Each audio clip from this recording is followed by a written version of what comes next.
I think we're good. Hello. Hello, everyone. How's it going? I hope you're having a good weekend. I'm not even going to say Saturday because it's Sunday for a few of you. Hello, Mr. Taco. Hello, Camilla. Hello, Harmless. And hello, Cancer.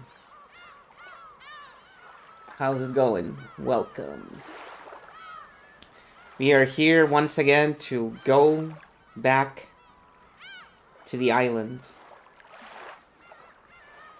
I'm going to...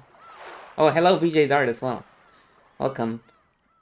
I'm going to fucking buy some time. I don't think Bug is gonna arrive just yet, but I'm still gonna buy some time. Did you know I've been ferociously playing? I've been ferociously playing. What is it? I already forgot. Skong. I've been playing Skong ferociously, like for the last 2 days. I think I've added at least another 10 hours to the clock in that game. Got sick Wednesday. No. I'm sorry. Buying some time. Man. Not even all the money in the world can buy time. As we've seen. When time is up, it's up. But yeah, man, what a good game Skong is. As I keep saying, if you like Mega Man X, you should play Skong, because it's really good.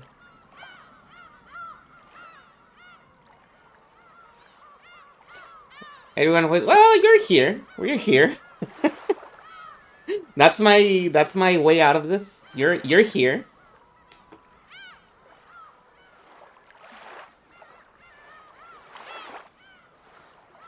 And I'm glad you're here.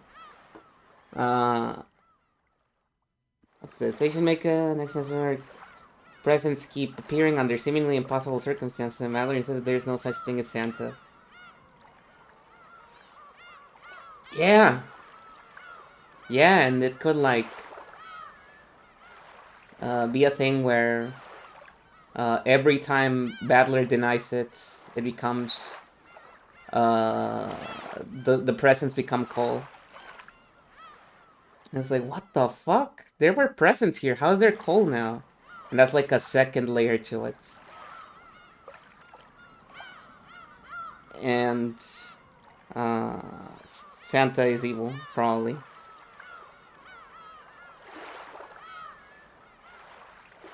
I wonder how they celebrate. Do they even celebrate Christmas? They must have, because they're like Westaboos, for sure. They're all about those Western holidays. Yeah, and I wonder, no... Battler hasn't gotten any presents for the last few years, I bet. Only presents from his own grandparents. Would they order KFC? That is a thing they do, right? Yeah. Maybe. Yeah, I feel like they would. They probably wouldn't do it in Kinso's house, but I feel like the separate families would order KFC. And I feel like maybe Jessica would try to sneak in some KFC into the house, and she would get scolded for it, because she does like KFC.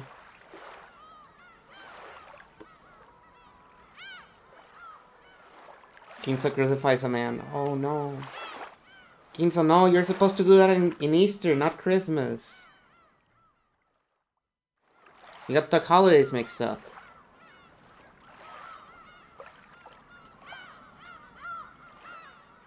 Okay, let's stop it. Let's actually get into it. Let's see. Where's Battler, by the way? Does anybody know where Battler went? I feel like I haven't seen that guy in a while.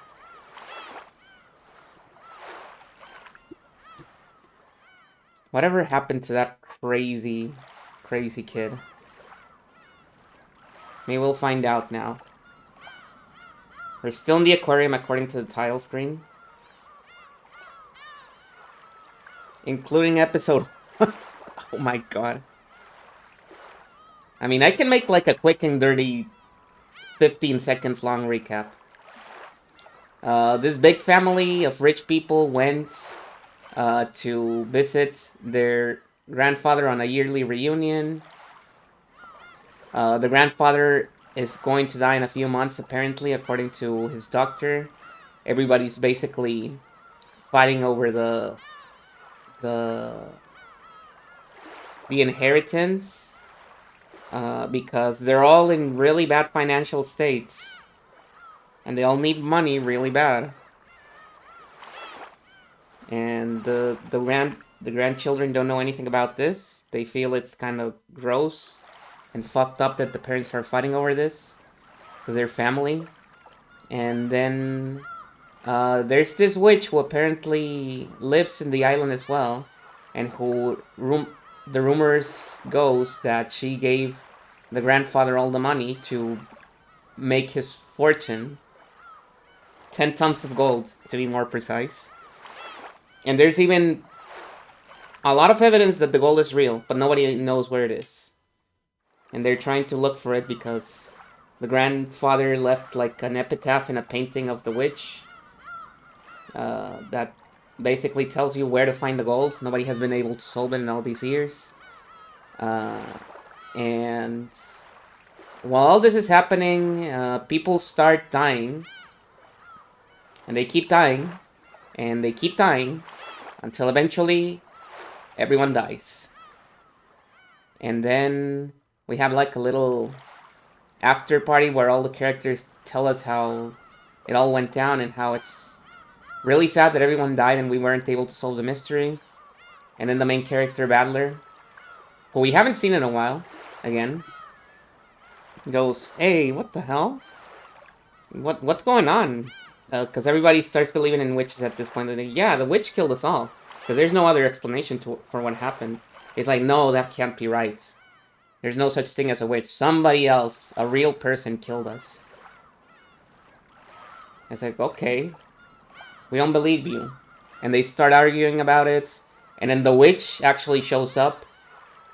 And kills everyone again except Battler. It's like, what the hell?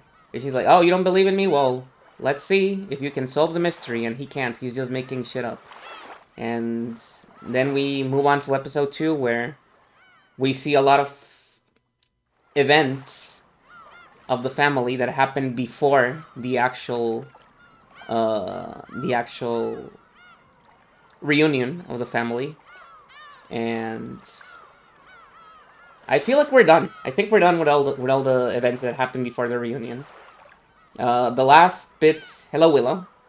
The last bits during last stream was child abuse again, with Rosa and Maria. You know, as a little callback to the first episode. And apparently we're back at the mansion now. It is once again the first day of the reunion. So we're gonna see what's going on now.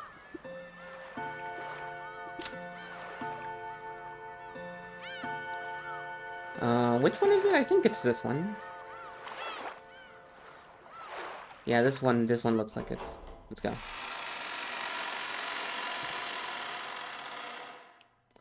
That was not a 15-second recap, that was like 3 minutes. Sorry.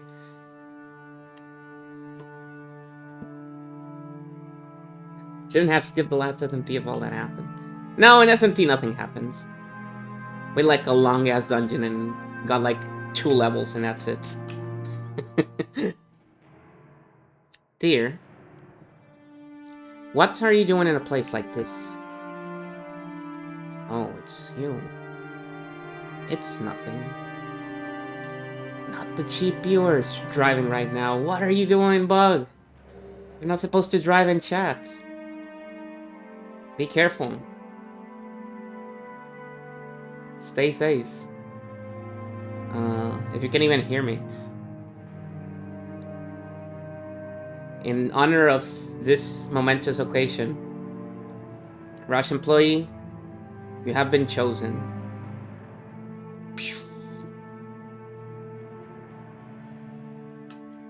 Here we go. It's nothing. I just find this a pleasant place to think. All of our preparations for today have been completed. Why don't we have some tea and relax while we wait? Forgive me. I'm always making you handle such troublesome matters. Please, rely on me even more. I am your wife. Naturally, I'm grateful to have you always coming to my aid. That's precisely why I'm able to devote myself to my work. I understand. I understand about your work. And the topic of father's inheritance, right? That has nothing to do with you. It's nothing more than a fishing for rotten meats amongst greedy siblings. It's okay, dear. Everything will go well. Your businesses have never failed to work themselves out.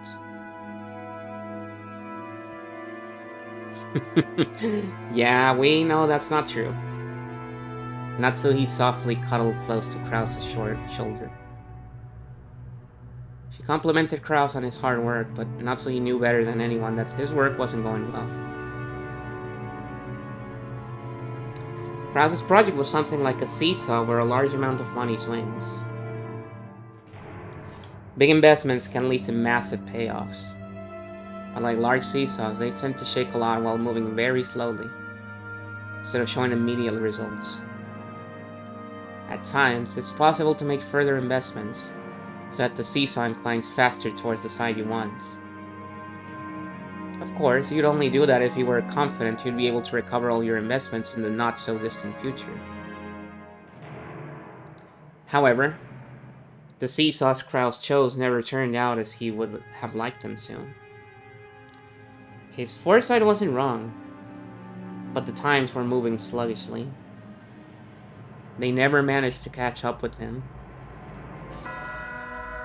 For example, think of a literal seesaw, placed in a park.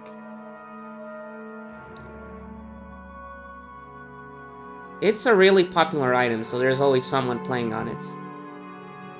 And you got to wait a long time for your turn. Let's say that one day you spotted one of those seesaws that was completely unused, and you raced to grab it first and have it all to yourself. However, unless someone got on the opposite side of the seesaw, you wouldn't be able to play on it. What if lots of time passed and nobody came to the opposite ends? Seesaws are popular, so if you wait long enough, a companion will surely show up. But Krause noticed something. The weather is getting worse, so nobody's coming outside to play. But seesaws are popular, so someone will surely come eventually. If he vacated this place because of the worsening weather, it would certainly be snatched away. And once again, he'd end up longingly gazing from a distance at someone else having fun on the seesaw. On one side of the seesaw, he continued to wait patiently, all alone. That was Krause's project and his current situation. Oh man, I bet he's really bad at playing Mahjong. Like, he's the kind of person that gets like a pretty decent hand at the beginning of the game. Of the hands. They're called hands, right? Every like little match, and he would just stick to it. Even though the last few tiles never show up, he never undoes his hands. Even though he has many chances to undo it and go for something different. And so the game ends and he never actually gets a complete hand because he never wanted to let go of the one he got at the beginning. It says SMT at the top. Oh, you're right. You're right, thank you.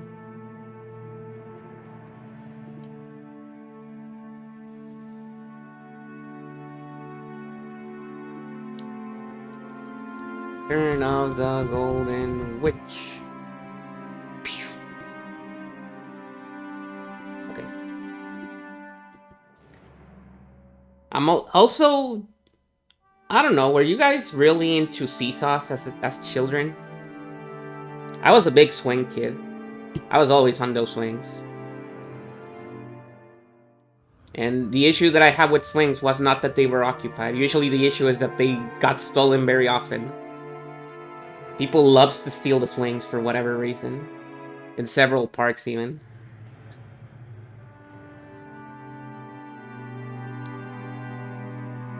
If only I had a bit more courage and the self-confidence to believe in my own foresight, I would never have failed. Oh, roundabouts. Those are pretty good too. I don't think as a kid No, that's not true. I went to like a couple of parks that had roundabouts. Yes, that's true. Your foresight is never wrong. You are the only one who inherited Father's resourcefulness. You inherited an innate disposition for that none of the other siblings did. But I could never believe in it. I always shut my own projects down like a coward. Why can't I believe in myself? Who would believe in a man who can't believe in himself? Nobody believes. I'm always sitting on the seat where the losers must sit. And my father, my mother, my siblings all sneer at me. How long is it going to take for me to set free of this emotional complex? Just how long will it take? Natsuki was the only one who knew. Only she knew of Krause's anguish. As the eldest son of the Ushinomiya family, who would soon be forced to bear an immense responsibility, he couldn't open his pain heart to anyone, and was always getting compared to his father's great enterprises. I made preparations concerning all other matters, so you will be able to devote your attention entirely to the family conference. Yes, everything else has been seen to. Thank you. Will there be any problems dealing with father? No. Genji and Dr. Nanjo are on our side. I'll never allow those greedy siblings to make contact with father. Oh.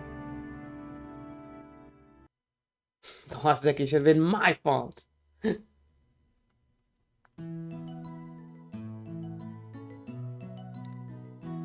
Wow. Hello, Goda here. I was trying to remember which voice I used for Goda, because it's been so long since I last voiced Goda. Yes, please leave it to me.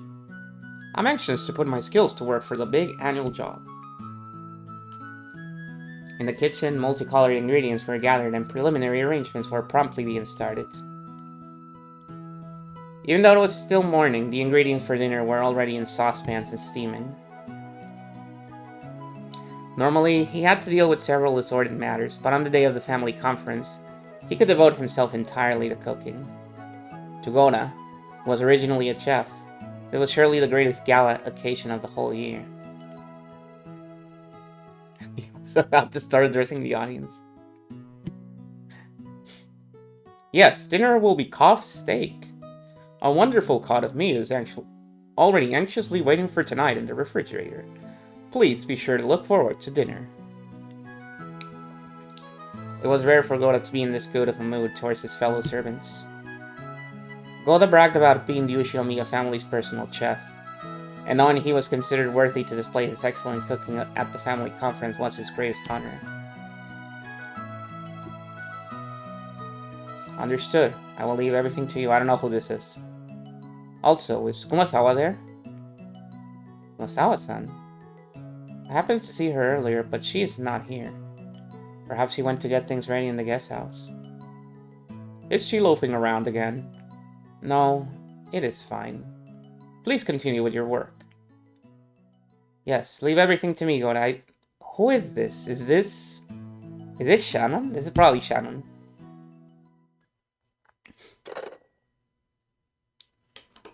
Genji plays the telephone back on the receiver, sighing lightly. Genji sighed once again, thinking of Kumasawa, who was probably hiding again even though things were this busy. And the ostentatious Goda, who only felt like doing anything on a day where he could show off. Excuse me. The preparations for all the rooms in the guest house are complete.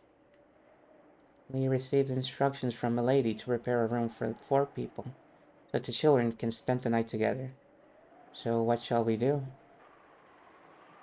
I hear Battler Sama will be coming for the first time in 6 years. Presumably, Milady wants to stay up late into the night with her 3 cousins. Make the preparations. You do not need to tell Madame. I see. Certainly. So tonight we'll have the late night shift, followed immediately by the morning shift. It looks like these 2 days will be tiresome. Speaking of which, the weather forecast is saying a typhoon will strike in this area. When Battler's not on screen, all the other characters should say, "Where's Battler?" Yeah! Hello, Q.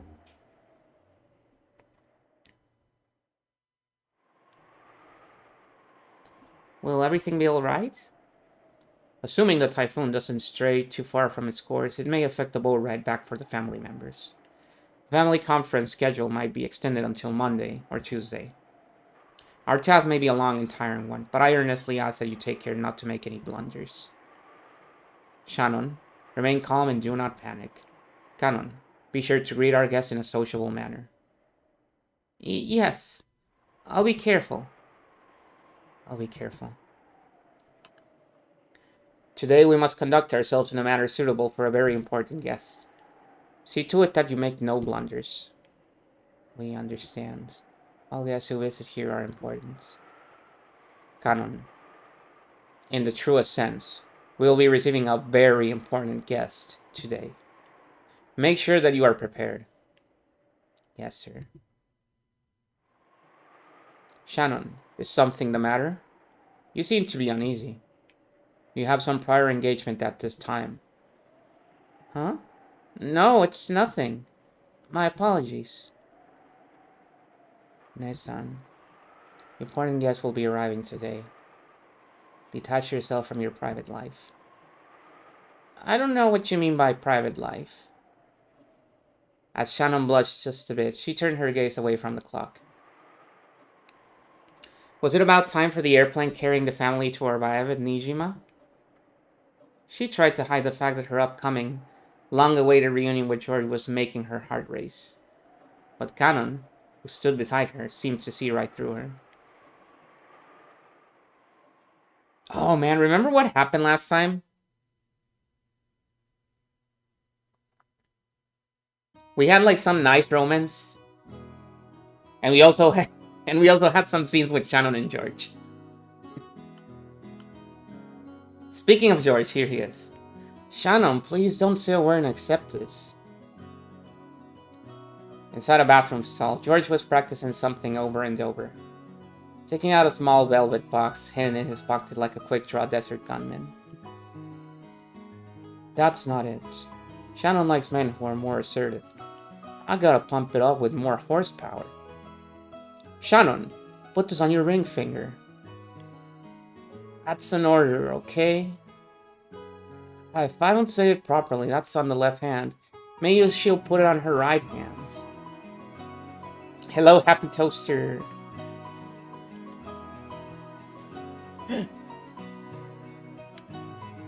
No, Shannon isn't that ignorant.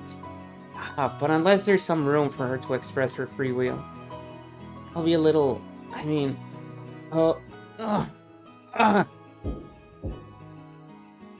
As he crossed his arms, muttering, someone knocked on the door. George was snapped back to reality. Hey, George-kun, you okay? Got a stomachache or something? Hey, Uncle Rudolph. It's okay, I'm fine. No need to worry. Really? That's good then. But you know, you're straining way too much. Your ass will burst. Rudolph washed his hands, laughing cheerfully as he left. I don't have a voice for Rudolph, I'm feeling them out. George, realizing that the most embarrassing part hadn't been overheard, relaxed and felt extremely relieved. Kiria, isn't Rosa here yet? Not yet. She's pretty light. It's a good thing the weather's delaying our flights. And the schedule and sorry. If the schedule had gone on normally, she would have missed the plane. Why'd she plan on doing that? Rosa-san is very much an adult. She'll manage it somehow. No matter how old they get, older brothers always treat their younger sisters like children. Of course! That's always a kid, no matter how old he gets.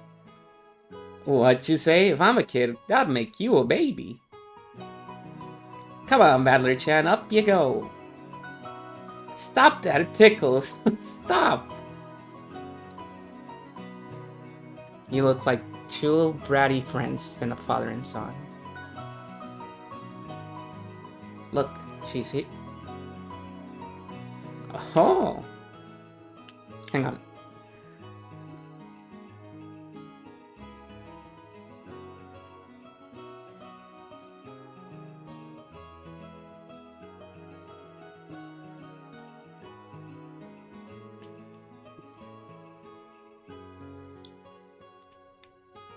Hello, Croax. How's it going?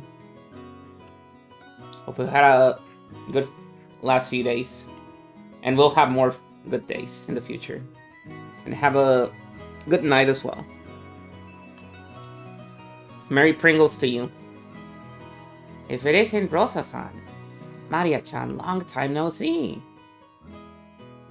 Long time no see. Oh. Maria, shouldn't that be it's good to see you again? Greet Hideyoshi-san properly. Oh. It's good to see you again. There you go. Well said. How about some candy as a reward? Huh? Where did I put it? Motherfucking Ryokishi putting that fucking candy line there. Rosa-san, it's good to see you again. It's good to see you too, Maria-chan. It's been too long, Kirine-san. Hideyoshi-ni-san. Oh, my Battler-kun. Look how big you've gotten. Ah, come on. It's embarrassing to hear that from everyone I meet. Hey, Rosa. You're late. If the plane was on time, you'd barely have made it. I'm sorry. We had some trouble making our train connection. So are we waiting on the weather again?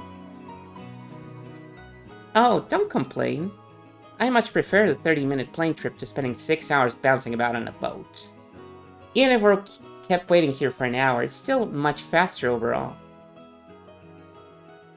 Is that Maria? You sure have gotten big. She's at that growing age. You haven't seen her for 6 years, right? Of course she's changed. Women are creatures who can be born again in a single day when they have a change of heart. I guess that's true. I don't have a counter argument to that. Oh? Maria noticing a big man she didn't recognize mixed in among the relatives. Hid behind Rosa's back and glared at Battler. In a single CPS call, true.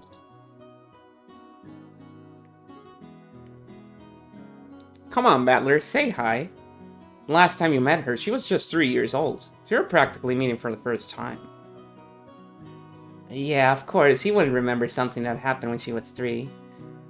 Hey, Maria, long time no see. You sure have gotten big. Maria, this is Battler Oni-chan. Rovni-san's son. Understand? The brother's is the son. Hmm? Oh! She was obviously on her guard. This is, you might remember, this is not word for word, except, with the exception of a few lines, but this is very much the same scene from the beginning of the first episode. Basically a retelling. After all, it was hardly surprising that she'd be scared if a large guy like Adler suddenly started speaking frankly to her. But now we have a little bit more context to this whole little scene, right? We know a little bit more about the family now. So we have a better idea of what they're thinking right now. Badler noticed that as well and thought of various ways he might approach her. Then he spotted the candy she had in her hands. It was a jack-o'-lantern Sweet Rosa had bought for her. I see, it's October. So that must be for Halloween. You don't give me sweets, I'll play a prank, right? Normally, trying to snatch a sweet away from a small child will result in them crying and screaming. The adults seemed dubious about Battler's tactics, but Maria looked unexpectedly pleased, her face splitting into a white green. Halloween! Halloween! See, Mama, Battler also knows about Halloween. See? Hey, call him Battler Oni-chan. Sorry, Battler-kun. No, don't sweat it. Please call me Battler. Because I'll be calling you Maria. Look, Maria, it's Halloween. If you don't give me sweets, I'll play a prank. If you don't give me sweets, I'll play a prank. From inside her purse, Maria picked out a jack-o'-lantern sweet similar to the one she had in her hands, and presented it to Battler. When Battler accepted it, that seemed to be enough to confirm their friendship. The adults were amazed at how good children can be at getting along with each other. Maria had been throwing a tantrum because she wanted a Halloween festival.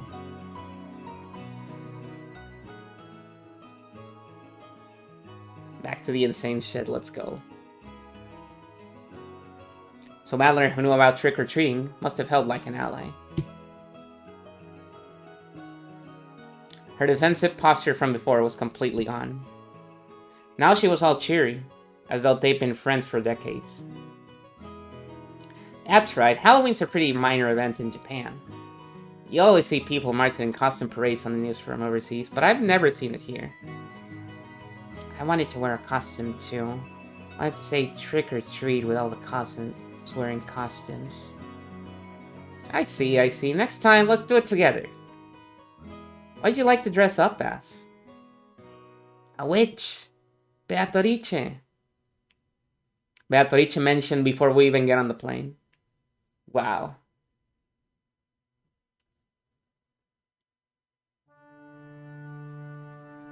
This is such a friendly scene for this game. That's how the game started. Episode 1 was basically this, but longer, obviously, because they were going through... Oh, this is my uncle, blah blah blah, this is their name, and this is what they do, and... They had... Battler was basically giving a little spiel for every character. Now we're just kind of glossing over all that stuff.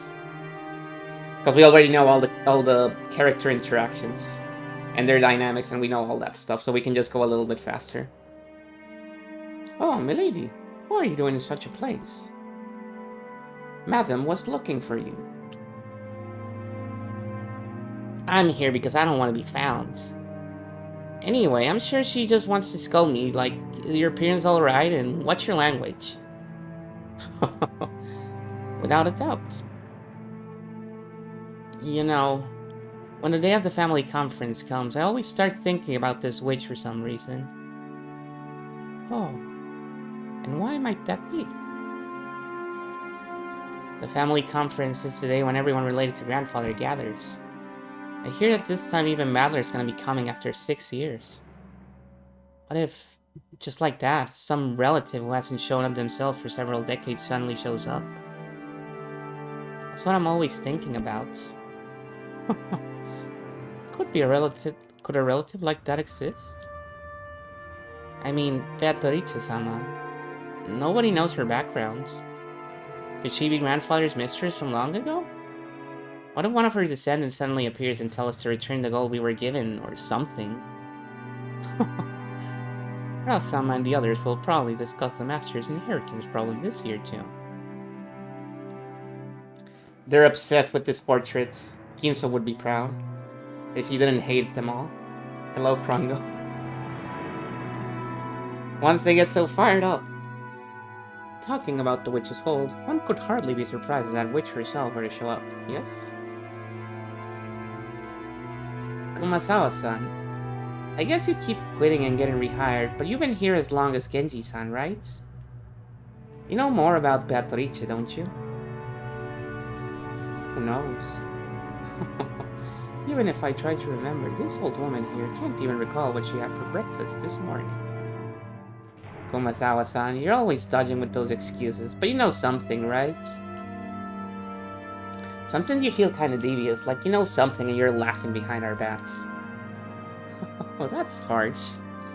I don't have any secrets. The only thing I can say is that Beatrice-sama is the Golden Witch, and that she's the other master who controls the Night of this island. Okay, now you're just repeating stuff Grandfather said. It must be a pain to play along with Grandfather's crap, even though you've got paid for it. The no size difference. Well, they do say your nose gets bigger when you get older. However, I can say this much. What? In ancient times, Rokkenjima was feared and called Asukishima. Asukishima Island, yeah, sure, sure. The Aski is said to be a corrupted form of Akujiki, and in fact it was called Akujikishima, Evil Appetite Island. That is what is told amongst the fiction. I've heard about that before. Supposedly there's lots of something in rocks and shipwrecks around here.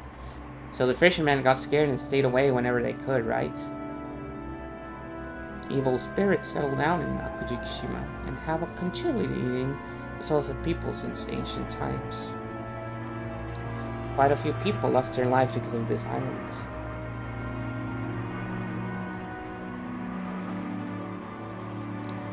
And then that monk, the traveling Shugenja or whatever. Oh, I think this is Jessica, right? And then that monk, the traveling Shugenja or whatever, built that shrines. Repose the souls and sell them there, right? Sounds pretty crazy though. And that shrine for the repose of the souls was destroyed by a near violent thunderbolt this summer, which tore up the darkness of the nights. But we know that's not true. Well, maybe the shrine itself was destroyed by a thunderbolt, but the mirror inside the shrine, we know what happened to it now. Shannon broke it.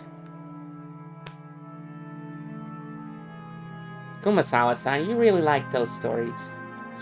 Okay, sure, it'd be pretty creepy if a thunderbolt took out a shrine. But well, it was all worn out from the start.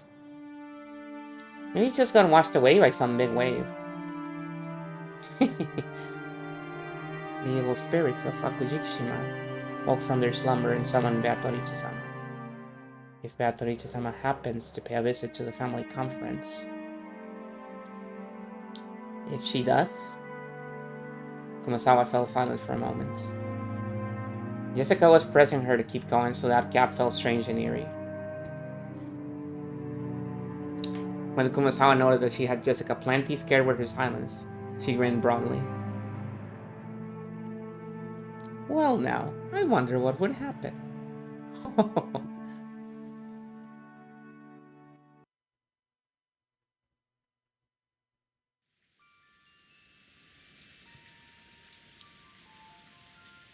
This kind of looks like a background from Higurashi. Maybe it is. Because I feel like there's a very similar background in Higurashi. I don't know who this is. Well, that sounds great. Of course. Won't you be able to do better at work? If you get a chance to enrich your heart by living the good life every once in a while. Right? This looks like the police office. The police station, I guess.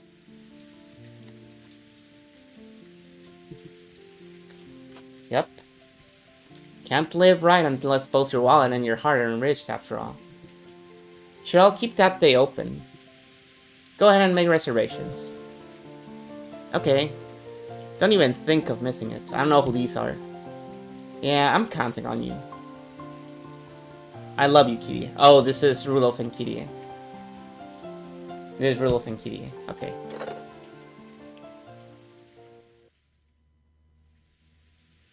After kissing the receiver, Rudolph hung up. Motherfucker.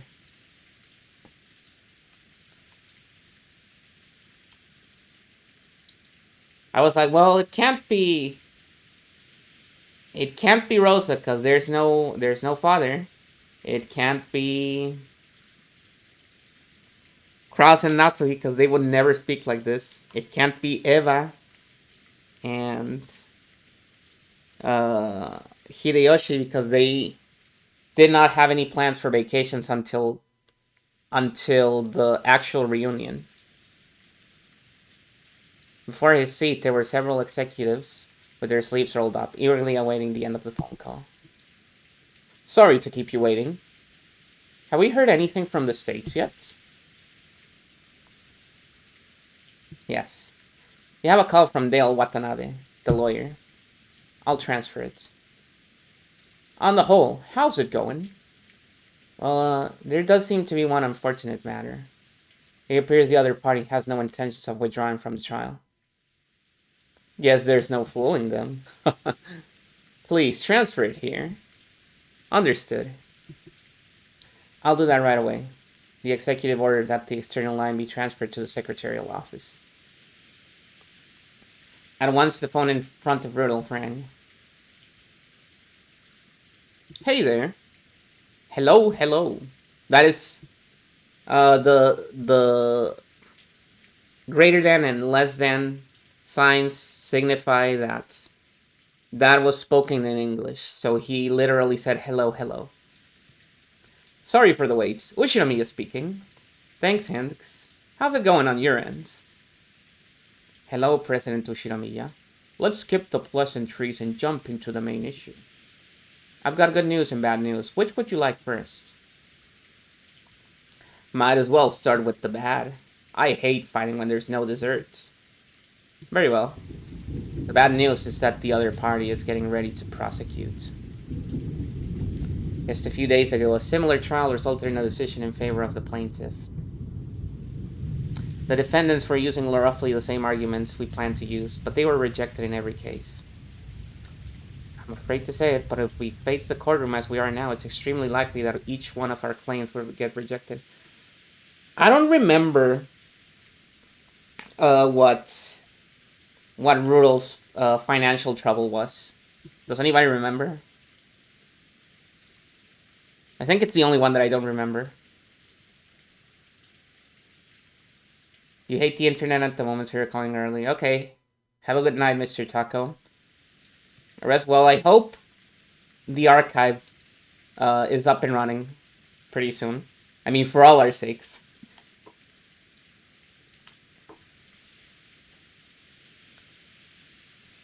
He was being sued by some company, but over what? I don't. Do they even mention over what? Probably not. So that trial ended up being a total bust after all. And I thought their position was even more solid than ours. That hurts. Okay, what about the good news? I managed to contact the executives of the other party. I explained the situation we're in, told them we have no intentions of tarnishing their brand's image, and managed to get an understanding. Yeah, I think it was nothing specific. They'll send us their terms over the next few days, and if these are carried out, they promise to withdraw their charges. So I guess...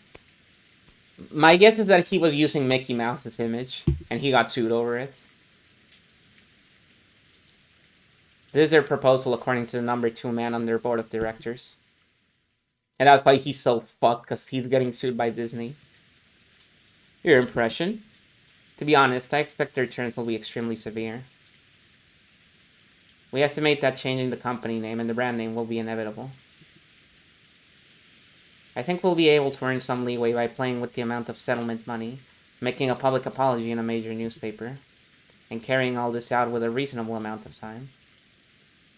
They sure are making this complicated when they could just tell us to go broke.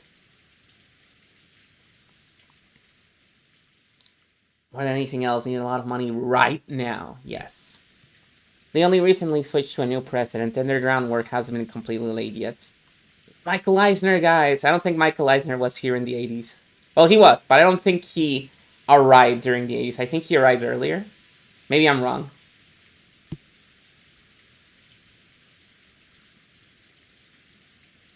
If we resist until the bitter ends, the fear the forces opposing the current president won't hesitate to aid their enemies. Hence, their big shots want this matter settled as quickly as possible, too. Violation of rights will probably trademark infringement. That's what I'm saying. Rudolph was using Mickey Mouse. So we might still have enough leeway to get them to mitigate their terms if it'll lead to a quick settlement. Either way, are we still looking at a crazy sum of money? You need to be prepared for that. Even that would be much cheaper than paying punitive damages. Walt Disney. In this case, it's Roy Delphnay, his son.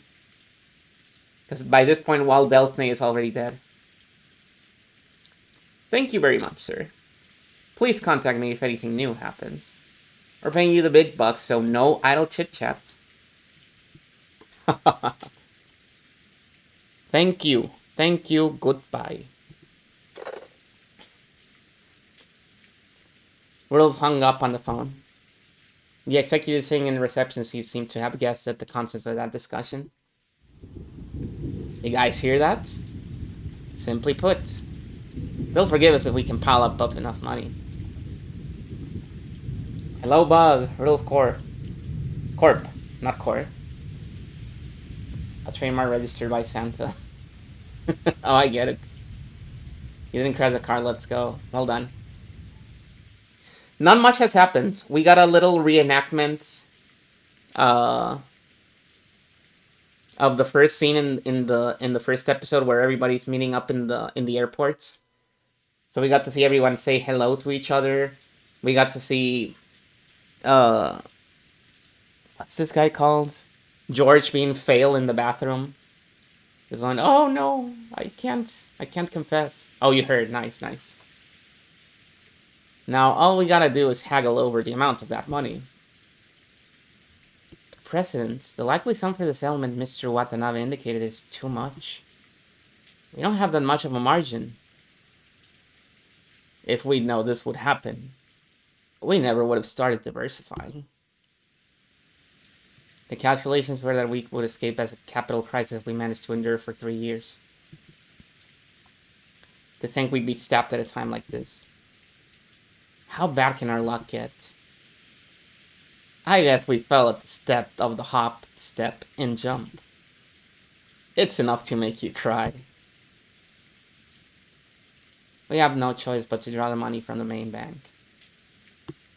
I don't really have a proper voice for Rudolph. I'm just making him sound like a shithead. But I feel like that fits the guy. Banks are no good. They'll only bet their money on winners.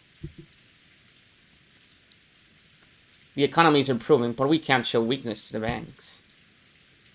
President. Do we have access to any funds that are unaccounted for? Funds we are unaware of? Quit it! Do I look like that kind of man? The contents of my wallet are totally exposed to you guys, okay? The account books over there show all of our company has. In that case, we need to raise money. We need a sponsor who can draw in several million for us as soon as possible. President, couldn't something be worked out with one of your personal connections? President! Calm down, you bastards. Let me worry about raising the money.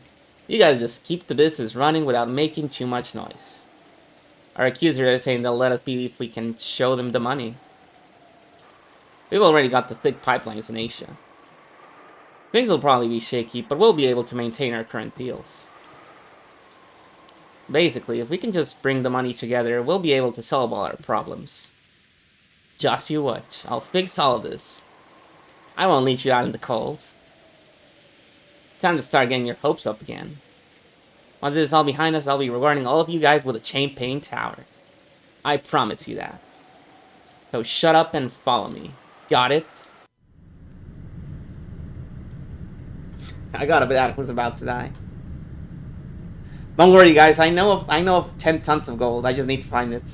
It's buried somewhere. Trust me, I'll find it. The airplane suddenly shook, probably due to the turbulence. Rudolph was jostled awake. He'd woken early that morning and ended up drifting off to sleep while resting in his seat. You okay? Are you sure you aren't still pretty sleepy? After all, it seems you've been really busy with work lately. Being busy with work is nothing to complain about, right? Once I got nothing left to do, it won't be long before we're out in the cold. Good point. Now that even Battler comes back, we'd be looking at worse than just the two of us going around begging. Yeah.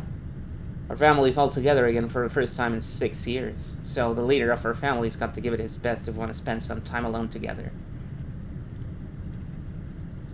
When he looked out the window, he saw that the airplane had already started to drop in altitude considerably. The fishing boats, which had only looked like black cranes a short while ago, were starting to become clearly recognizable. If I could prostrate myself before Father and get 10 million yen every time he slugged me, I'd do it 12 times. Or maybe he could just go and die already. I've always depended heavily on his financial support, and now I'm after his inheritance. I'm headed straight to hell. I can hardly complain if Father doesn't want to meet the man I've become.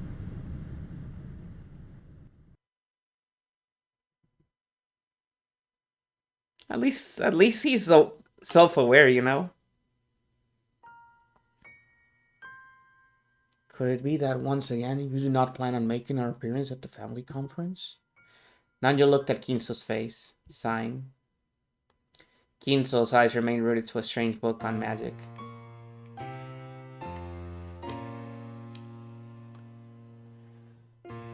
I have no intention of joining those vultures in their debates.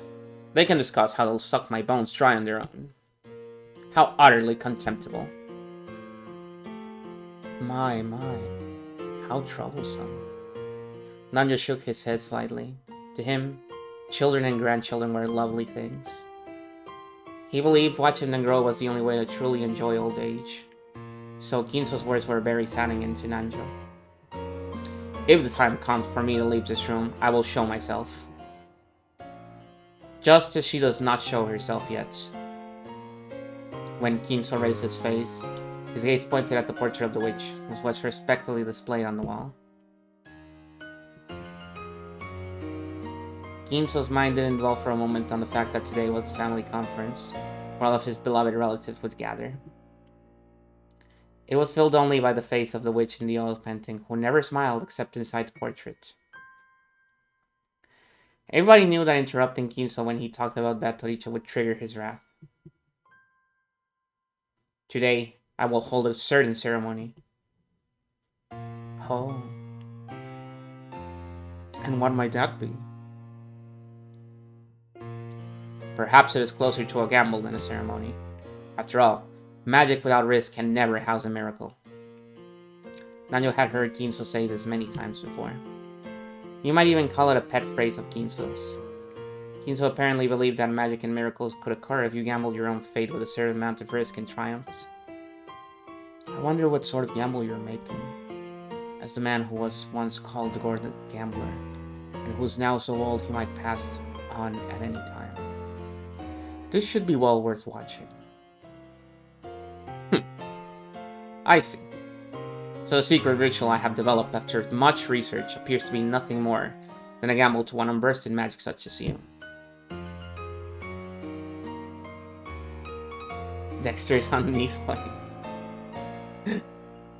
Oh, you mean like the picture on his locker?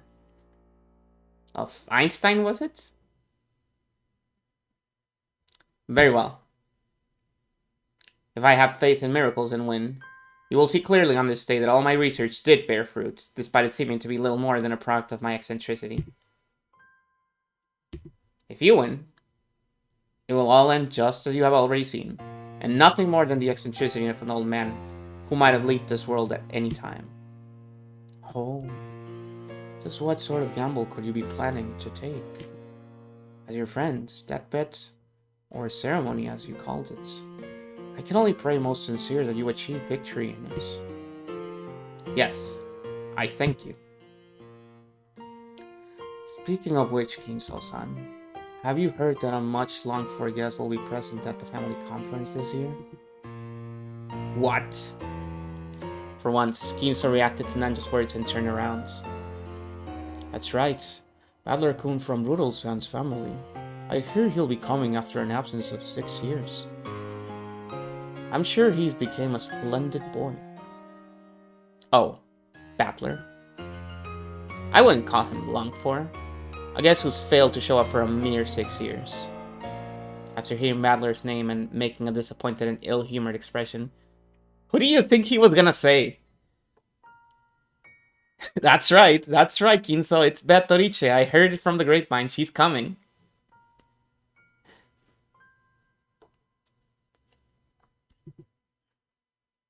I imagine those 6 years went by in a flash for you, considering how you've immersed yourself in your research in this room. However, we might actually receive a visit from a truly longed-for guest. Everything depends on the results of the roulette. The roulette has already started to spin. Will it be Rouge or Noir? Battler and Beatrice. Coincidence? Tonight, let us enjoy ourselves, as we see that kind of miracle the roulette will show us. The payoffs are large, and I don't intend to lose. Beatrice, accept my bets. At that time, the telephone on the table rang. The piercing sound seemed to irritate Kinso, and he picked up the receiver to preserve the silence as much as he could. What is it? I'm busy. Genji speaking. Everyone has arrived. What of it? Just serve them some tea or something. Certainly. I will do so.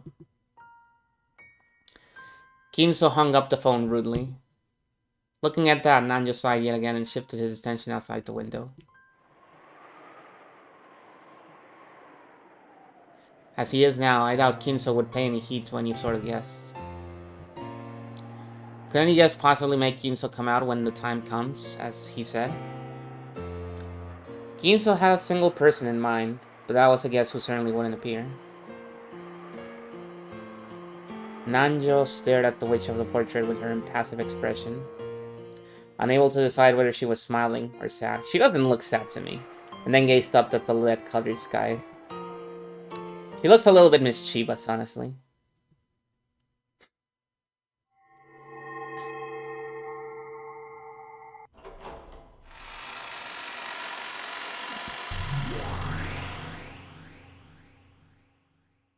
Oh? So, are all the pieces in place?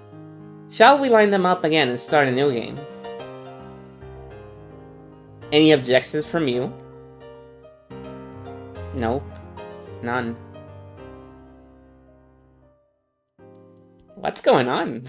The witch looked at him challenging while elegantly smoking her pipe.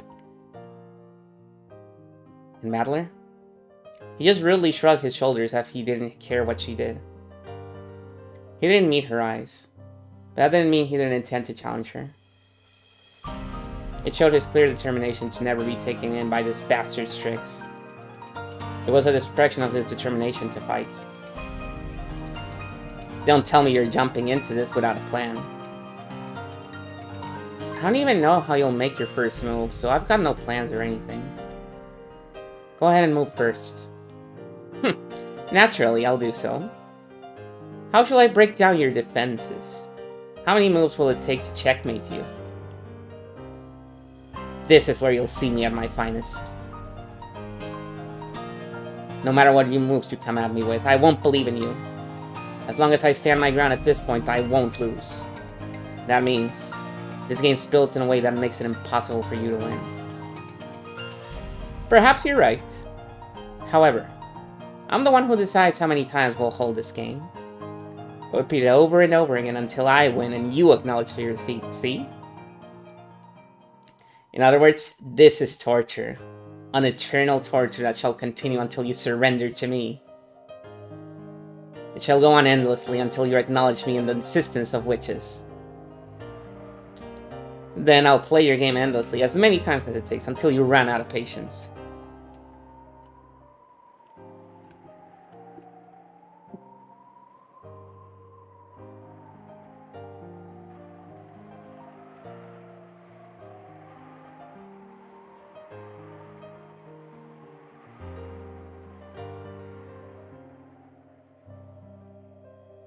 Sorry. I've never lost a test of stubbornness. Oh. Did a certain witch plant that idea in your head? Very well. I'm tired of listening to you ramble. Come on, get this started. Then let us begin. I already know all your moves. A defense doesn't amount to much if the plan behind it is known. Don't think you'll be able to defy me with the same moves. Beatrice.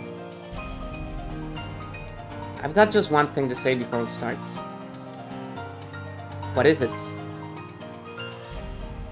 Go ahead and say whatever you want. However, whether I believe you is something I'll decide for myself. No matter how impressive this magic of yours is, my soul won't yield to you. You think this is torture for me? You're wrong. Then what else could it be? This is torture for you. Someday you'll surrender to me and give up. Until then, you'll be tortured over and over again. How amusing! What an entertaining metaphor. Torture where we torment each other. Yes, truly amusing. Come, shall we begin that torture? Ushiromiya Battler?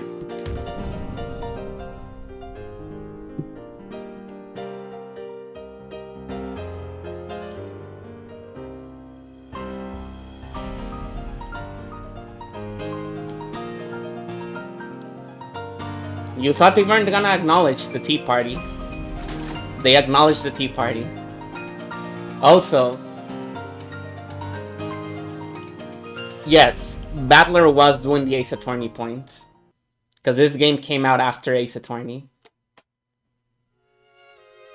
And pretty much everyone is almost certain that that is a reference to Ace Attorney.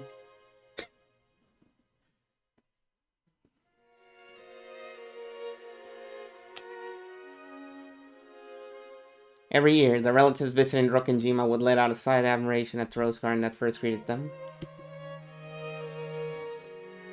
They once stopped there to chat about the roses' beauty and how well they were blooming that year. In the midst of all this, there was a single unhealthy rose, and Maria became overwhelmed with dejection at this condition. But George was with his quick wits, and saying that everything would be fine if they took care of this poor thing, marked it with a candy wrapper and immediately restored Maria's good mood. Then Battler, with whom she'd been getting along well since that morning, started talking about Halloween. This was such a favorite topic of Maria's that she began playing around energetically again. Well, hello Lambda Delta. Welcome. Based on your username, I can assume that you're familiar with this game, this visual novel. To Maria, that marshmallow jack-o'-lantern candy bought by her mother was probably the greatest sort of treasure. They seemed to have brought several, and she demanded a trick or treat from every person she met, giving them candy instead of the other way around.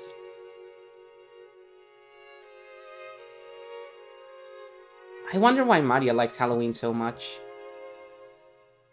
I always figured it was a pretty unfamiliar event for the Japanese. You have a YouTube... Oh, hell yeah, that's nice. Well, it's a kids' festival where they get to parade around in costumes, right? It can be fun to play around in an outfit that's different than usual.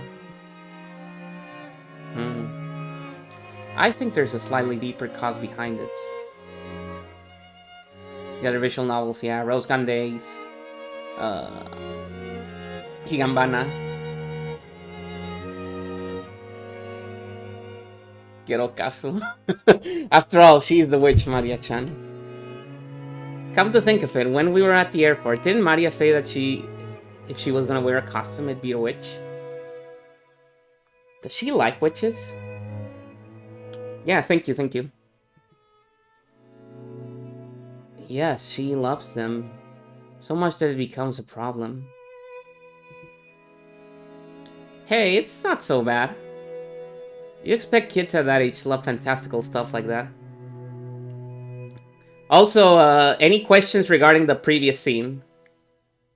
You understand what's going on here, right? The battler we saw in that scene arguing with Beatrice is not the battler we're seeing right now. That is a different battler. This battler does not know anything. This battler doesn't know what's gonna happen. Completely oblivious to everything. Only the battler in that scene knows what's going on.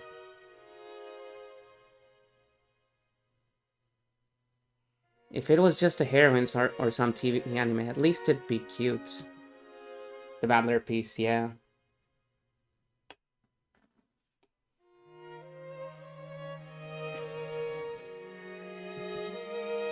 Judging by Rose's appearance, she wasn't very happy about her daughter's love for witches. As a mother.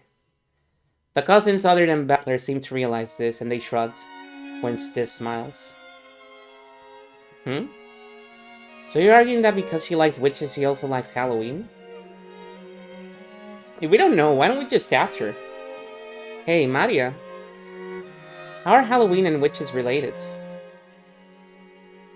As Battler asked that, George and Jessica let out a stifled, "Ah, thank you for the follow," as they were trying to stop him, but too late. Maria might have been waiting for just that question. After beaming for an instant, her expression turned a little mean, as if to say, "You're totally clueless, aren't you?" It was the face of a hobbyist who's been ticked off by an outsider saying something stupid about their favorite subject. Uh-oh. Oh. To the cells, the changing strength of the sun over the course of a year signified its birth, its growing up period, its aging and death, and then its revival. I get it. In spring, the weak, warm sun starts to grow up and get hot, and then it gradually gets weaker and worn out. Sort of makes sense to think of it as the sun living out an entire life. Yes. So they thought that at the end of October the sun died, was laid to rest in the land of the dead, and was then revived at the winter solstice. And then the name they gave to the last day of the year, when the sun ended its 1-year lifespan and died, was Samhain, and they celebrated then. It's an interesting idea, to think that the sun is revived on the day of the winter solstice, when the daylight hours start to grow longer again. It's a case that makes it clear how much the ancients regarding the sun is sacred. I see. So what does that have to do with witches? It seemed that my casual urging for her had slightly infuriated Maria. She glared at me with eyes that told me to shut up while she explained. Maria seemed to be having a blast as she talked, so I decided not to interrupt. In the interval between October and November, life and death become the closest they ever will. The Celts believe that during this time, the world of the living grew closer to the world of the dead and otherworldly beings. And many of those living in the other world would come to visit. It was like the Bon Festival in Japan. At the time, people believed that souls returning to the physical world would go into people's houses, or possess people and do bad things. So in order to avoid harm, they performed the rituals. One of those was to imitate creepy monsters and scare their souls back, which was apparently a way to avoid being possessed. That part became a festival which turned into a costume parade. You really know a lot, don't you, Maria? Ain't it the truth? Even I never knew Halloween had such a history. But where did that whole trick-or-treating thing come from? Her knowledge was so extensive that the adults had suddenly started listening in too. Maria, who was normally treated like the youngest all the time, puffed out her chest with pride. Saying that this was just a kid's discussion, Rosa suggested that the adults go on ahead and set their luggage down in the guest house. But nobody else agreed to go with her, and she let out a heavy sigh. Trick or treat is just for fun. It has nothing to do with what was originally a Celtic ceremony. I guess carrying. I was created later when Christian customs were mixed in. However, I think it's right for Halloween to be that way. According to Maria, the souls of the dead weren't the only ones who visited from the non-human worlds. There were also spirits with intimate connections to people's everyday lives.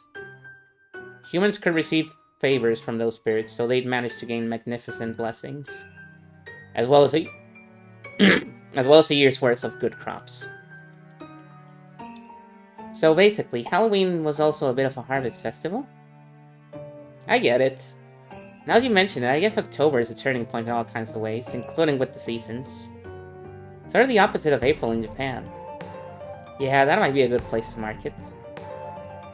Oh. And also, the witches hold a witch assembly then called a Sabbath. The witches thank the spirits that give out the blessings of prosperity and reward them. Halloween costumes imitate the guests that come from the other side.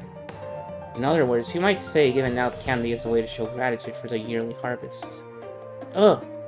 Just like George Onichan says. So Halloween is a time when those two worlds intermingle? In other words, this is the most important chance for witches to intermingle with guests from that world. Is that what you're trying to say? Ugh! Just like Battler says. And you know what? You know what? October is when the power of the witches and demons is at its most vigorous and prosperous. I'm sure Beatrice will come. And then we'll eat marshmallow candies together. And she'll bring me to the Golden Land with her. We'll sing magical songs together, learn magic spells together, learn how to draw magic circles together. And then we'll learn the secrets of runes, and I'll become a great witch really quickly.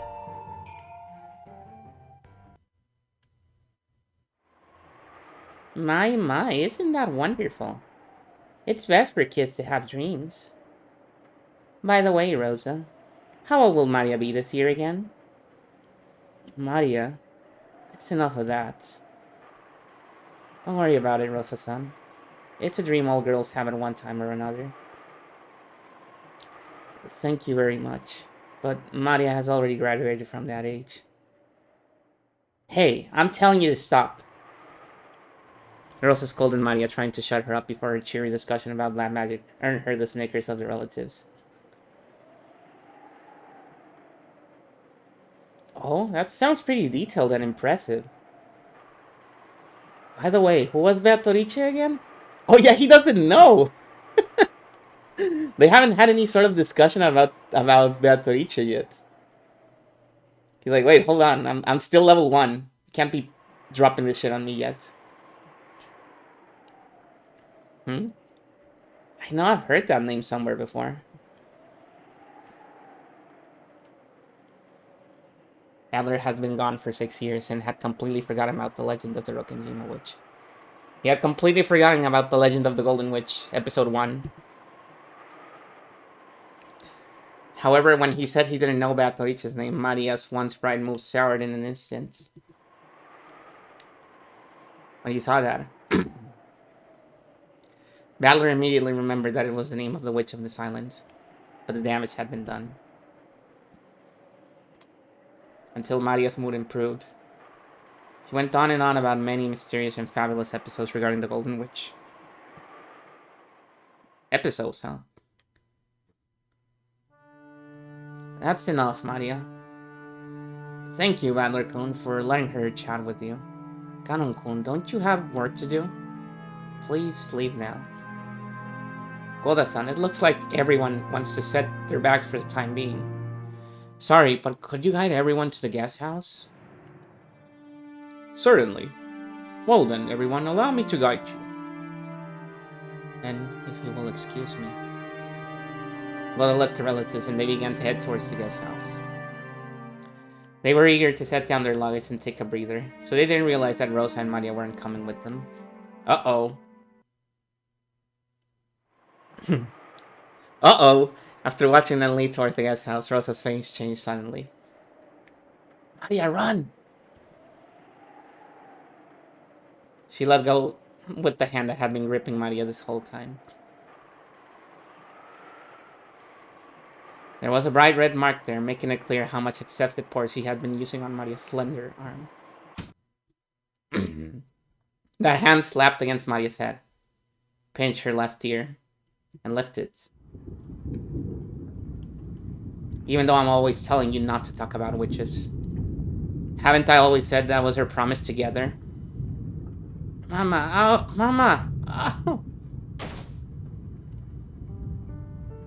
You really do like blabbering on about Halloween all the time, don't you?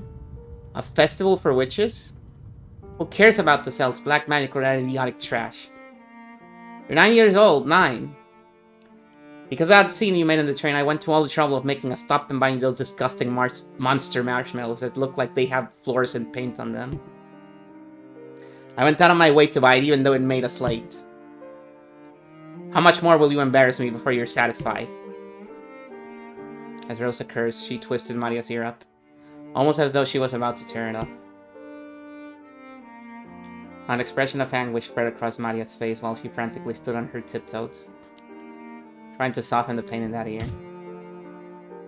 Rosa suddenly grabbed the candy that Maria had been holding. She threw it on the ground and stepped on it over and over. To Maria, it was supposed to be proof of a memory, of a brief span of time when her mother had bought something fun for her. But now that same mother was grinding it into the ground right in front of her. It was as though a brand had been pushed into Maria's eyes, leaving a mark that could never be erased. What's the deal with this disgusting candy? Disgusting, disgusting. Because you're like that. It's all because you're like that. Disgusting, disgusting, disgusting. As she said that, she struck Maria's head over and over again with her palm. She didn't hit Maria's face, because the red swelling would stand out. Maria closed her eyes tightly, patiently bearing her mother's violence. No, that wasn't quite it. Come back, Mama. Come back. Save me. Defeat the bad witch. She kept bearing Rosa's assault, muttering that over and over. Didn't I tell you to stop talking about witches? Why, you... Rosa, tired from hitting her daughter, breathed so hard her shoulders shook. Maria grasped her hands together, withstanding it, hoping her mother would return soon. Mama, Mama, come back quickly. Save me, Mama. Beat the bad witch. Fine. Just stay there like that forever. Just stand there mumbling about witches and Halloween forever.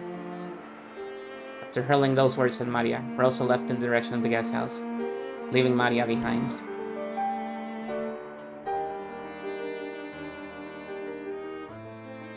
Maria, forgetting even that it was okay to cry, kept staring down at the jack-o'-lantern candy that had been trampled beyond recognition.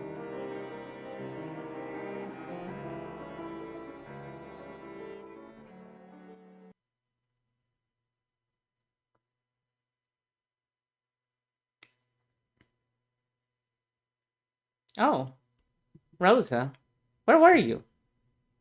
I'm sorry. The roses were so wonderful, I just... Rosa, set your luggage down quickly and come with us. We're gonna go say hi to Aniki. The roses were so beautiful, I just... Didn't she say that on the first episode as well? Oh dear. What happened to Maria-chan? Is she still by the flower beds? Yes. It seems she found a rose she likes and insisted that she take care of it, refusing to listen. I decided to let her do what she wants for a while. We sometimes forget that girls have their own little worlds. Sometimes we have to respect that, right? That's right. Thanks for your concern, Kirine-san. Goda-san, where is our room? I will guide you. This way. Allow me to hold your luggage. I'll be fine. I can carry it myself, thank you.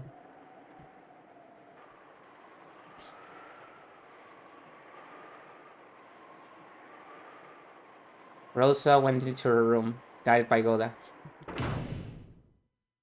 She then closed the door somewhat violently and threw her luggage on top of the bed.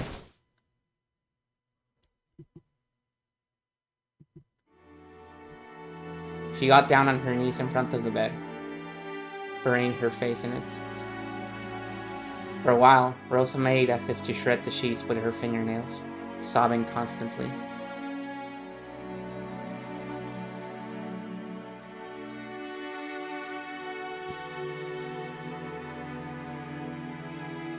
Maria-sama, are you alright? Cannon appeared from behind the thicket after watching Rosa leave. I'm fine. Maria gave a creepy laugh, but to Cannon, who had seen the whole thing, it looked like she was enduring as best she could. She's a horrible person. I can't believe she's a mother. It can't be helped. You can't expect anything better than that to enter a container of that level. I'm just fine. Cannon got down on his knees and picked up the trampled candy. It was tragic looking at it. He thought about dusting it off and returning it to her, but he really couldn't do so with it in that condition.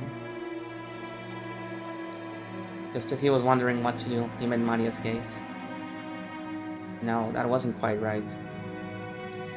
Maria was looking at the candy Cannon had picked up.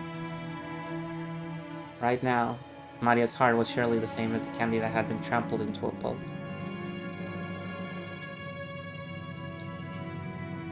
Like the memorial photo. Yeah. Cannon realized this, but didn't know what he should do.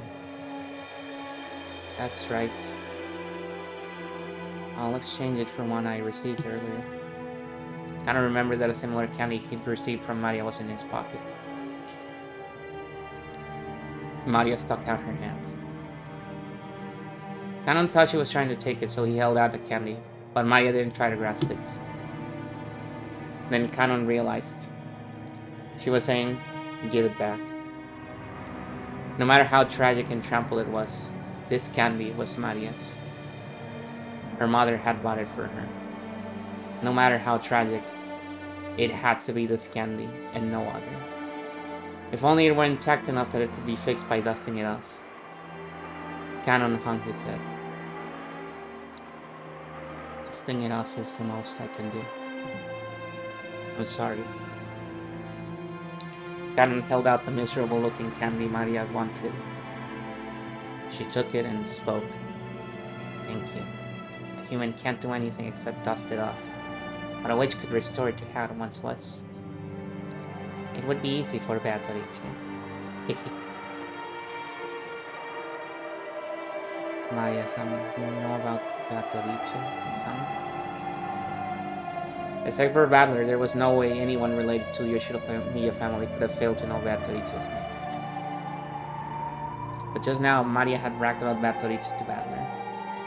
She had spoken almost as though she was meeting with Beatrice regularly. Cannon felt a sharp pain inside his left hand, which was curled into a fist. In the past, a witch called Beatrice had appeared to tempt him and Shannon. He'd always try to think of it as a bad dream. However, Shannon insisted that it definitely was a real witch. And then, this summer, the shrine to the local Shinto god was hit by lightning, disappearing without a trace over the span of a single night. He knew about Shannon breaking that mirror, and he remembered that, as the witch departed, she said she'd eventually be revived. And now, this girl who believed absolutely in Beatrice spoke as though she'd met Beatrice herself. Cannon couldn't suppress a vague sense of foreboding well enough in his heart.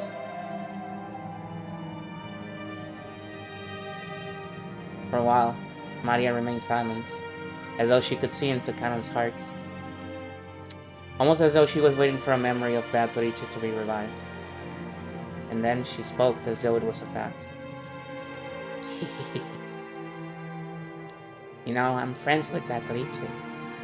I'm even gonna meet her today and play. You're going to play? Yeah. Of course we'll play. We're gonna study magic together.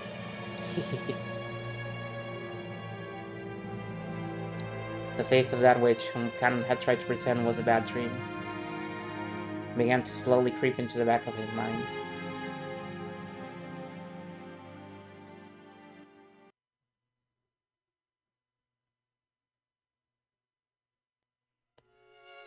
Father says that he's extremely busy with his research.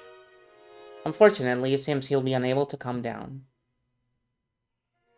Come on. We put this conference in our schedules and come all the way out to Rokkenjima during this crazy busy fall seasons. You think Dad could at least be a bit more sociable? Yeah, seriously. Dr. Nanjo, is it really his research and his move that are the problem?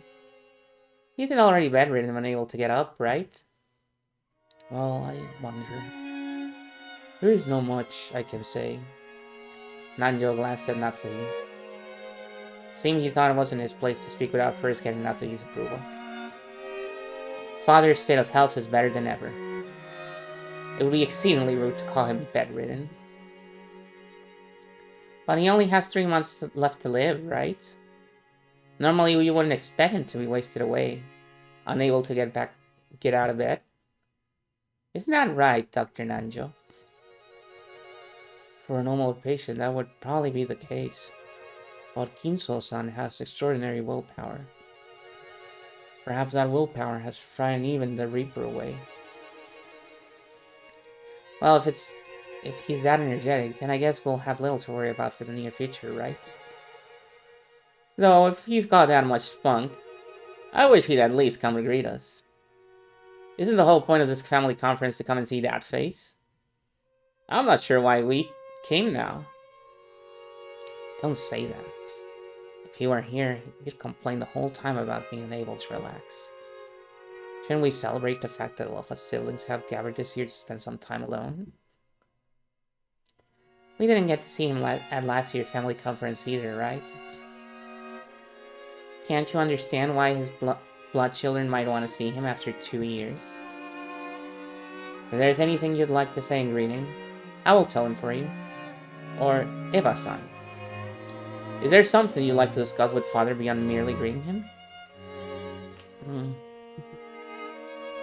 Come on, what are you talking about? Sheesh. Give it a rest, Eva.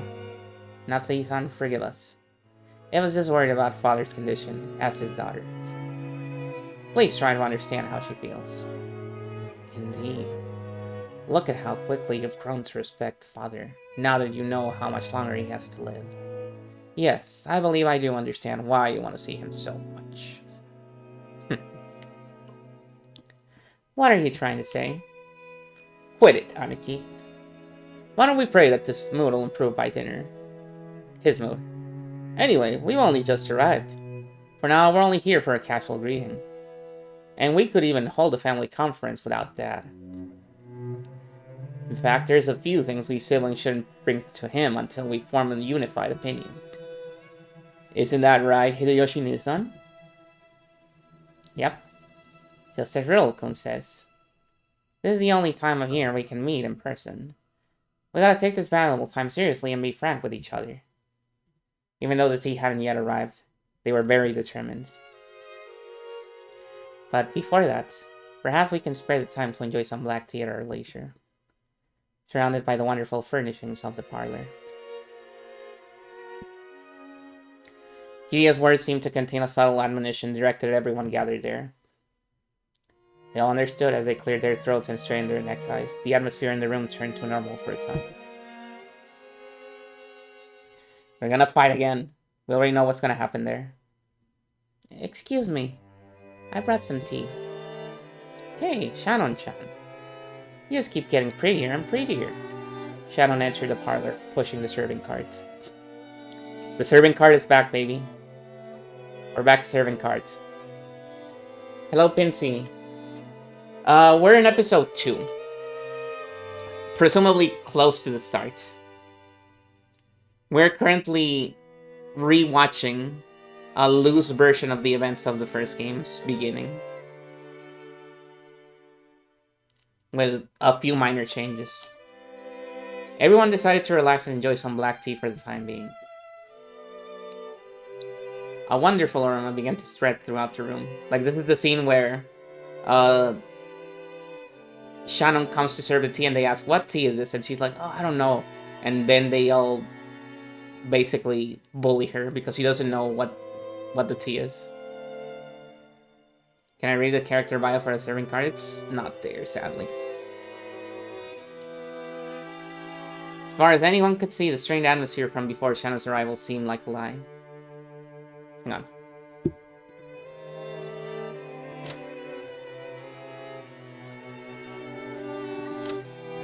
Oh, she's still here. What's up? I mean, I guess she's shown up, so it makes sense. Shannon's bio, serving cards.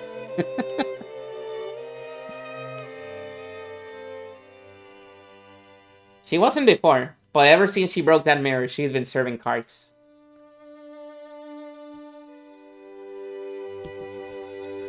Of course, Shannon, who was setting out the tea, probably didn't even notice. Gideon seemed to laugh faintly at how adult everyone was suddenly acting.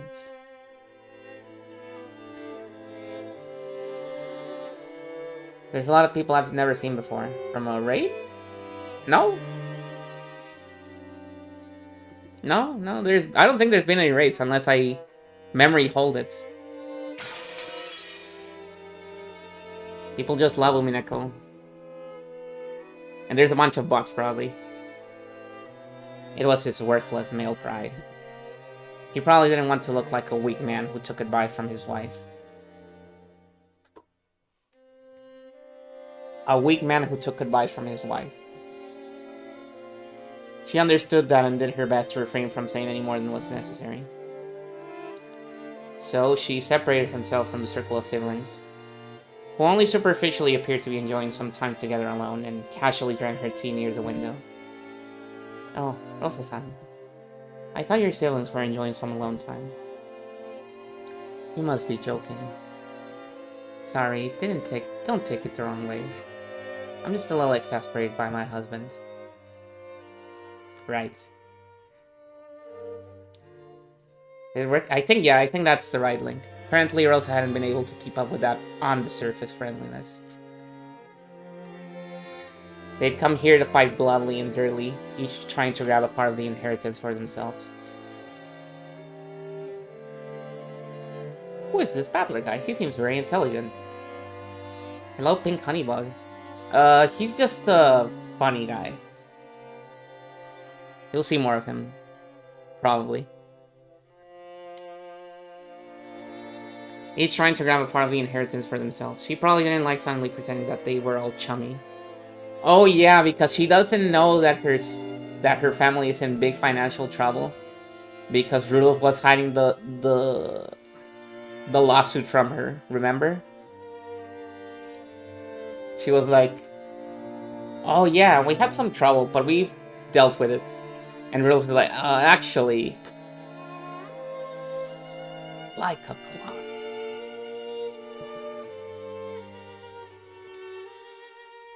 Or maybe she was still too immature for that.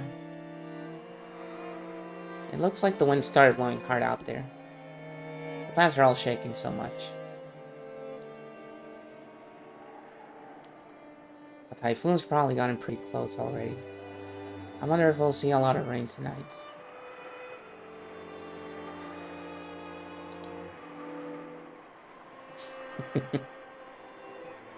Maria-chan really has grown a lot this past year. Does it look that way? She still can't even fold her own clothing yet. No, it's true. It's because he has such an affectionate mother. He'll grow into a girl with a rich heart.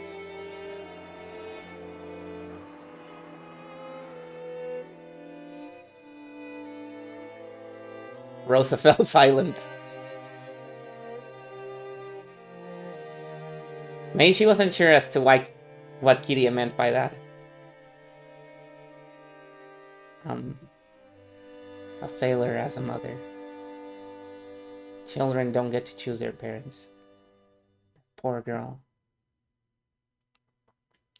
Doesn't that go both ways? Parent can't choose what kind of child they'll have either. Rosa bit her lower lip. This isn't a matter of assigning blame. Isn't it enough that you take your time and watch over her as she grows, conscious of the fact that you'll be living together? You spend every day with Maria-chan, so you probably don't notice the small changes. She's been in the chessboard! But the rest of us who haven't seen her for a year can see clearly how much she's grown. If you really mean that, thank you very much. Then, if you will excuse me, if there's anything you desire, please call for it at any time. Shannon bowed politely and left the room. Let's go! Shannon survived the horrible encounter with the family. She didn't get killed by somebody asking what the tea was. As Hideyoshi and Rudolph, who had a soft spot for women, watched her go, the atmosphere in the room began to revert back to what it had been right before Shannon's visit. If father can't come down, well, that does still leave us with certain things we can't discuss. Right, Rudolph? Yep, that's right. We didn't come all the way out here just to drink some dusty tea, right? Very well. What is this matter that you're so clearly eager to discuss? My. Those people really are determined. They certainly got started quick. I need to join in too. If I don't assert myself, those people will quickly forget that there are 4 siblings. Sounds like you got it pretty tough yourself. Maybe I spoke too harshly. Forgive me. No, I don't mind. I'm the one who should be apologizing. As a pair of mothers with daughters, we should talk more often. Every single time we meet, we end up talking about something shady. Oh, right, remember? Kiria does have a daughter. It's Battler's stepsister, Asumu, who did not come to the reunion because she's sick. She got sick and so she couldn't come.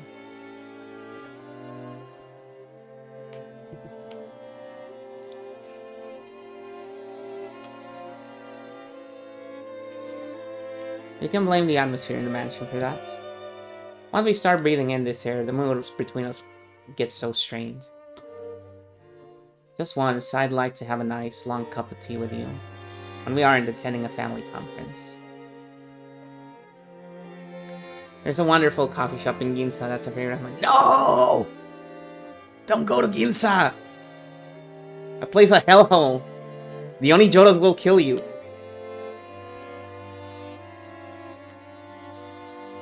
Please let me invite you sometime soon. Thank you, Kiria-san. That sounds great.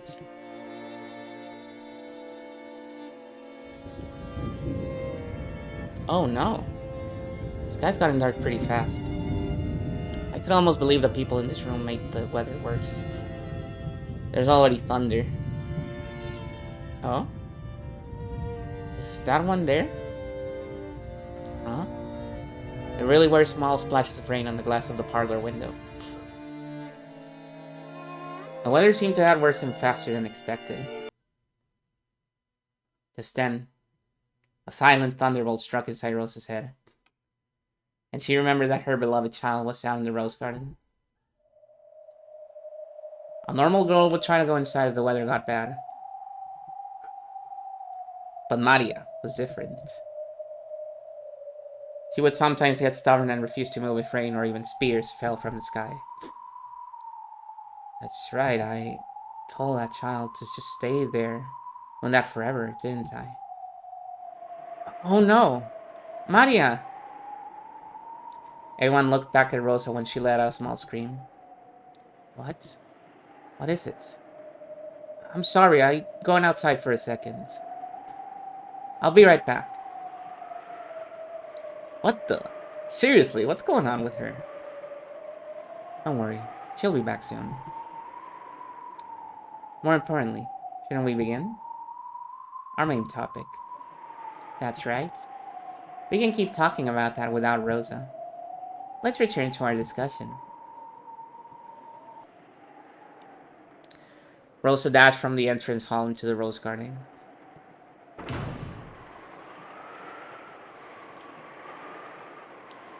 When she opened the door, the wind that hit her was too strong to be called a light breeze, and told her that the typhoon was approaching faster than she thought. Just as Kiria had said, the wind was mixed in with small droplets of rain. There was also a low rumble of thunder. It could start raining any time. Rosa headed for the rose garden. She headed for the place where she had scolded Maria a short while ago. It was almost lunchtime. Children had been told to come to the mansion around lunchtime. So they were probably in the guest house waiting to be called. Even if Maria didn't come to them, they would surely think I took her to the mansion with me, and wouldn't worry much. Enjoy your lurk. After all, she had been with her mother, so there should have been no reason to worry. I was here. I abandoned my daughter to the worsening weather. Maria, are you there? If you're there, answer me. Oh, I was right. She was still standing stock still, exactly the same way she had been in the place where I had scolded her. Held in her hand was the candy that I'd bought, given her, and then stepped on and crushed. With that gripped in her hand, she stood there as the powerful wind whipped her hair out, tormenting her. I'm sorry, I'm so sorry. Sorry, Maria. Forgive Mama. Oh, Mama, welcome back. I waited a long time for you to come back. The scary witch pinched me, but I stayed strong, waiting for Mama to come back without crying. Maria, forgive your mama. Forgive your mama. You didn't do anything wrong. You were just possessed by a bad witch again. So I'm fine. I really like you, Mama. I love you. Ah, sorry. I'm sorry. Please forgive your mama for listening to the bad witch. Rosa buried her face in Maria's small chest, crying and begging forgiveness. And once again, those tears dripped down after who knows how many times. If only the brilliant sun had been shining on the two of them,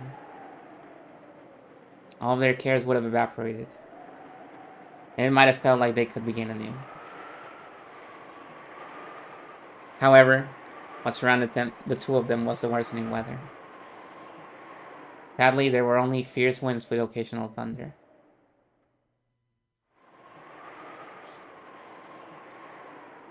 The sound of Maria sniffling brought Rosa to her senses.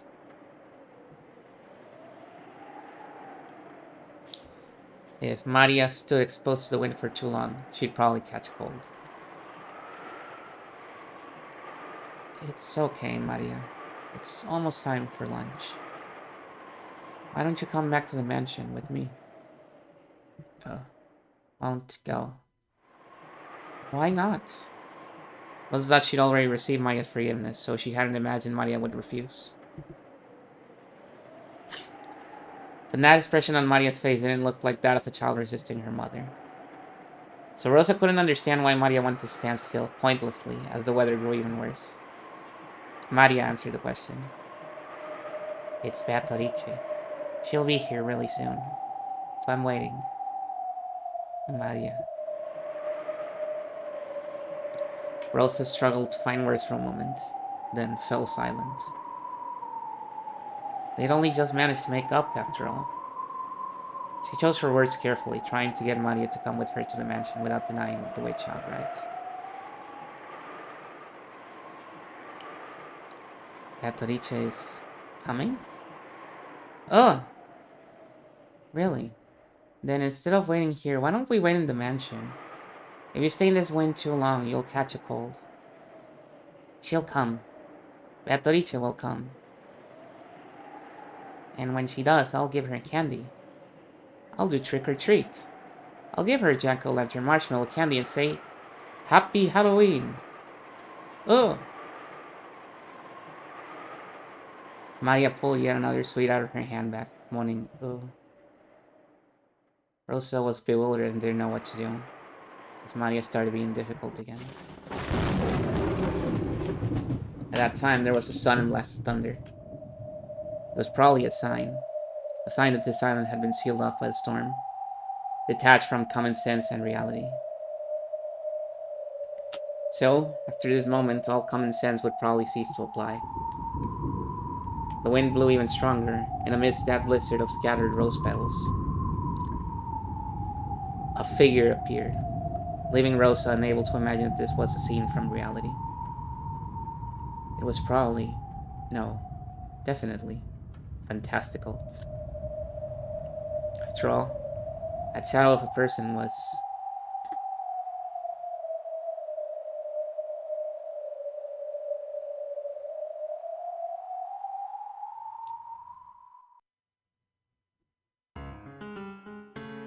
Beatrice! Maria dashed over to the shadow. Normally, Rosa would scold her daughter if she dashed over to someone who she hadn't seen before and didn't know. But Rosa forgot to do that. Wasn't able to do anything but stand there, stunned. She's serving card, what the hell? She really is. It's been quite some time. Have you been well? Oh, I've been well. Witches don't catch colds. Oh. Indeed. A witch can use curses to make people catch colds. But how foolish would it be if she caught one herself? From now on, you should take care not to catch something like a cold yourself. She patted Maria's head as she said this, smiling roguishly. Rosa couldn't have known the name of the woman who was happily spoiling Maria. However, Maria had called it out in the beginning when the woman appeared. So even though Rosa had never met her, even though the woman still hadn't introduced herself, Rosa was able to know her name. However, that name held a special meaning on Rokkenjima and in the Ushinomiya family. There's no way something that stupid could be. Beatrice! Happy Halloween! Look at what we bought! I'll give you one too, Beatrice. Oh. Indeed. Happy Halloween! Oh. Is this for me? How truly adorable! That a candy would be made out of this. The lonely light of a man lost in the darkness of purgatory, unable to go to heaven or hell. Right now, on this island that has been cut off both from the world of humans and the world of non-humans, there may be no more suitable sweet.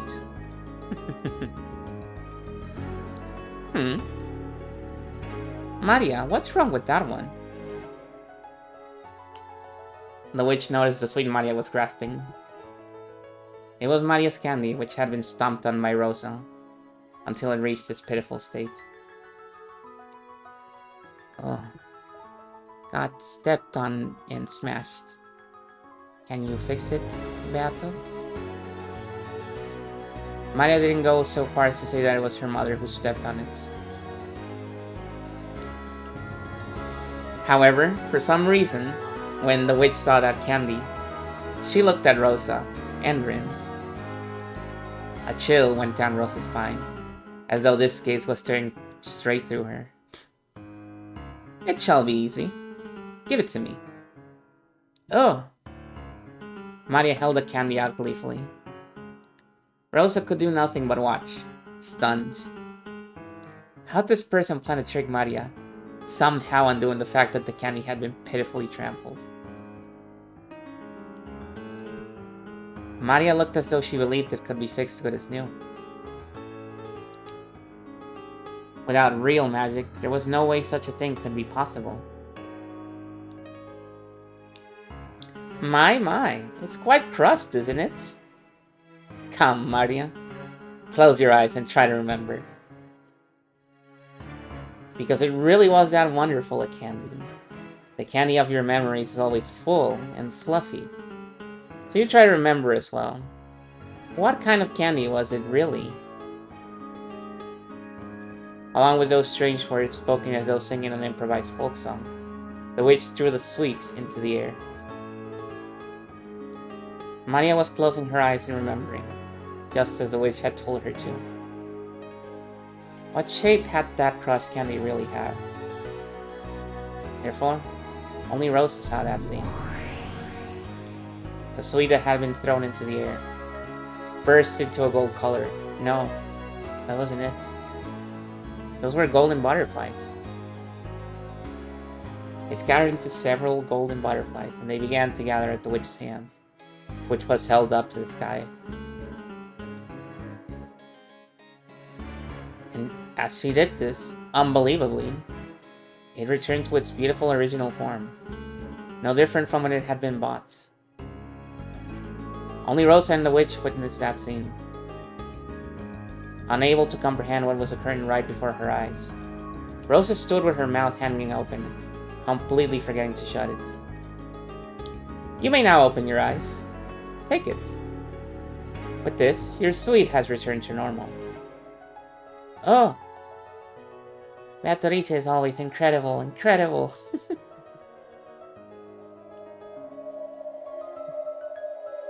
There was a stark contrast between Rosa's shock and Maria's innocent joy.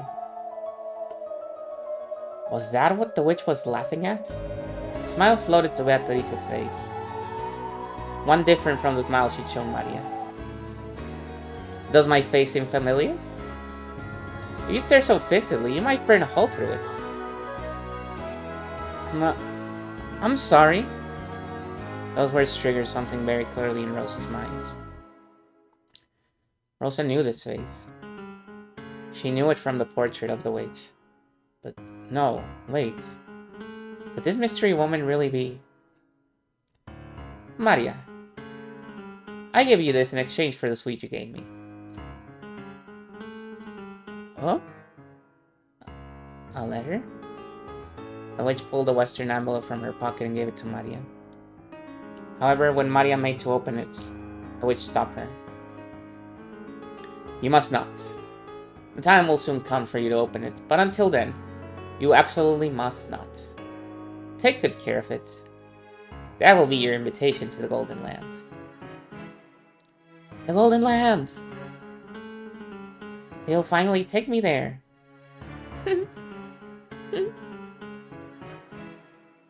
Take it and treat it with care. You must not show it to anyone. Oh. I'll keep that promise. You've always got to keep promises with witches. And this is for you? Huh? Me? She probably hadn't imagined that the witch would speak to her, too. Rosa was bewildered by the second western envelope, which was thrust before her. She'd seen this type of envelope before. There could be no mistake.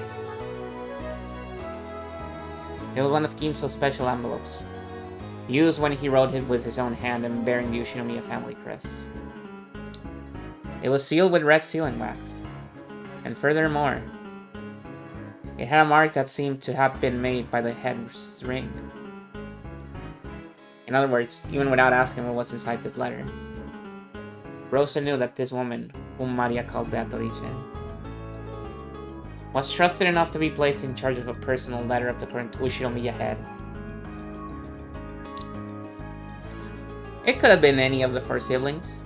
However, the fact that I met you here probably means that you were chosen by Kinso's roulettes. So take it. Then read its contents aloud while seated at the dinner table, when all the siblings are gathered. What did you say? Rosa looked back and forth several times between the witch's face and the envelope that had been handed to her. Today was the family conference, and the biggest topic of discussion would be the inheritance problem. So she had joined together with Eva and Rudolph. and they plan to force a certain condition on Kraus to try and extort several hundred million yen in cash out for him. It was as if the witch could see through all of that.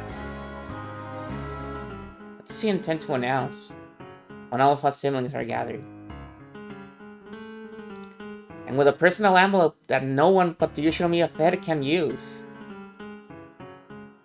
Maria, the weather is getting worse. Return to the guest house and wait for lunchtime. And Rosa, we will meet again later. Allow me to introduce myself again at that time. The witch turned her back to her, laughing. Then she began to head towards the mansion with an air of composure. Maria energetically called out and watched her go, then began to dash towards the guest house, leaving Rosa behind. As though she wanted to inform the other cousins of her fortunate meeting with the witch as soon as she could. At least, Rosa was left alone in the rose garden as the winds grew stronger, unable to do anything but pray that what had happened was just a daydream.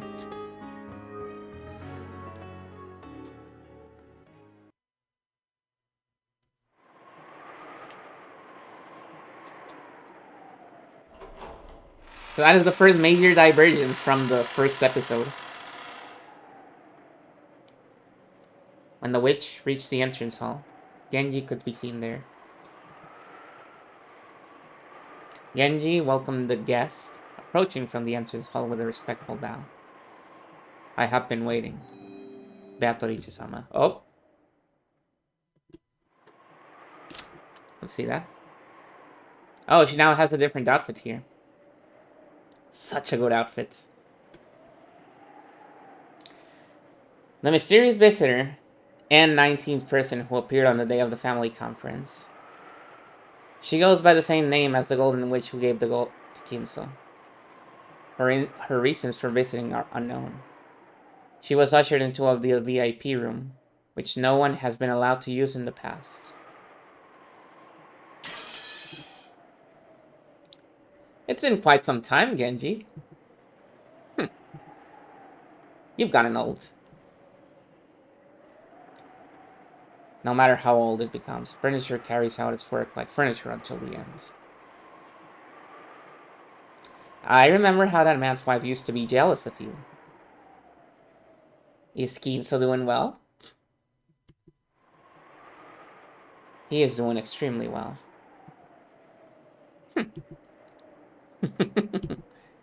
The witch probably laughed because she knew Kinso's own doctor had announced that Kinso didn't have long to live. However, if anyone actually looked at Kinso and noticed his figure, which wasn't at all what you'd expect from someone nearing the end of his life, they might easily call that doing extremely well. Maybe that's what the witch was laughing at. Then, let us go and greet him. I look forward to hurling curses at each other after 30 years. As the witch grinned, she started walking, leaving Genji behind. Her gait was like that of a family member who knew the inside of the mansion well. Genji followed her in the manner of one who served her.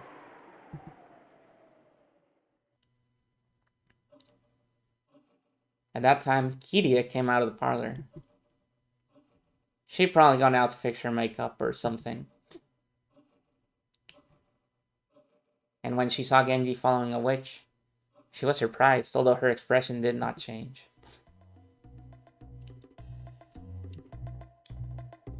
It's only been 30 years since they last saw each other? Yeah. A guest for Kinso had arrived, despite him being almost dead, on the day of the family conference when the fate of the inheritance was to be decided.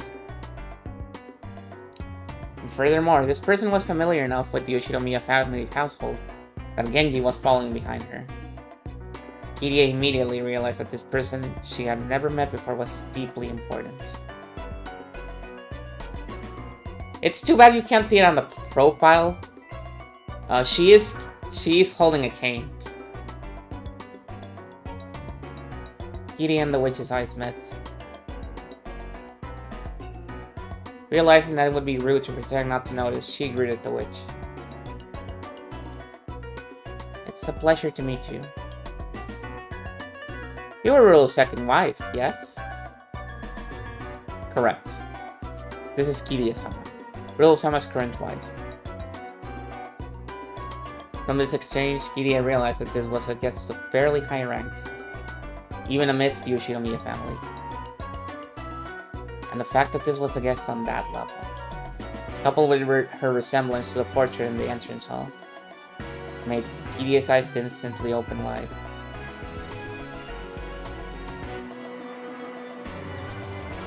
Wait a second.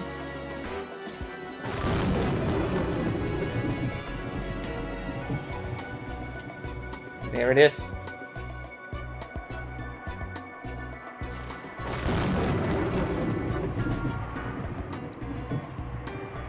Pleased to meet you. I'm Kiria. I wonder if this is our first meeting.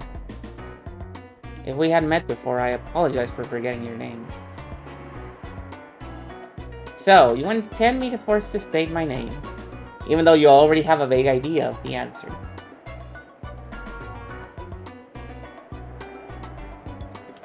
Kiria thought she'd given a sociable and humble greeting. Her expression grew slightly cloudy at the openly oppressive response. At any rate, this didn't seem like to be a person she could grow to like. But if Kiria's guesses were correct, this witch probably held a vital key to what her own husband was most interested in.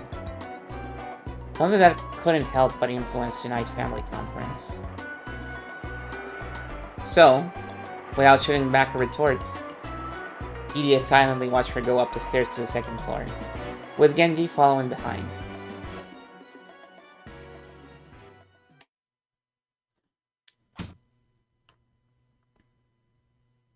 So, when someone tapped her shoulder from behind, she was so surprised she almost choked. It was Natsuhi. Kiria-san, why are you standing still in a place like this? Are you not feeling well? I'm sorry. I was just fascinated by the portrait of the witch for a bit. Oh, you mean the Golden Witch, Meatorice. The one whose goal was supposedly necessary for the revived Yoshinomiya family we see today. Quite a fantastical story. Just what one might expect from father. Natsuhi spoke in a perfectly ordinary way. It was the sort of comment you'd expect from someone convinced that the thought of a witch existing was ridiculous. No more than another of Kinso's ramblings. However, for some reason, that point of view didn't seem quite right to Kiria now. Just a moment ago, she herself had seen the Golden Witch come in front the entrance hall and climb up the stairs. So Natsuhi's words made it feel as though someone was trying to deny the existence of that person. Or else make it seem like she was never there to begin with. I'm sorry. Maybe I'm getting a bit of a headache. I think I'll rest for a little while. The fucking smile. Oh, you're getting a headache? Fucking lock in, girl. Oh, is that so? Then I have some good headache medicine. I'll get it for you.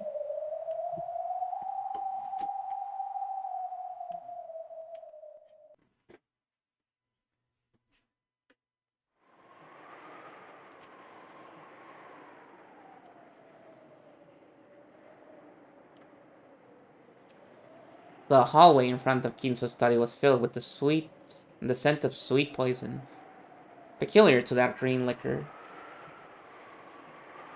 Genji, who was completely used to it, did not grimace. And the Golden Witch didn't grimace either. How long has he been in there since last he left? I believe it has already been several years. Is he that desperate to turn me into a bird in a cage? How pitiful. By now, you're the bird in a cage. You're the ghost of this study, are you not? How pitiful he is unable to recognize even that.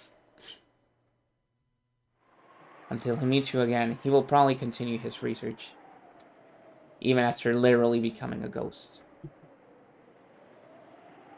Is it love, or madness, or a delusion? And yet, perhaps even those can form magical power when strong enough. You sad magician. The witch grasped the doorknob to the study. And she did. There was a sound like that of flesh burning and splitting open. It was the sound of the doorknob literally burning the witch's hand. Beatrice-sama. What is this? A ward against magic? Is that person unable to get by without relying on something like this? I have heard that this door would cause you great pain, Beatrice-sama. Shall I open it? No. It's fine. If he wins, I'll be a bird in a cage for all eternity. If he loses, only the life of a laughingstock will be left. The life of a pitiful magician who went mad with love and lost everything. Already, Kinzo and even I are nothing more than pieces laid out on the game board. All that is left is for the roulette to decide who wins and who loses. Until the roulette shows its result, there is no need for me and Kinzo to meet again. The witch looked at her hand, which was beginning to heal bit by bit, even though it had been horribly burned. Or perhaps that is why he has this ward here in the first place. Yes, perhaps even that is honorable in its own way. By now, everything sits on top of Kinzo's game board. I like it, Kinzo. Allow me to enjoy my game with you. Allow me to enjoy the failure of the final gamble of the old magician who fell in love with me and threw away his entire life.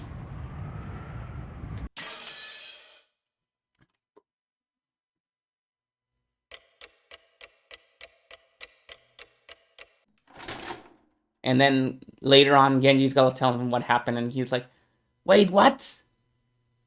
Oh, fuck, I forgot to remove the spell. Fuck! She was right here. God damn it.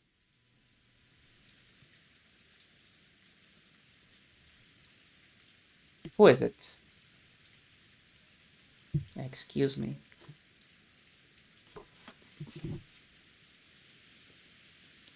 I have brought lunch. Enter. Excuse me. Adler and Beatrice both have the little fangy. Coincidence? Maria as well. Coincidence? I'm pretty sure Maria also has a little fangy. I think Jessica has it as well.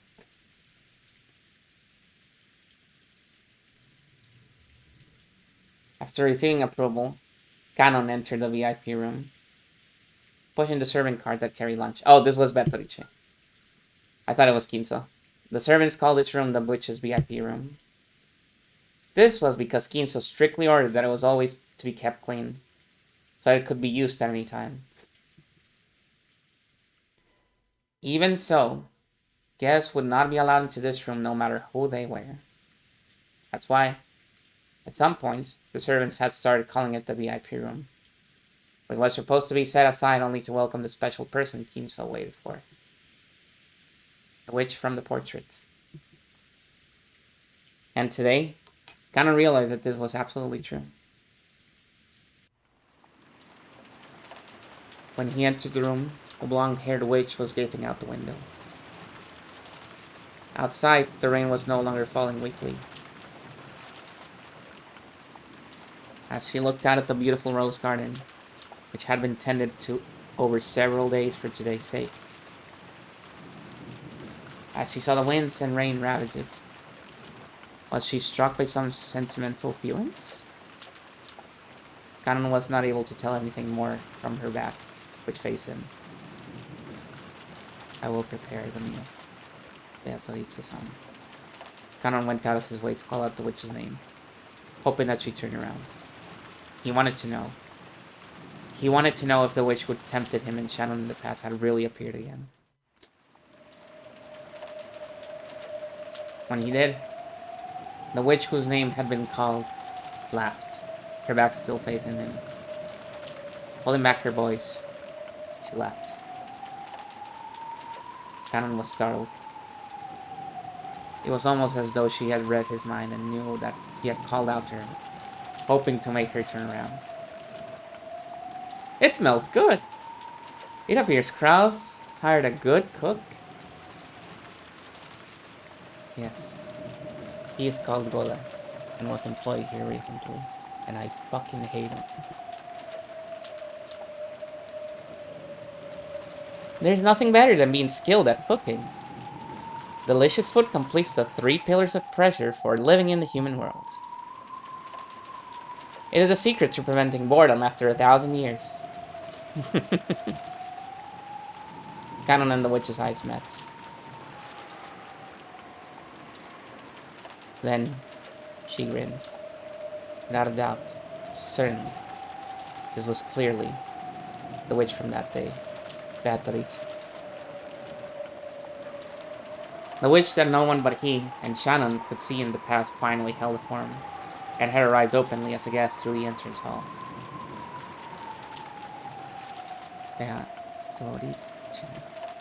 Summer.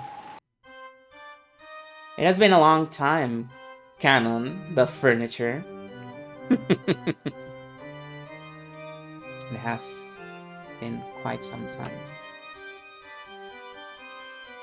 Canon tried to remember to be polite to this guest for the time being. But the visit of this suspicious witch made dark clouds start to shroud his heart, especially considering that today was the family conference.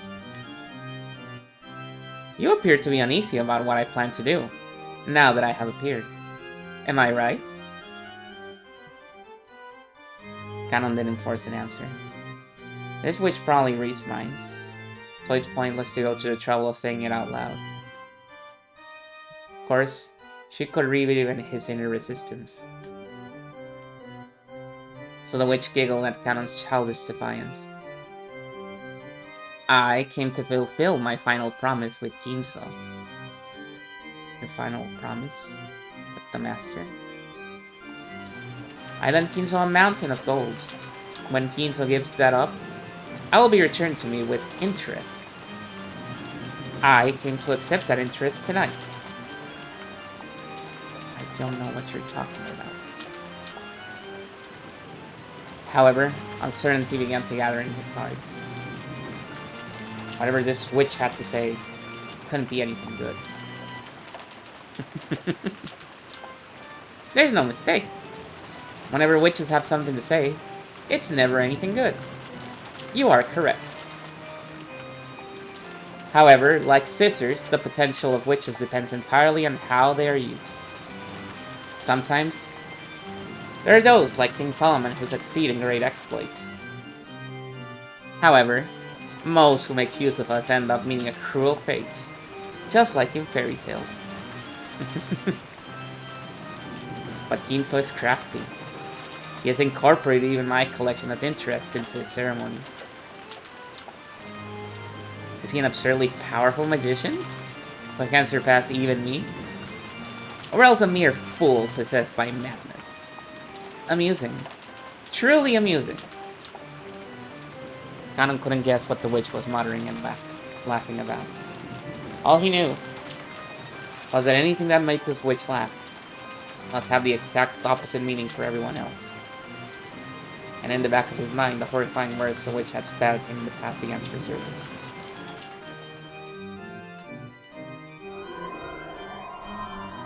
One moment.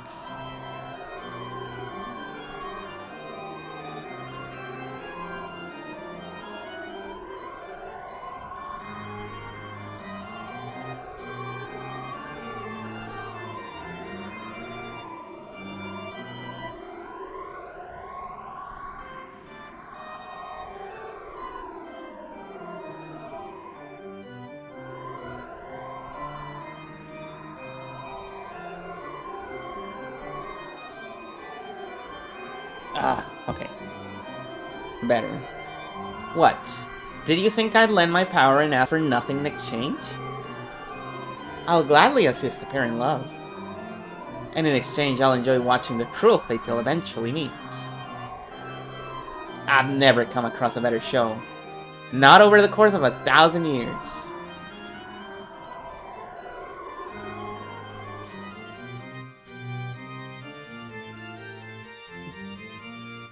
Could it be that you...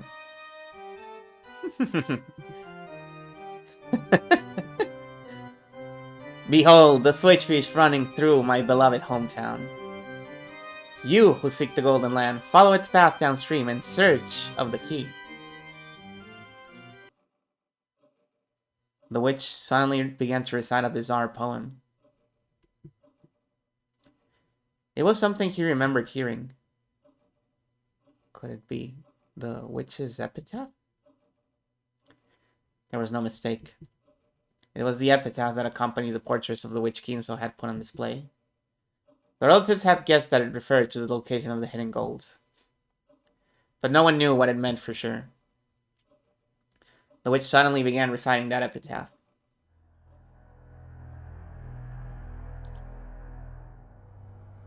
Canon, since you're furniture, I imagine you've heard about it from Kinzo. The day when everything will be returned to the Golden Land has come. Rejoice! The day when you will be freed from the chain of living as furniture has finally arrived. I believe you wanted that for a long time.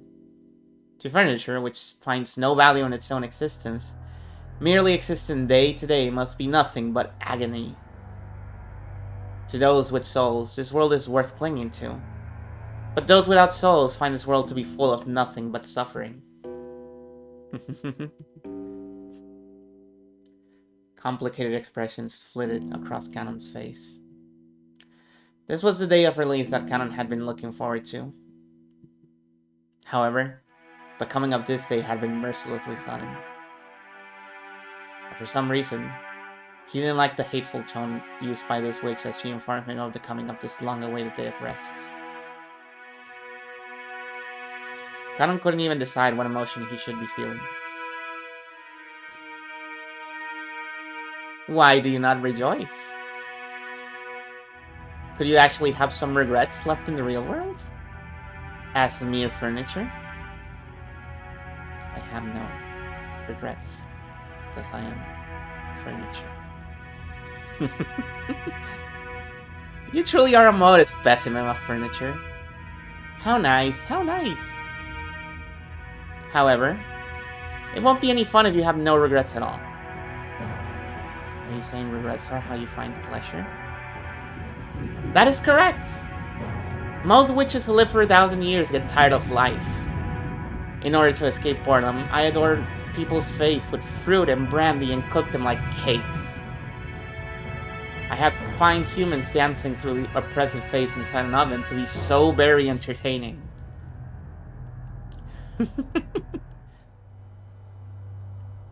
You see, I'm actually a tad famous in this regard. So much so that rare guests come from far away to see my skill at cooking. Perhaps this is something that mere furniture cannot understand. Canon couldn't understand what the witch was saying. However, he fully realized that this was a terrifying being who treated the fate of humans as a show, enjoying it whenever some harm befell them. However, furniture has no soul or life, much less a fate. Pitiful furniture does nothing but serve until the day they're released from the real world. To furniture like that, the witch, who had come to release them from everything, was a being to be received with overflowing affection. Even though the day Canon should have been waiting impatiently for it had come, he was confused by his own inability to accept it easily. Why was it? The face of Shannon, the person he loved as a sister, rose to his mind. And for some reason, Jessica's face did too. Canon bit his lower lip hard enough that it hurt. Thinking about Jessica like that was something Furniture must never do. Even though he thought he'd known that. Even though he complained about Shannon's relationship. Why was it that Jessica rose into his mind at a time like this? He felt a little shameful at his own naivety. And to forget about Jessica, he turned his thoughts to Shannon. Shannon is also Furniture.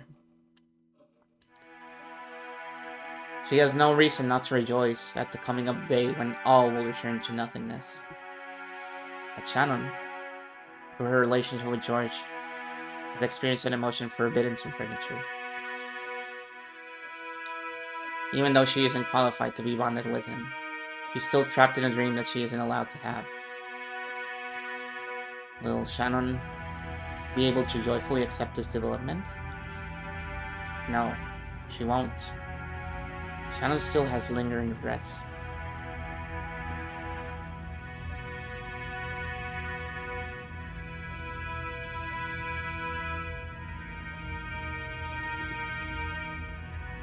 Those will probably become a great source of pain and torture for her. And those lingering regrets were planted by none other than this witch. Why? Because that would be more interesting. Nothing more. This day that Shannon should have been waiting patiently for will probably be a harsh burden for her, given her emotions that she must never experience. I thank you for granting me, us, Furniture the day of our release. And I hate you for making this day so difficult for Shannon to accept. I wanted to make you suffer from your regrets as well, just like Shannon. However, you continue to live like Furniture with foolish honesty, never getting ensnared by me. And yet, it seems you love Shannon a little too dearly, right? Shannon's regrets are now your regrets. Will those feelings transform into hatred for me? If you wish to kill me, give it a try. As Ginso's Furniture, you'd have at least that much power, right? However, if you kill me, then the day of the rest for Furniture will not come for all eternity. Could you bear to live with that? Are you truly capable of resisting when I try to release you? Kneel! What? Kneel and kiss my shoes. Otherwise, I will leave this place. I'll go back and never show myself again for all eternity. So, Canon, do you think you could bear to live like that?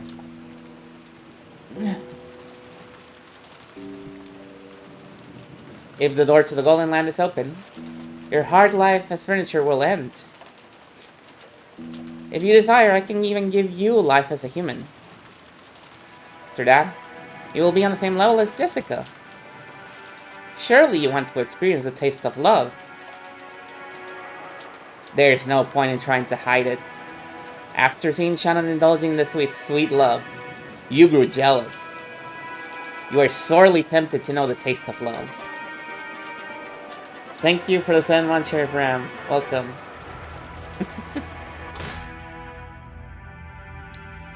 Stop it. Stop it. You're trying to ensnare me again. Won't be reduced to a toy for your amusement. Oh. Then I will be satisfied with Shannon alone. After all, you aren't the only one who was implanted with a seed. Even fruit and plants sometimes fail to bear fruit after all. The one who obtains the key must then travel to the Golden Land in accordance to these rules. On the first twilight, Offer the 6 chosen by the key of sacrifices. On the second twilight, those who remain shall tear apart those who are close.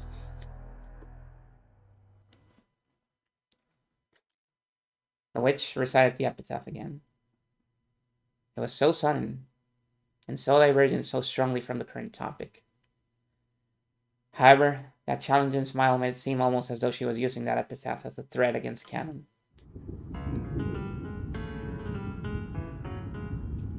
Do you not understand? For the ceremony of the epitaph to succeed, at the second twilight, 2 who are close must be offered as sacrifices. It could be any 2 who are close, a husband and wife, or even a pair of lovers. According to the rules of ceremony, who will be selected is up to me to decide on a whim. Don't you think there could be no more fitting sacrifice for the second twilight than Shannon as she is now? You dirty... Canon realized something. Until today, he thought he'd given up everything else and lived as furniture, acting like furniture. But in reality, that wasn't true. He loved Shannon too dearly. Therefore, when Shannon was in pain, Canon shared in that. If only Shannon had continued to live as furniture, indifferently like Canon, without any regrets in this world, he wouldn't have had to be in so much pain. The witch planned to toy with Shannon, who had known the taste of love. No, whom she had taught the taste of love, as she killed her. She wouldn't be welcomed into the Golden Land and granted a compassionate release. Instead, if the witch had her way, she'd be used as a sacrifice, subjected to the utmost of torture and pain, and forcibly turned into a human foundation of this evil ceremony. And this witch would probably make Shannon meet this horrible fate, for no reason other than it was amusing to her. Furthermore, she was turning to do this so that she could make Canon, who had never submitted to the witch, finally give in. It was that simple. In the end, though he had tried to resist the witch and avoid pleasing her, he had only made things more amusing for her. After all, he was furniture. No, a toy. They were nothing but toys meant only to distract her from boredom.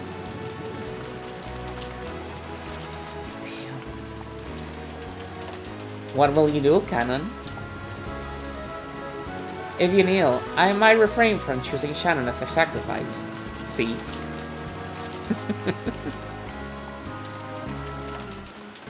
I've always wanted to make a toy like you surrender someday.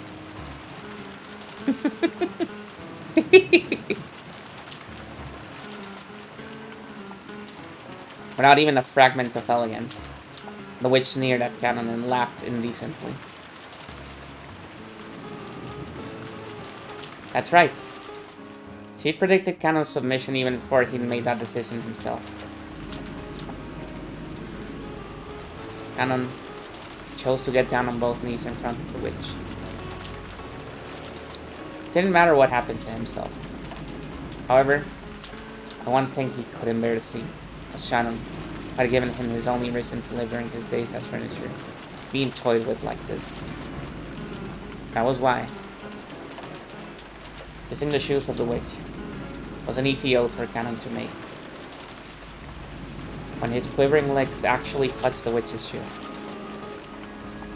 Beatrice let a look of ecstasy rise to her face, then laughed with a voice filled to bursting.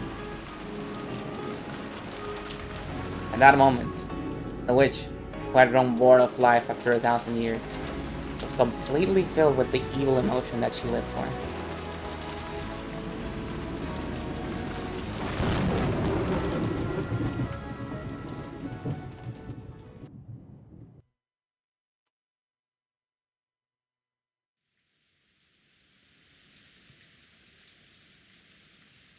When lunch ended, the relatives moved to the parlor. Rosa had brought a high-class brand of black tea from a famous store in Ginza. That had been served, and the parlor was filled with a pleasant aroma. Since the children were there too, the adults tried to interact like normal relatives on the surface, talking peacefully about recent events and how their children were growing up. It had started raining. I thought Rosa could survive the inside. Yeah. I don't know, Bug. I mean, maybe we're seeing this the wrong way. Maybe we need to spin the chessboard around. Maybe Rosa is not in danger from the Onijoro because she's one of them. Maybe she's an Onijoro herself. It had started raining, so the children couldn't do anything but sit here like this, watching TV, unable to go outside. Maria was apparently a TV kid.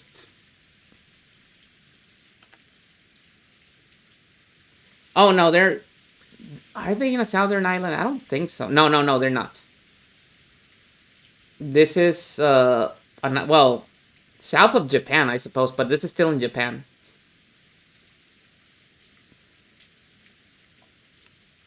Hello, shipwrights. Welcome. I thought I couldn't hate this witch more till now. We're just getting started. And she kept watching a boring daytime program without getting bored. Giggling all by herself. A boring daytime program. What could she be watching? She's watching Mr. Blobby. No, I don't think Mr. Blobby existed yet. He's from the 90s, right? At first, Badler joined in, seeming to deepen his relationship with Maria. But he had gotten up early that morning and was gradually hit by a wave of drowsiness.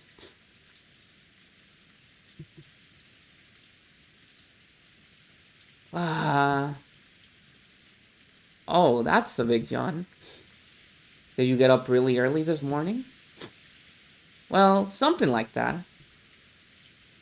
Now that all the tension is gone, I've started getting sleepy while listening to the sound of the rain. Tension? Still freaking out like that, tension?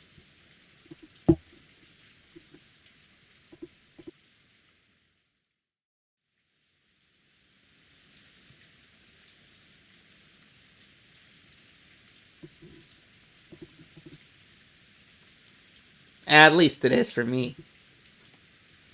Madler gave another great yawn and slowly lay down on the sofa. He really did look tired.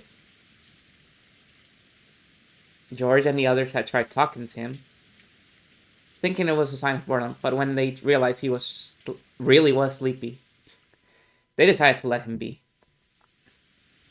My. They say that if you lie down right after eating, it'll become a mackerel. Stop kidding around. Doesn't sound we'd be having calf steak tonight. That'd make it mackerel steak. Komasawa-san.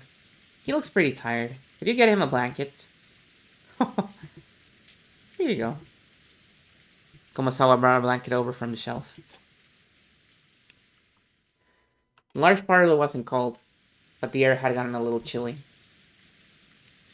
So when Badler took the blanket, he immediately wrapped himself up in like a turtle. You really were sleepy.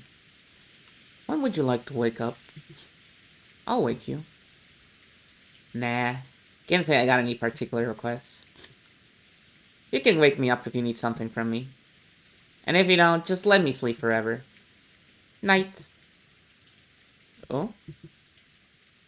Adler's sleeping? A nap? A nap? Oh, I'll do it too. Hey, Maria! Adler's sleepy, so you gotta leave him alone. Komasawa-san, could you give us another blanket? The blankie mode Badler. Yay! It was doubtful whether Maria really wanted to take a nap. She probably saw Battler wrapped up in a blanket and wanted to do the same. When she received the blanket from Kumasawa, she joyfully wrapped herself up in it and set up camp again in front of the TV. Sheesh. And just when we finally gathered all the cousins together after 6 years. This guy doesn't have a clue that he's the main guest of this family conference, does he? He's not. Don't worry. I can still hear you. We took it easy, eat at lunch, and there's even a typhoon and rain outside now. Because I got nothing to do. That means it isn't my turn yet. I wonder about that. If you have a passive attitude like that and never do anything unless something else happens, your life will be pretty boring, right? No, that's not what I mean. How should I put it? At times like this, I like to think about it this way. It isn't my turn. If this were a play, it wouldn't be my turn to go on stage. So the best thing to do is stay on the wings of the stage. You're always the main character of your own life, right? Why aren't you acting like you're in a supporting role? You gotta move forward by yourself and get up on the stage. That's not what I mean. I'm trying to say it's not my turn yet. Ugh. Sorry, I'm sleepy. And my mind's a mess. Give me a break. Yum, yum, yum. No kidding. You're so sleepy you're spouting nonsense. Let's leave him be for now. Hey, I can't let him get away with saying crap like that. You're always the main character in your own life. Not me. He's like, not me. Maybe you are, not me. I got serious issues with what Battler's saying. He's just half asleep. Don't take him too seriously. It's just that lack of guts. You know, not wanting to go on stage just because you think you can't be the main character. Something about it just pisses me off. With distant eyes, Jessica gazed out the window at the grey rose garden obscured by rain. When she put her forehead up against the glass, the pleasantly cool sensation seemed to chase away memories she was trying to forget. So, it just wasn't your turn yet. Is that it? Then, just when will you get up on the stage? Oh, is she talking about canon? In that case, who the heck is the main character on this stage?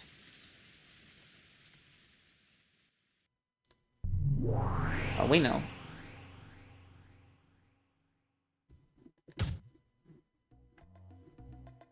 Dang! It's like you think you can do whatever you want. What the hell is all this? It's all screwed up.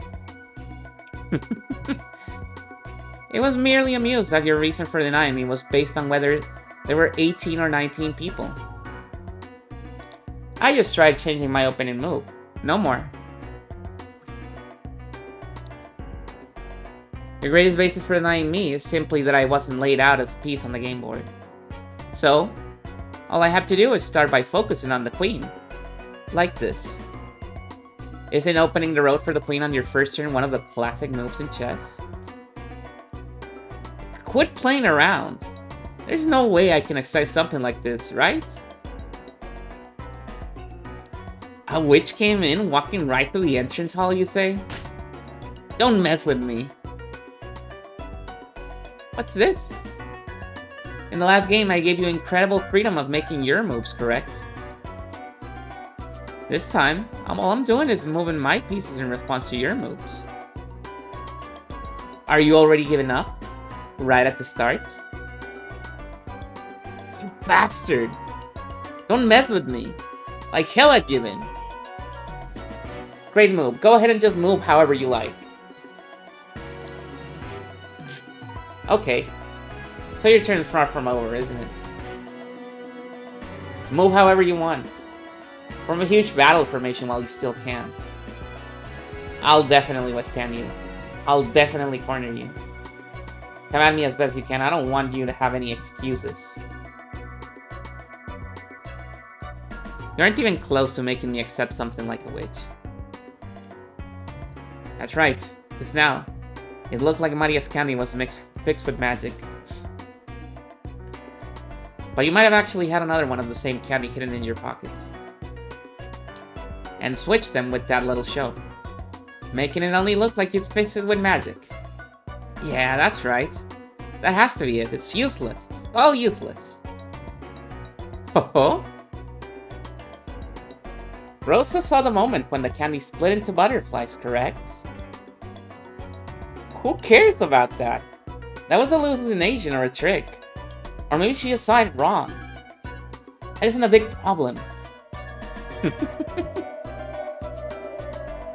So, you throw out the part you can't explain as trivial? I see. Is that your move in response to mine? You dug your own grave. Ushiromiya battler. It still isn't your turn yet. Allow me to make my move for a little longer.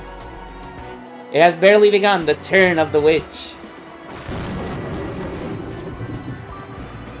She said it! The turn of the witch.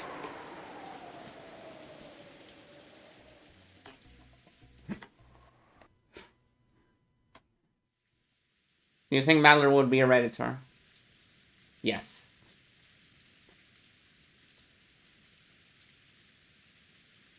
I was gonna say, give a compelling argument as to why no, but no, yes. The answer is yes.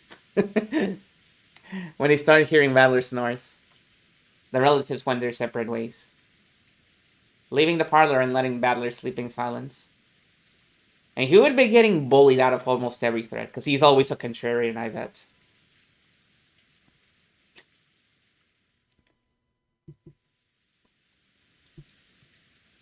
Even though it had been so lively in the parlor with so many people gathered there. When all of them scattered at once, and were swallowed up by the vast mansion, it created an eerie silence with no sound except that of the rain.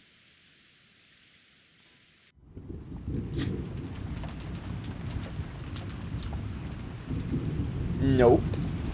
I haven't met a person like that even once. Aniki? I haven't met them. Kiria-san, is that true?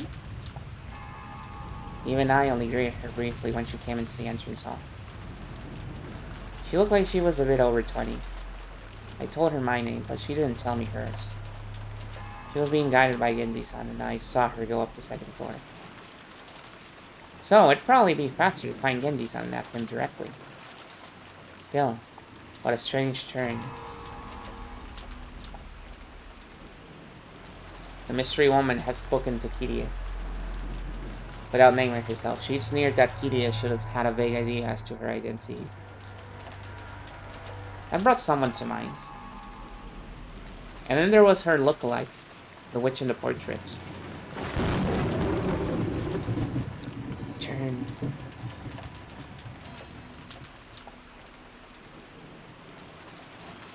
Was this person trying to say she was the witch of the portrait herself? I realized she was probably laughing at me for that reason. Even though it was her first meeting, she spoke as though she knew I'm your second wife. Aniki, you really don't know anyone like that? You talk too much. I've never seen a blonde woman like that going around this mansion. That kind of thing doesn't matter. The problem is what happens if that woman starts calling herself Beatrice. If she starts calling herself the manager of Father Sapphics. Or maybe she plans to call herself his mistress, his daughter, and demand that she'd get a share of the inheritance. Either way, we had one heck of a joker slipped into the deck. Did Nissan bring her here? Or did Father? This is bad. We thought we could manage something if we could corner Aniki in our talks. This takes us back to square one. I don't know what kind of schemes we've been making when I'm not around here. But it looks like we've been given a little time to form a counter strategy. Yeah. Better to have some time to prepare than have that blonde-haired Nachan suddenly appear at the dinner table and scare the shit out of us. Until we know why she's appeared, there's limits to the kinds of conjures we can make. What could she be after? Isn't it obvious? She's going to claim that she's the rightful heir to the father's inheritance. Father is still captivated by Beatrice. If he had a daughter with her, you can't bet that he'd want to leave all his fortune to her. She might even throw some strange will in front of us. If we take it to court, we could probably claim a quarter or half of it. But it'll probably be impossible to divvy out the inheritance until that's settled. We can't have that. I can't. And neither can you, Rule. And the same goes for Rosa, right? Each one of us needs to gather money quickly for our own reasons. It's our biggest weak point. So, what are they after? Kirie, can you guess? This is all news to me, but it sounds like we're starting from the premise that we've got an urgent need to collect money, right? This is all news to me, Rudolph. What's this going on here, Rudolph?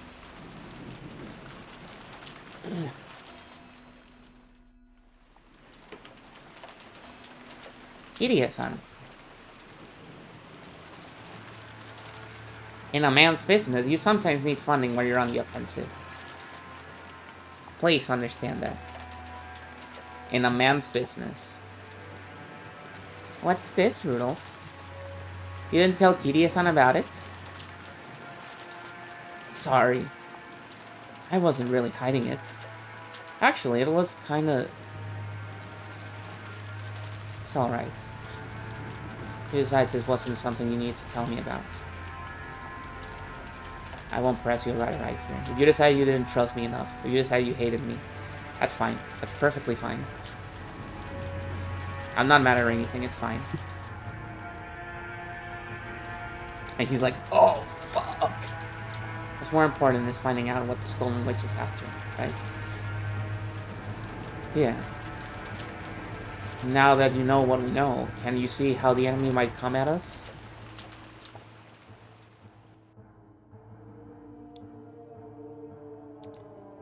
Rudolph had a certain measure of trust in Kirie's unique thinking technique. Chessboard thinking. I like that they treat Kirie like she's a fucking mentat from Dune.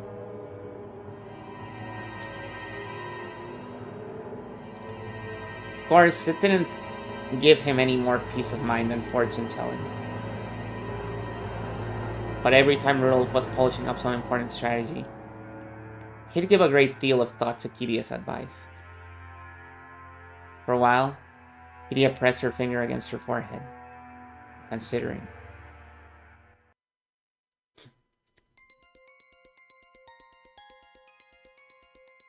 Chiotonuni, yeah.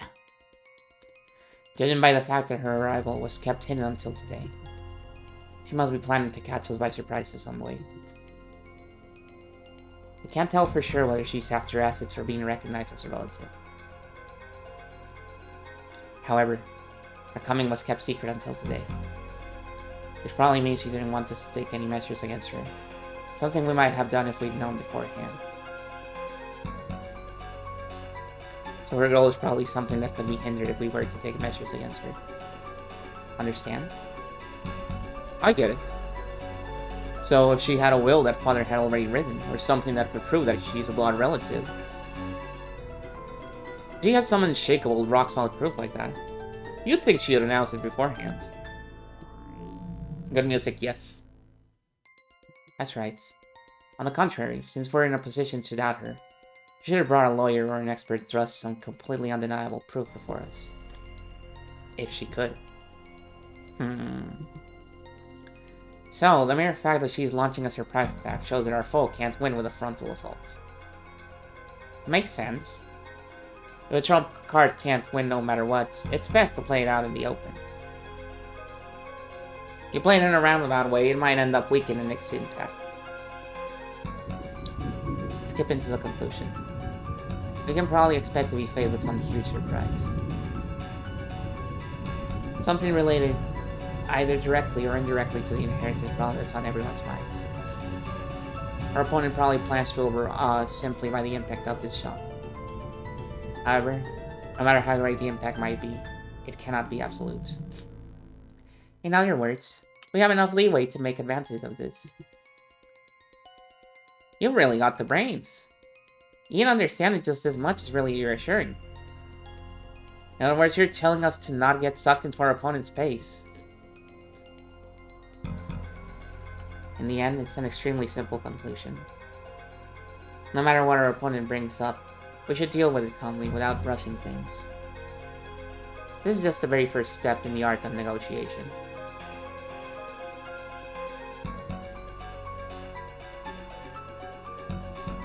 Just scheming children. So the thing is that the grandfather hates all of them. Like, really fucking hates all of them. So he never wrote a will or anything. So it's really a matter of let them figure it out themselves.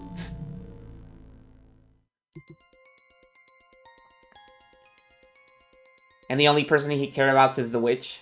And it's like, well, you can't put the witch in your inheritance. Nobody's gonna take it seriously. You really can't say you predicted your opponent's thoughts with just this. Come on. Just like usual. That was pretty good. Now that we know we've got a little leeway to attack, it helps us relax a bit. What we don't know is how she's connected to Krau's Nissan. Will it be a surprise for Krau's Nissan too? Or was he actually the one who called her here in the first place? Yeah, they don't know that.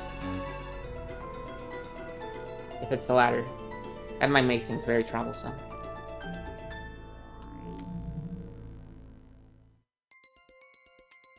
That's right. Secretly calling a mystery woman on the day of family conference. It would be in terrible taste, but it does feel like something Nissan would do. Aniki, let's do this.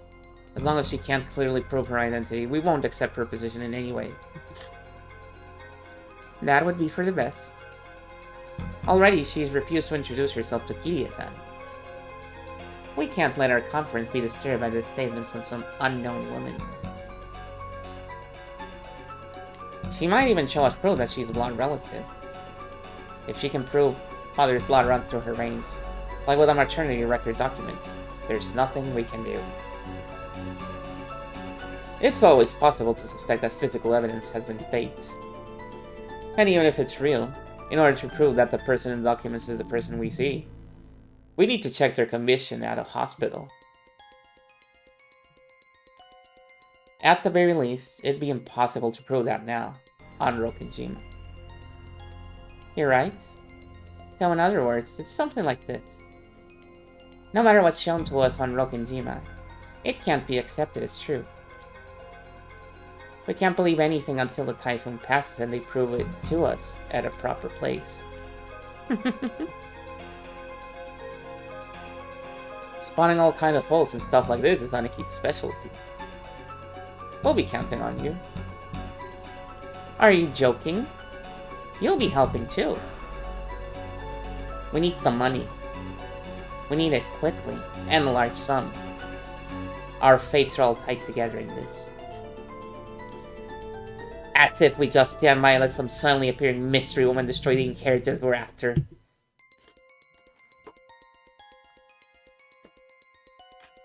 Rolf and Eva always form a united front as siblings at times like this. Sickened by the idea that their own inheritance might be snatched away by an outsider.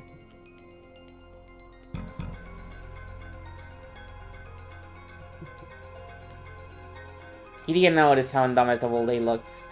Shook her head slightly. and gave a small sigh as she gazed out the window. The siblings are getting along. It's so nice, so heartwarming. Outside, it was still raining heavily, and everything was great, having lost all vibrance.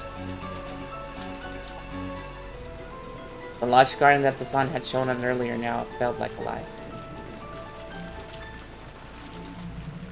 For some reason, the word Seba said a second ago kept repeating in Kiria's head. So, in other words, it's something like this. No matter what's shown to us now in Rokenjima, it can't be accepted as true. There was an odd nuance to those words. At that moment, the island was closed off by the typhoon and isolated. They had access to no public institutions and no hospital.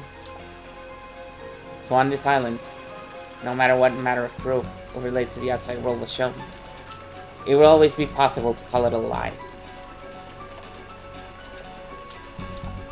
It would be impossible to prove that something was the truth.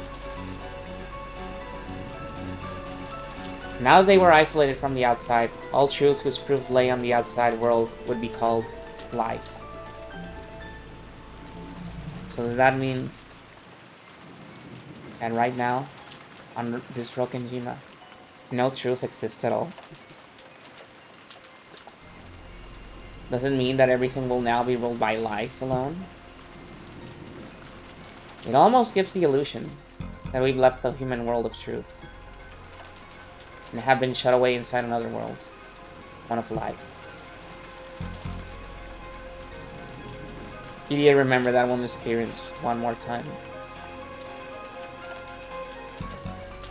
She remembered both what she had looked like and the witch of the portrait. On this island, which had been cut off from the world of humans and shut away in the world of non-humans, an unhuman being has come to visit. Kiria couldn't think of the smile that had appeared on that woman's face as anything other than a portent of misfortune. I get the feeling my chessboard thinking has missed the vital premise. One that will be necessary to understand that misfortune-bearing smile.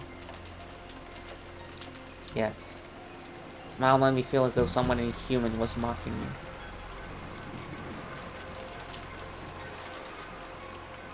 Based my reasoning on the assumption that our opponent is a human, like us. However, just like this island is now, she may be a being that isn't human. And human values may not matter to her. That's true. All of our reasoning is useless. For what reason has the witch been invited here today? Only one thing is certain. Now, in this instant, she stays somewhere in this vast mansion.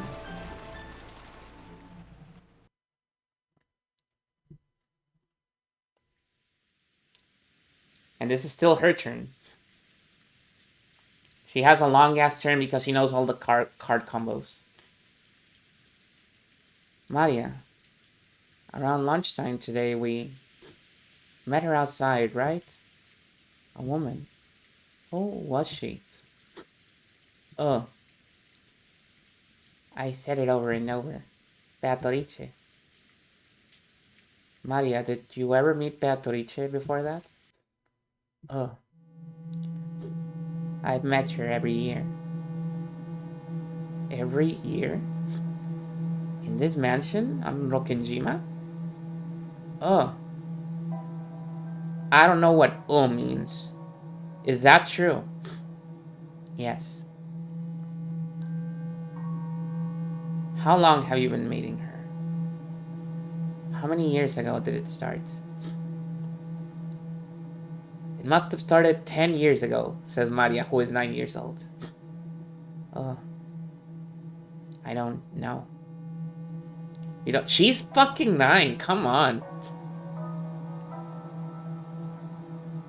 She's obviously not gonna have a perfect memory of when it all started. You don't know? What do you mean?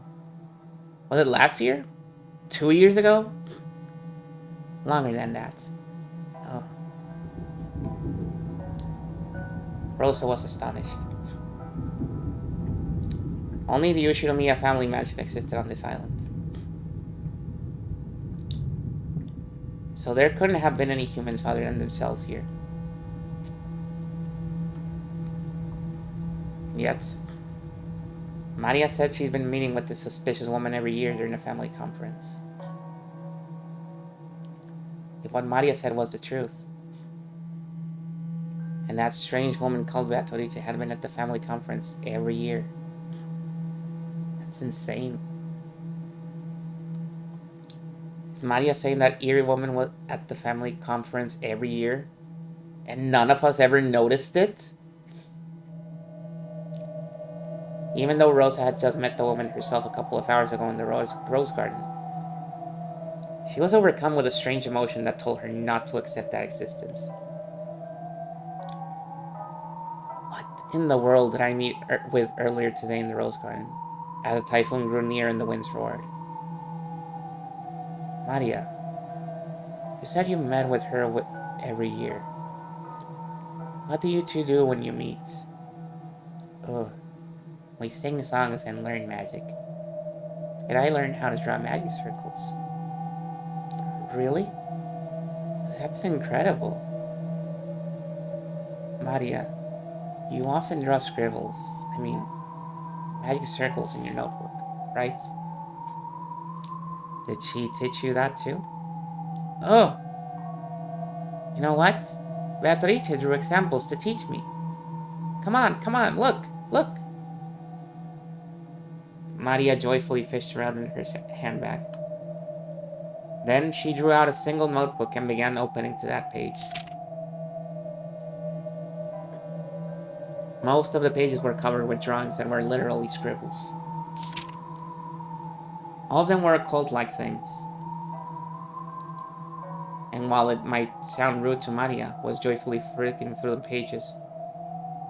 They were all creepy. You know, better creepy than crappy, is what I say. Look, here. Beatrice drew it. Oh.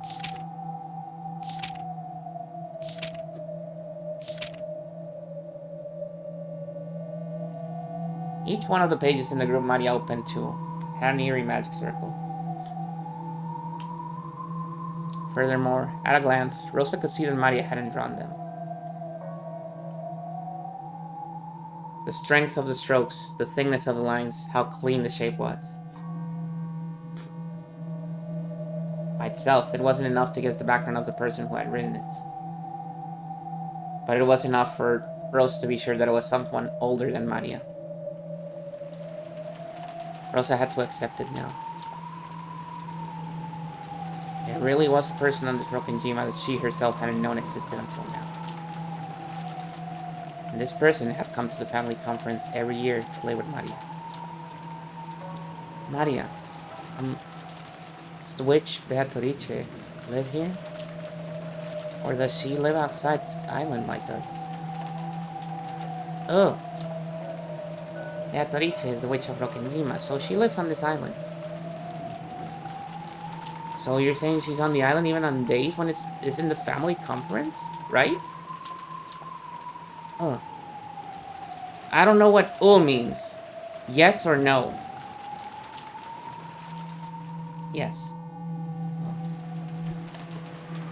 What in the... I can't believe it. How long has this unknown witch been living on this island? I used to live on this island. Passing the time in the mansion in the rose garden. Even so, I never encountered a witch like that. Right?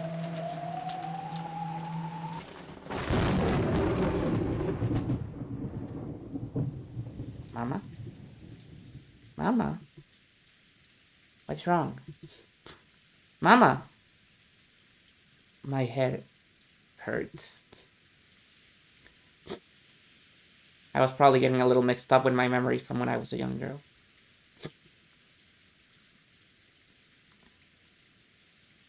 When I was young, I was terrified of the witch, unlike Maria. For me, the name Beatrice was a synonym for terror. Surely my fear from those days had been revived by the appearance of a woman going by that name.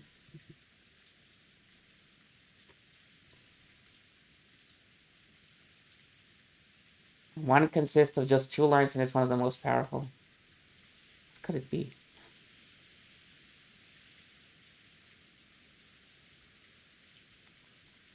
She can't be a witch. She's obviously a human calling herself that. Oh, the cross. It's probably the cross. She's obviously a human calling herself Beatrice, right? That's right. Witch entrusted me with an envelope. What in the world could that be? Rosa pulled out Western envelope. -2 with also 2 lines.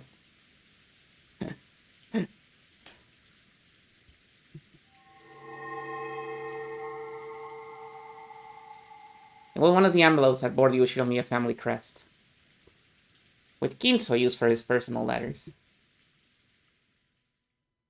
And its red sealing wax had even been sealed by the head's ring, which Ginso held. Which meant this envelope belonged to the Ushinomiya family head. In other words, it was from father. Why was a woman calling herself Beatrice holding it? Why did she give it to me? That's right. I'm sure she said to read this aloud at dinner. What in the world could be written inside? A sense of uncertainty gripped Rosa, as if opening this envelope might let loose incredible misfortune. However, at the same time, a little curiosity sprouted up too, urging her to find out what was written inside before other siblings could. Using common sense, one might guess that it contained a huge decision somehow related to father's inheritance. Actually, since she received it from a woman who called herself Beatrice, there simply had to be some connection. Doesn't mean this person wants not just the 4, but a total of 5 people to be included in the inheritance. Battler? I need a large sum of money. I can't wait long. Felt like such a simple daughter for discussing father's inheritance, but he's still alive. My greatest guilt. And nothing else. That is the only thing I feel guilty about. But this is no time to spout out cheap ideals.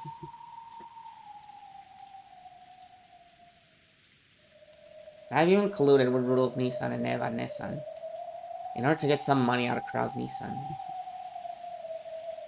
Coming from that position, I can't help but see the appearance of the witch as a sign approaching misfortune. Could be written in here. Here's something frightening. Shall I read it secretly myself first?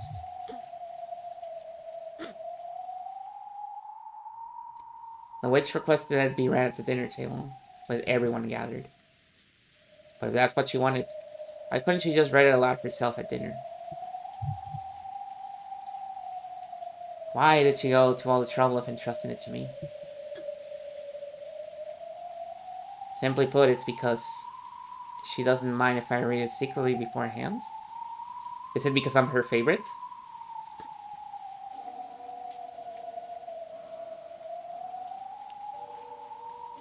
Is this the beginning of a new alliance for Rosa? Is everything coming up Rosa, actually? It'd be better to secretly read the contents first. I understand that means breaking my promise. But this is no longer the time for cheap ideals. Depending on the contents, I should probably discuss it with Eva Nissan and Rule Nissan too.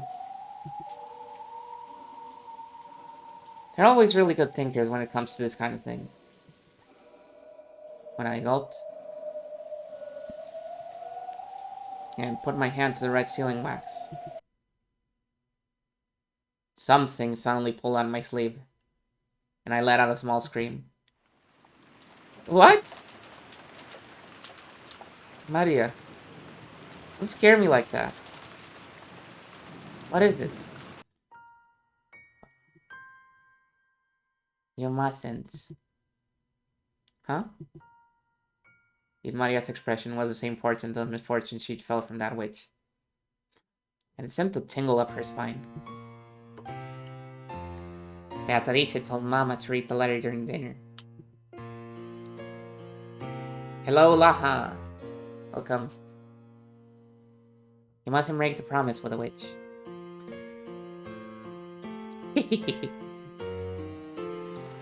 That's not it. I just wanted to look at the envelope for a second.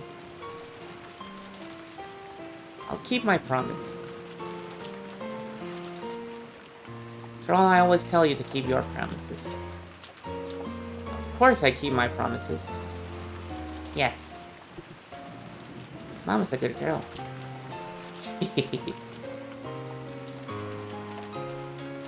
That laugh. It isn't cute, so stop it. Oh.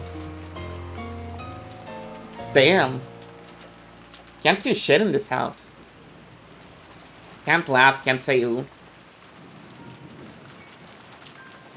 Come to think of it, you received a letter too, Maria. What was written inside? I haven't opened it.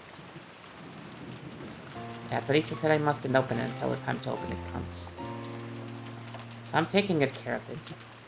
Oh. I see.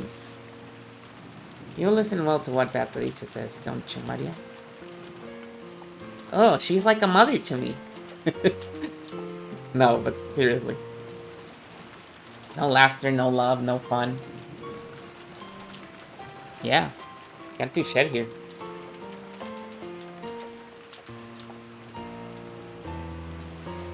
I'm Beatrice's disciple, so I listen well to what my teacher says.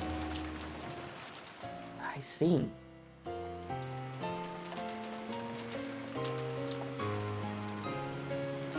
She loves me more than you do, Mama. Although she doesn't hit me as much, so I guess she doesn't love me as much as you do. So don't worry. Rosa realized something. Mixed in with Maria's gaze was the glint of someone that wasn't her.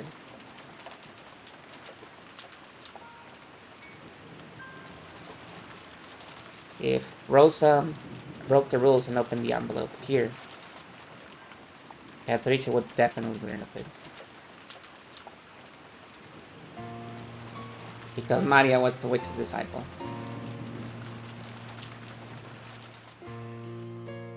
I'm not joking, by the way.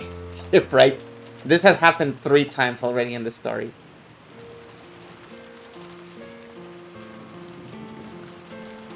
Maria was in contact with that witch.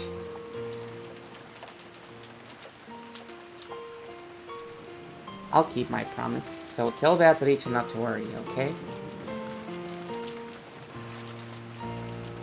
Oh. I'll tell her.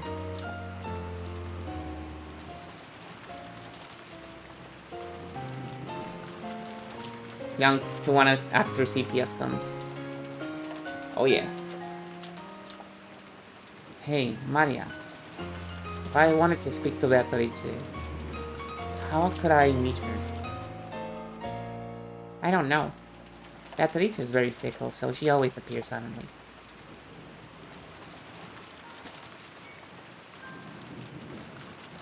I don't know a way to get her to meet me. But you know, she's always watching me. So if I get in trouble, she'll definitely come and save me afterwards. She's definitely erased her form and is hiding close to me.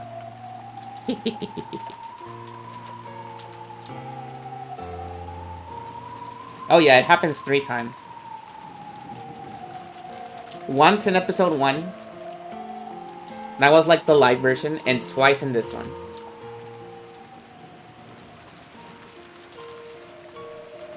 Don't I always tell you to stop laughing like that? Rosa effectively 4 times. Rosa effectively hit Maria on the head.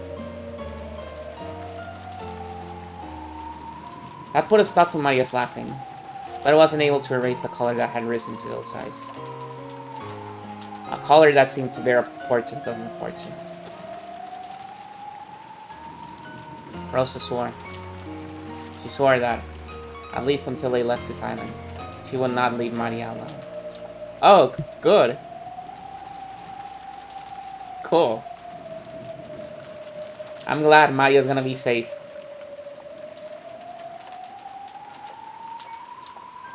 She couldn't allow an unknown being to make direct contact with her daughter any longer.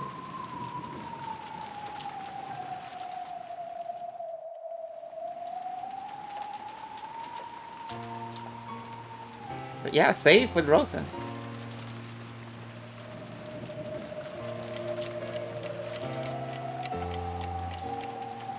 It is now 6 p.m.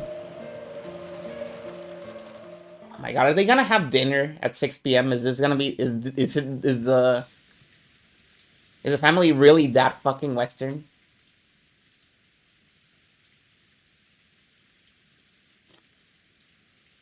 Maria still hasn't come back.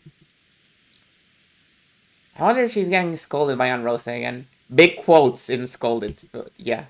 Ever since they met Maria at the airport, she'd been romping around, chatting about Halloween the whole time. But maybe she'd cut loose a little too much. Acting a little too boisterous on the plane, on the boat, and during lunch.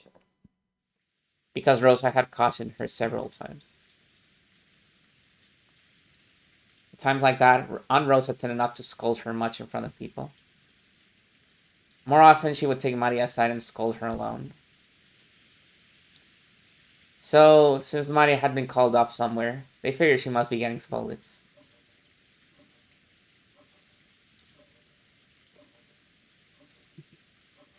When they looked at the clock, they realized it was almost 6 p.m. Of course, they couldn't imagine she'd been getting scolded all this time. Even Rosa gets tired. Maybe it was time for some anime she watched every week to start. What animes are there in the late 80s?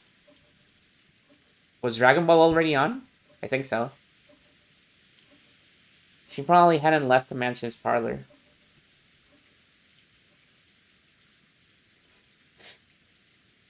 Maybe Battler-sama woke up and they've been playing together.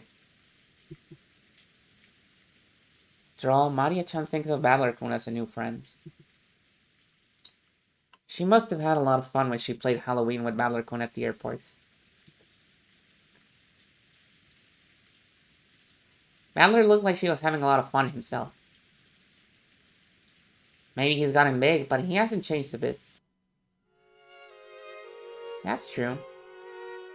I get the feeling Battler-sama was gracious enough to remain as he was 6 years ago. Shannon, do you remember what he was like back then?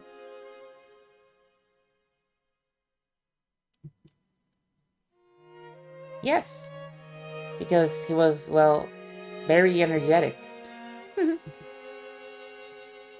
also remember the four of us playing together 6 years ago. Shannon acted a lot like a big sister back then. That's right. I had the feeling she was even more dependable than she is now. Back then, I didn't truly understand my place, so I did quite a few rude things.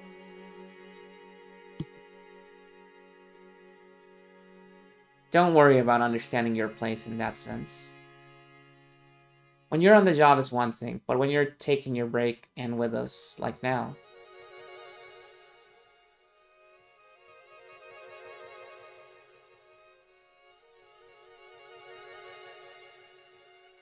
Oh shit, guys, by this point Gundam is already out, and it's been out for several years.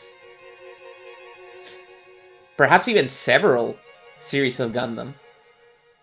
Like 2 or 3. I'd rather you stay and be friendly, just like the old days.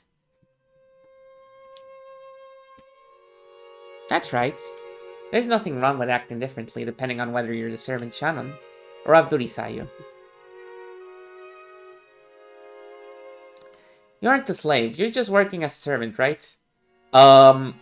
Actually the term is furniture, Jessica. I think of you, Shannon. No, Sajo, as my oldest friends.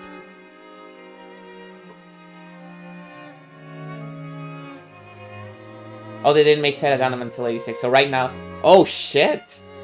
So it's coming out. Everyone's super excited about Sega Gundam. They're like, guys, Amuro's back! Amuro's back. Fuck yeah, dude. Jessica's trying to show Canon Gundam, but he just looked at the wall instead. Oh, there was a big gap. I didn't know. Hapture Trilogy. Oh my god, that's the only one that I've seen shipped, right? I loved it. I fucking loved 0079.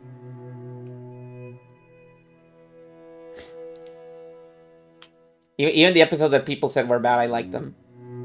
Because I just like that show because it puts the main character in the Periwiggler constantly. He suffers so much and it's awesome. Thank you very much, milady.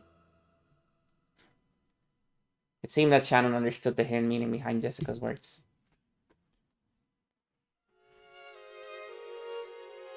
After all, she'd heard a bit about Jessica and Cannon's history from both of them. Apparently, George had heard something of that history too. He walked towards the window and looked up at the darkening, rainy sky. I have a You Can Do It Amuro shirt. You Can Do It Amuro. I think that's a lyric from the credit song. Because the credit song directly calls Amuro by name. Which is a very strange thing for an anime to do.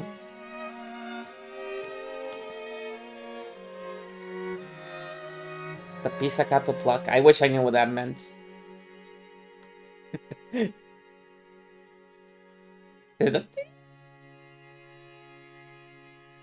I walked towards the window and looked up at the darkening rainy sky.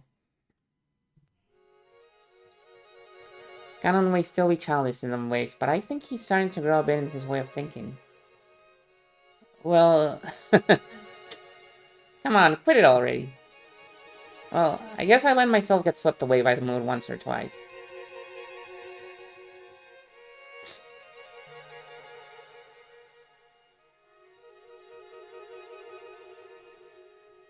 Oh, that thing! Yeah, I know what you mean, yeah. The big robot suits weren't really my cup of tea. The political aspects are good, but not as much as the fucking child suffering. That is the best part of the show for me.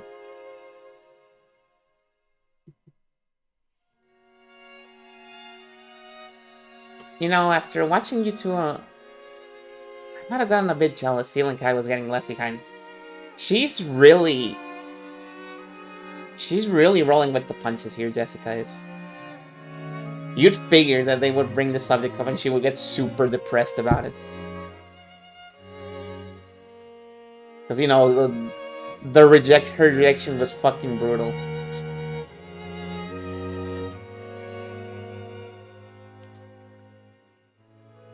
But forget about me. More importantly, how's it going between you two?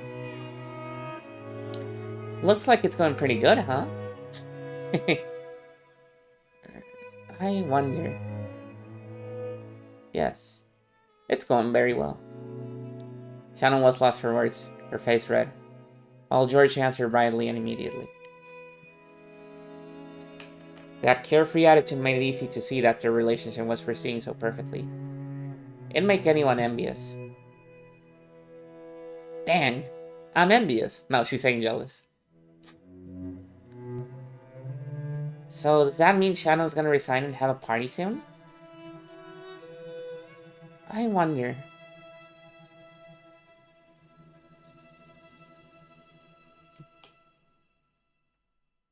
There it is. There it is. I heard it.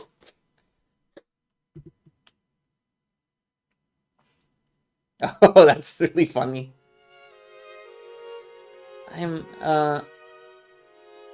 Oh, there's a good question. I wonder what she'll say. George laughed teasingly as though pressing Shannon for an answer. It was probably the way they usually flirted when they were alone. Jessica could only smile bitterly and say, yes. Yes, thank you, that's enough. I have a dream. I don't just mean some ambition to become the leader of my own domain and business. I also dream of building a happy family together with a partner I can spend my life with. I want 2 kids at the very least. It'd be nice to be able to do some sports as a whole family. And many more things besides that.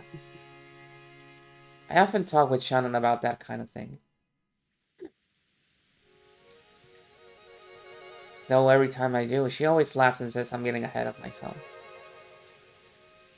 For some reason, even at the age I am now, I find myself thinking about what it'd feel like to live peacefully in my old age.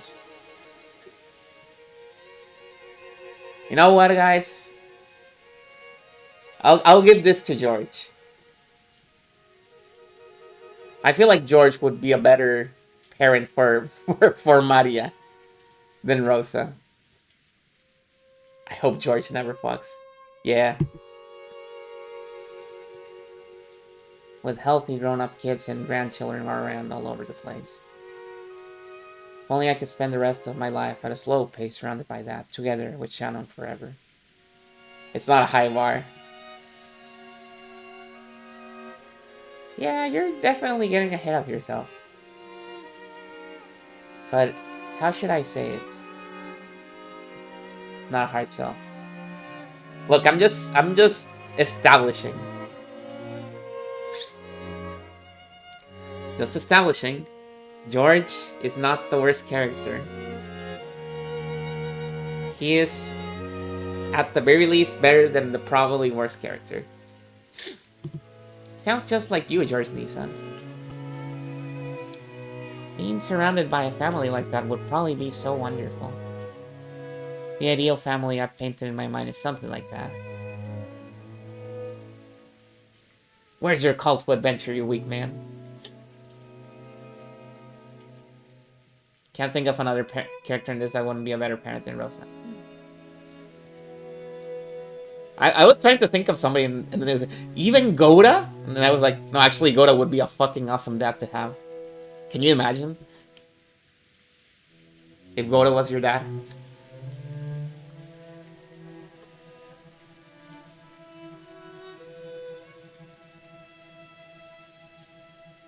Ginso. Yeah, Ginso. Yeah. Ginso is the answer. Because, you know, Rosa found a way to, at the very least, make her daughter somewhat like him.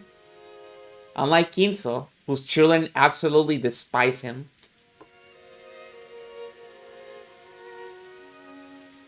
Goda would be perpetually disappointed in me if it was my dad. Damn. To Shannon, who had been raised in an orphanage, that harmonious image of family was probably something to be yearned for. And George, who had made an absolute promise to grant that wish for her, may truly have been a fitting person for her to spend her life with. To Jessica, Shannon was a precious friend. George was surely the one most fit to entrust that friend's future to. Kinso's childhood was just all off screen, so it's like it didn't happen. You're right. It's basically fine. All of the kids grew up fine. They're all well-adjusted adults. Especially Rosa. Well, I don't want to throw cold water on you guys. But Uncle Hideyoshi aside, what are you gonna do about Aunt Eva?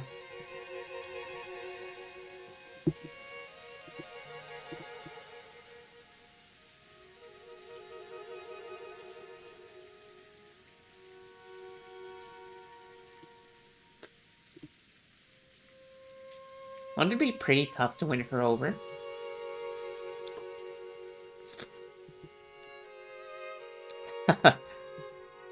There's no reason for anyone to worry about something like that.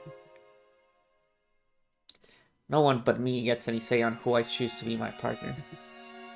I will bring Shannon happiness. What permission do I need for that? Hang on, guys. I need to go to the bathroom real quick. I'll be right back.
Yes, OG Digimon Season 1 is on your recommendations, yeah.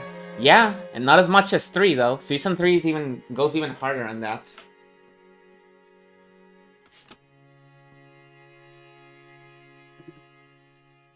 Oh, George Nissan, that was cool. Can't believe you can say stuff that embarrassing out loud. I don't remember you ever being that kind of character in the past. As they say, if you don't see a boy for 3 days, you should watch him closely. I know as much as anyone. I intend to study more and more and grow to be the man Shannon deserves. The one who can bring her happiness. Maybe even George realized how embarrassing the words coming out of his mouth were. His face turned very slightly red and he scratched his head. George-san, it's okay. I'm sure Mother will be difficult, but you can leave that to me. You'll see.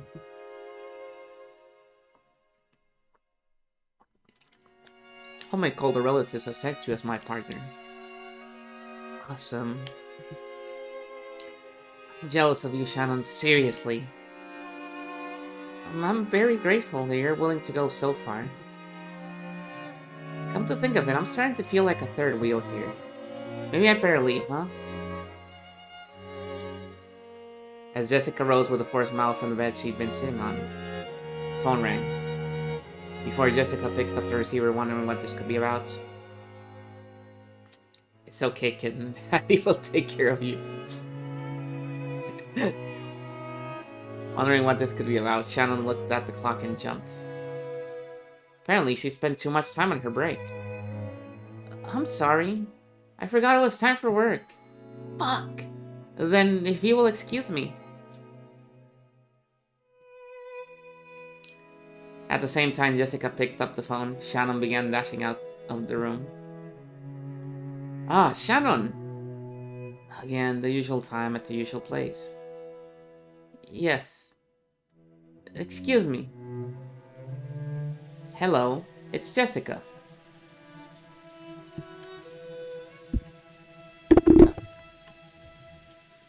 I'm gonna screen cap this one because I like it.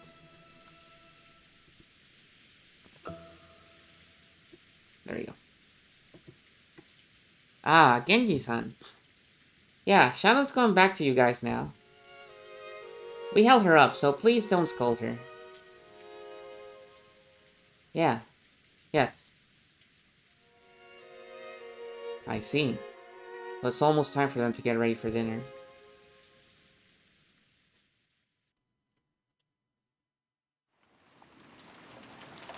Many plates were lined up on the counter in the kitchen.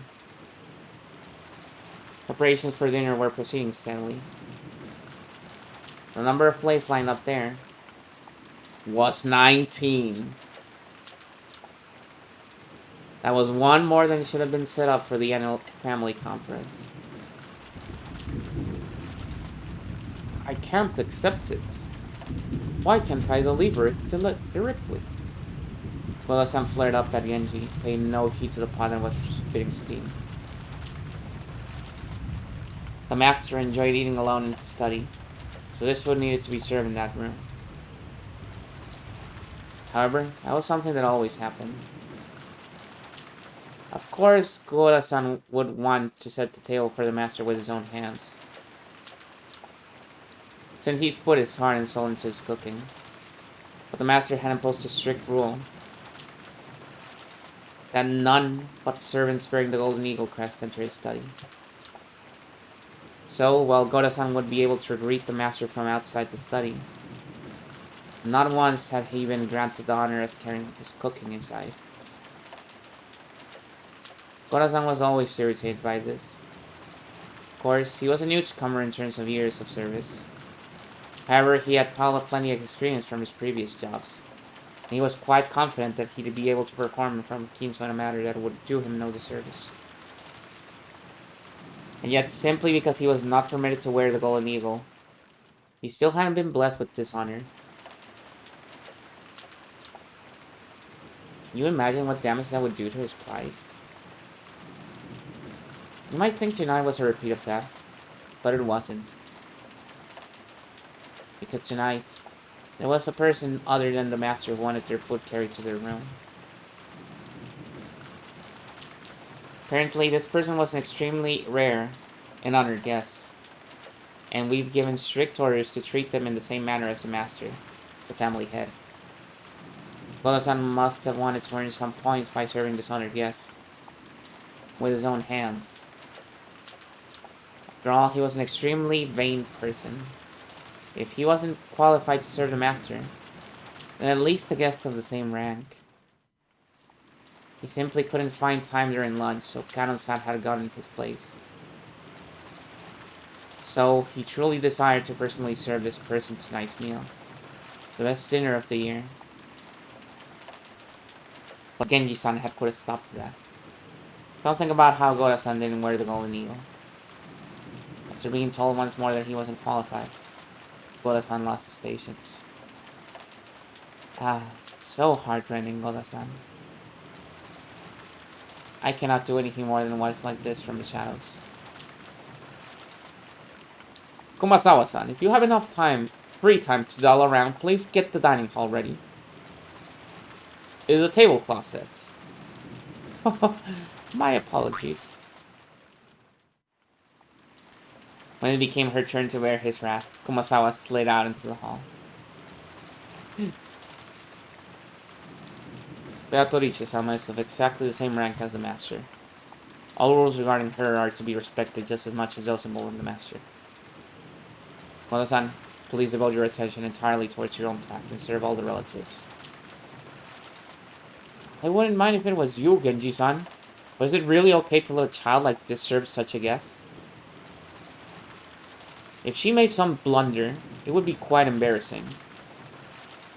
I know they've served here a long time, but that doesn't mean they've been trained in the proper areas. If you allow me to speak freely, they are completely lacking in the fundamentals that might qualify them to interact with such a guest. Damn, okay. Sorry. Goda spoke bluntly, even though Shannon was standing right there in the kitchen. Shannon was the one whom Genji had ordered to carry dinner to Beatrice's room.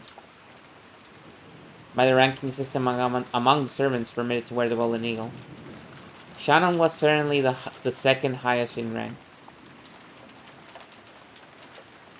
If the highest rank, Genji, went to set the table in Kinso's room, then it fell to Shannon to set the table in Batorichi's room. This is why you think he would not be a good... I guess you're right.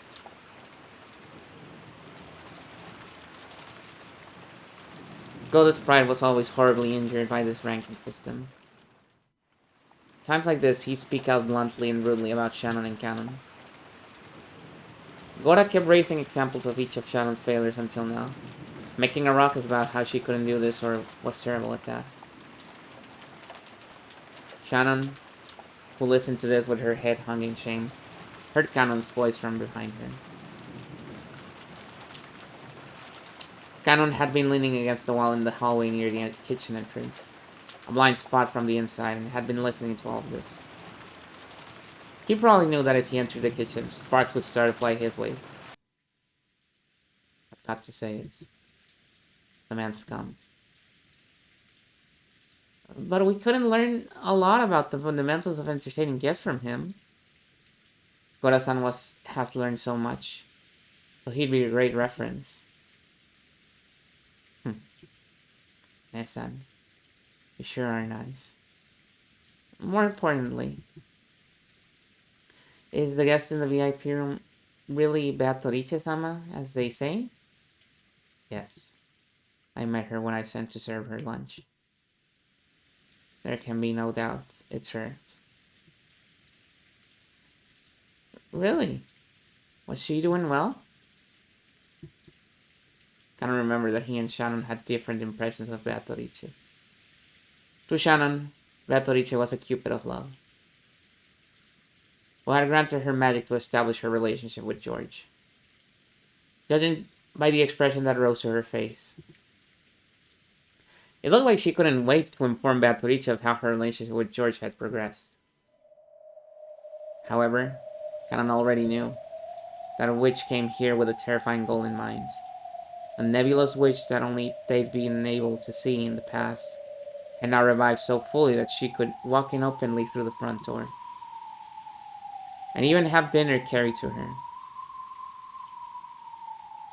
Once, when she'd vanished from in front of Cannon, the witch said something about how her own power was still weak. So, if that witch was now appearing so openly, it means that she finally regained her former power. And she said something else too. He definitely said that she'd sown the seeds of love, while fully aware that they would fail. And she said even more. She definitely said that the day had finally come, upon which the door to the Golden Lamb would be opened.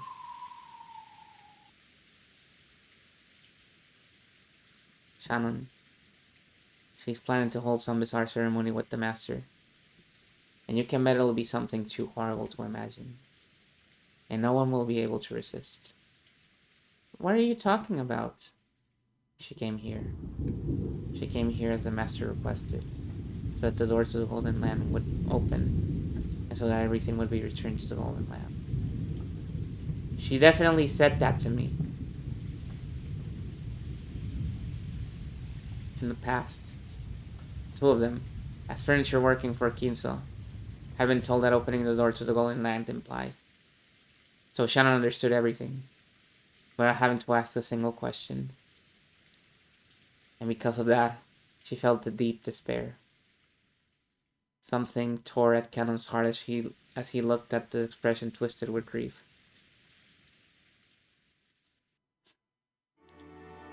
How could... Why?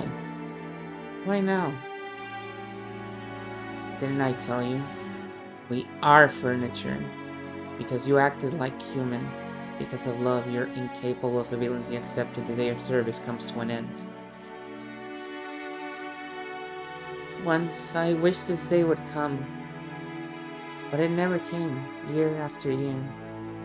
I didn't know how long we'd be forced to endure suffering as furniture. So I thought the day of rest wouldn't come for all eternity.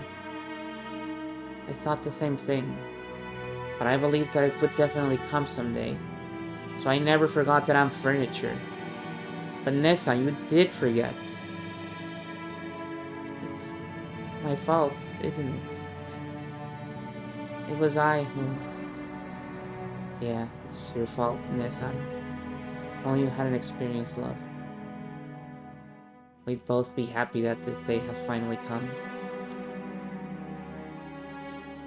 You built up too many pointless regrets, even though you knew you'd have to leave this world someday. Will the ceremony begin tonight? Yes. And she said one more thing. Tonight, George-sama will probably give you an engagement ring, Nesan. That was a fact. George supposedly had an engagement ring hidden in his pocket today. And surely, he would hand it over tonight. She brought you two together, planning to use you as the sacrifices of the second twilights. Get it? She tempted you and took advantage of you. I see. I never thought of that. She told me. She promised that if you don't accept the engagement ring tonight, you won't be chosen as a sacrifice, Nesan. I think our chances of being able to go to the Golden Land together are very slim. There will be 13 sacrifices. Only 5 will be left alive. The chances of us being part of that group are tiny. But if you just accept her offer, those chances will rise. I want to make that bet. Salvation is in the Golden Land. We're gonna reach that place and gain humanity, and then I want to live as a human together with you, Nesan. If we do that, we might be able to find true love.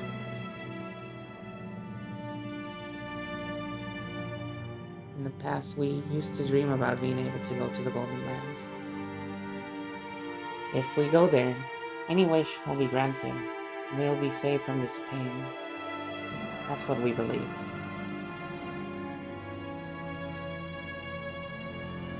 However, in the ceremony, only a few people would be invited to the Golden Land, chosen by fate and chance. Everyone else would lose their life as a sacrifice midway through the ceremony. However, in the past, Shannon and Cannon had thought that whether they reached the Golden Land or were sacrificed, they would still be released from their duties as furniture.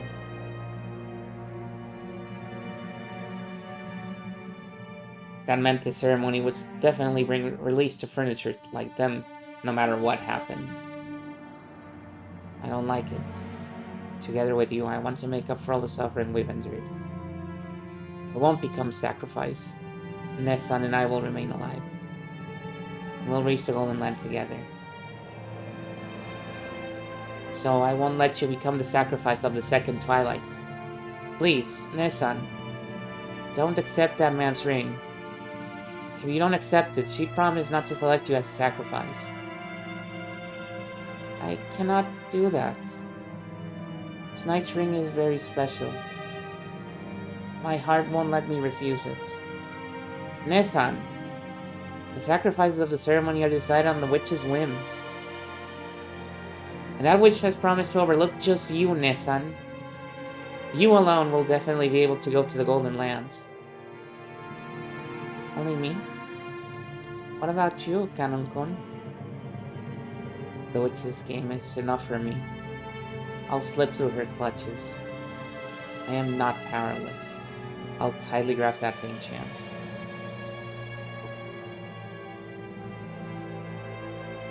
After all, our lives are transient, aren't they? In order to begin our real lives, let's drag ourselves to the Golden Lands. Then we will gain humanity. And when we've done that, maybe I'll be able to experience romance just like you, Nesan. Maybe I won't have to make someone cry just because I'm furniture. Sign me up. Kanon-kun. I've had enough of being furniture. I'll definitely become human. I'll escape this pain, no matter what. There were tears in Kanon's eyes. By now, Kanon had noticed. Shannon hadn't been the only one to know and suffer from the taste of love. He had too. The tears Jessica had shown him that day, and Jessica's pitiful face as he tried to smooth things over and stay bright ever since then, had slowly wrought some kind of change on Callum's heart without him knowing it.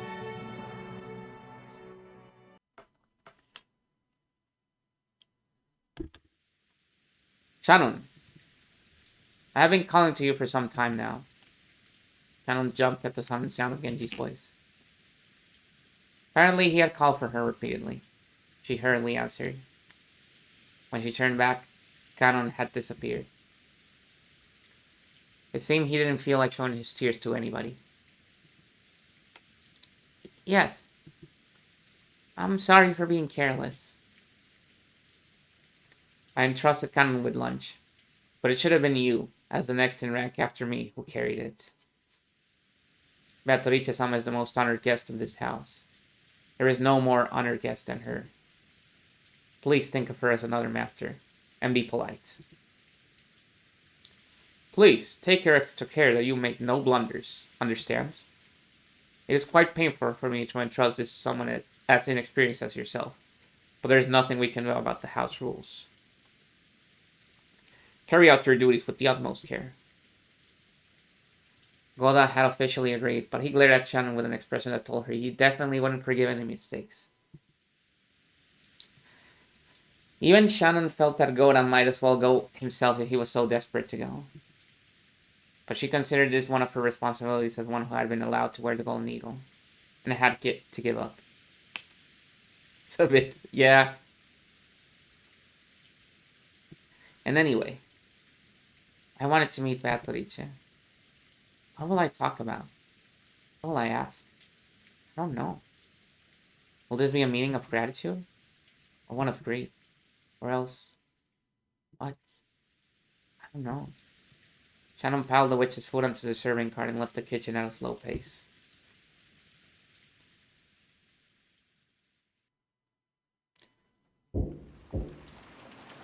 The person knocking was Kraus. Father, today is our annual family conference. Haven't the siblings gathered here just to get a glimpse of you? Ah, be silent. I say I won't leave. You're there too, aren't you, Genji? Why haven't you had my food brought here as I ordered you to? Izo screamed across the door. Genji was waiting behind Kraus.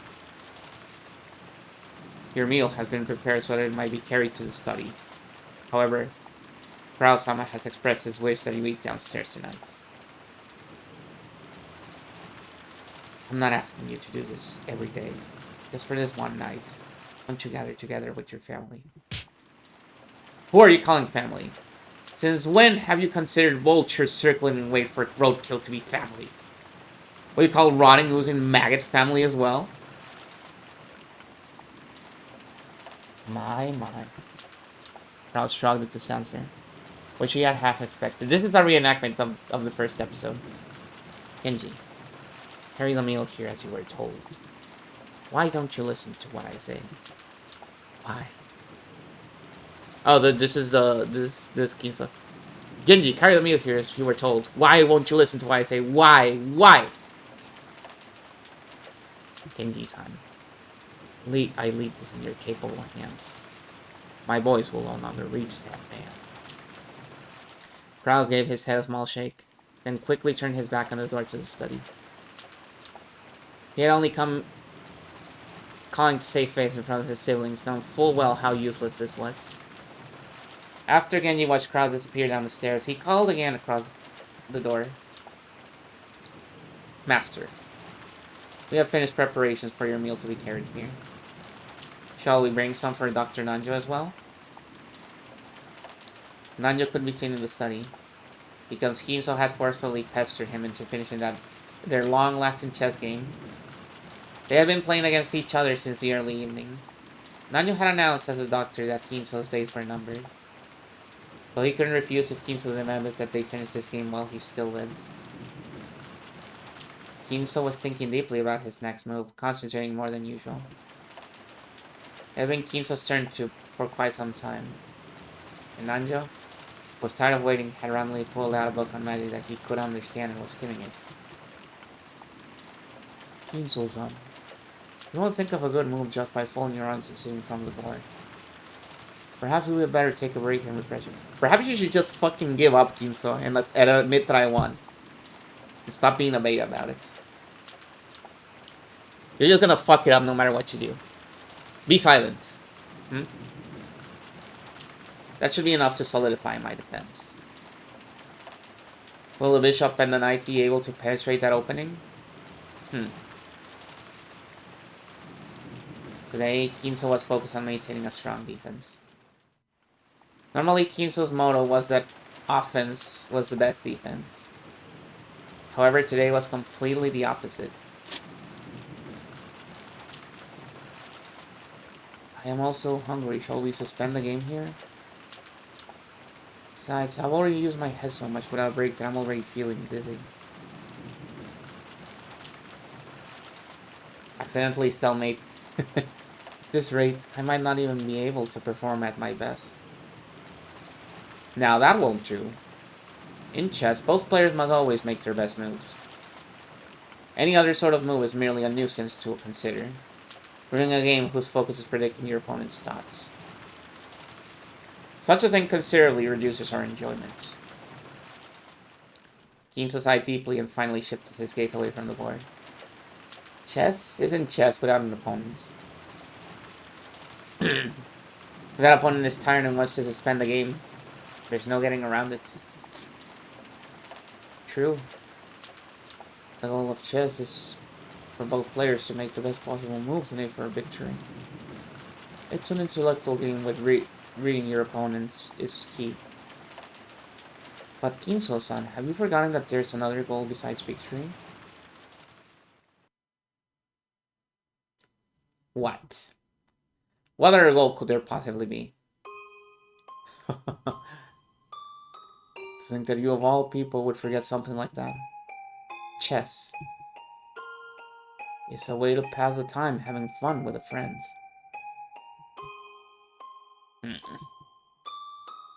You got me there. I believe I once said those exact words to you, long ago. Yes, you got me there. Kinzo, who almost always wore a frown, relaxed his face for once and laughed. Nanjo felt like he'd been reunited with a close friend he hadn't seen in ages. That's how it is. Now that I've managed to take a shot back at you, what do you say? Will you don't go out with me and have dinner? The baby music box, yeah. Why don't we discuss Kasparov's middle game along with some coffee? Unappealing proposition, but I'm afraid I must decline. I can no longer leave this room. After all, the ceremony has already begun. Is that so? Well, my stomach is growling. I will go downstairs. Anytime you feel like it. Nanjo. Thank you. What could you be thanking me for? You're my fucking doctor, Nanjo. What do you mean, what? We didn't finish our match. However, it seems I have somehow achieved that second goal of chess, which I had forgotten. And it would appear that goal is no less important than achieving checkmate. This isn't like you. Why so sentimental? You said it yourself, did you not? My days in this world are numbered. Now, go. And don't come to this room again. Let us continue this match in the Golden Land. Oh, fuck! Let me see.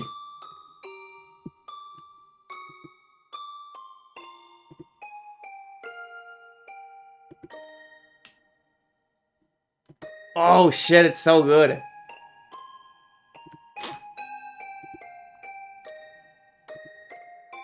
I'm gonna have to do something about it.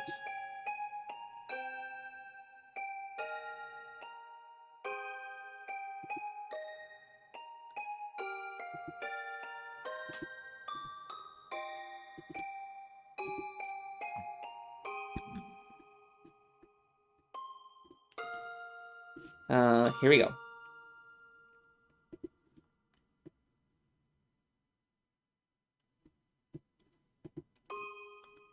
Ah, it's massive.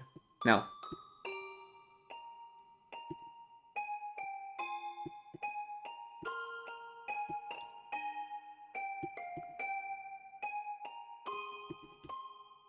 I wonder.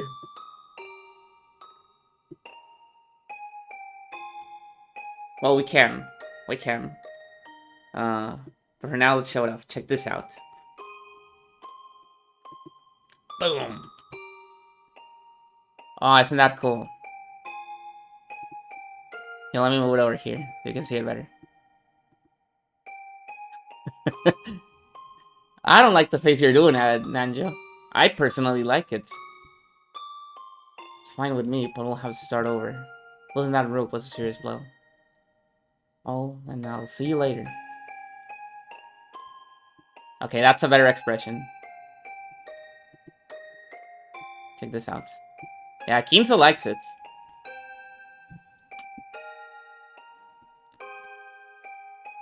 Very, very nice. Thank you. Thank you very much. I will cherish it. Also, check this out.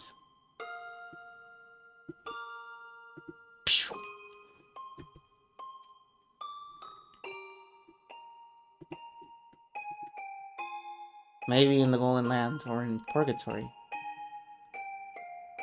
Or possibly in the next worlds.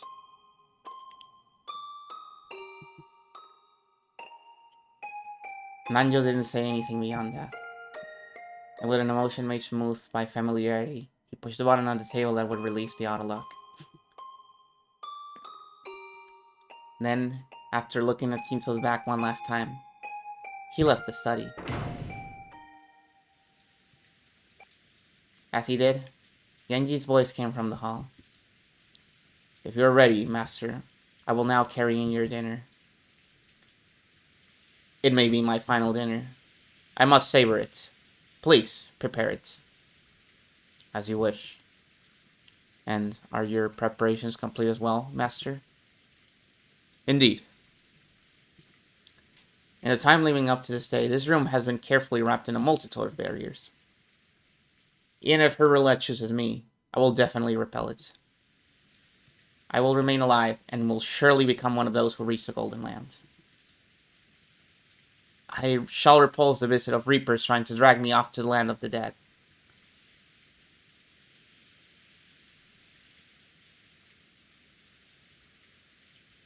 The X Factor. I mean, that's why I like Mahjong, you know? That element of randomness is what makes every Mahjong game fun.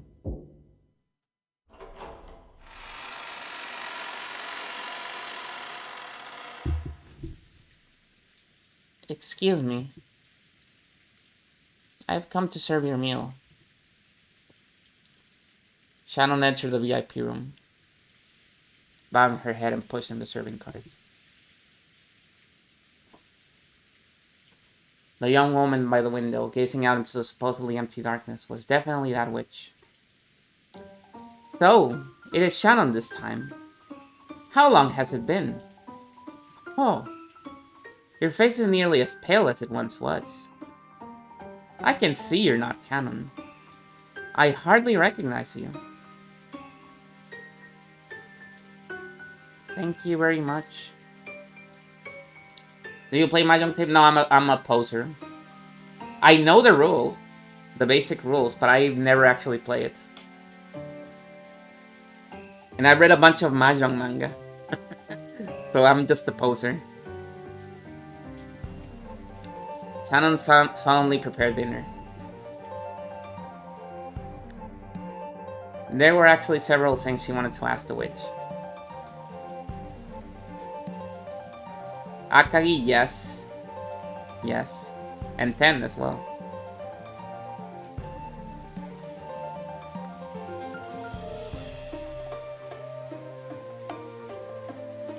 Knowing the rules, experts. I mean, I don't know the winning hands, which is like 3/4 of the rules.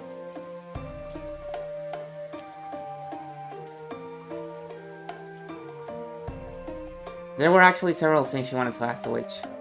They were all jumbled up, and she didn't know where to start. Har was also jumbled up, and she didn't even understand her own emotions.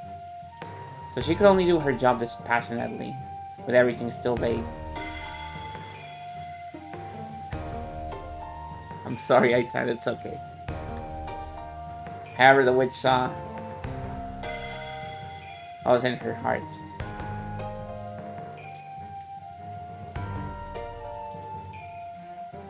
You can't hide anything from a witch. I won't apologize. I'm a witch after all. Apologize for what? Come now. Canon must have told you about it. I only rescued your love life because of my mischievous spirits. It was nothing more than a seed I sowed so I could watch your love grow complicated, become twisted, and fail.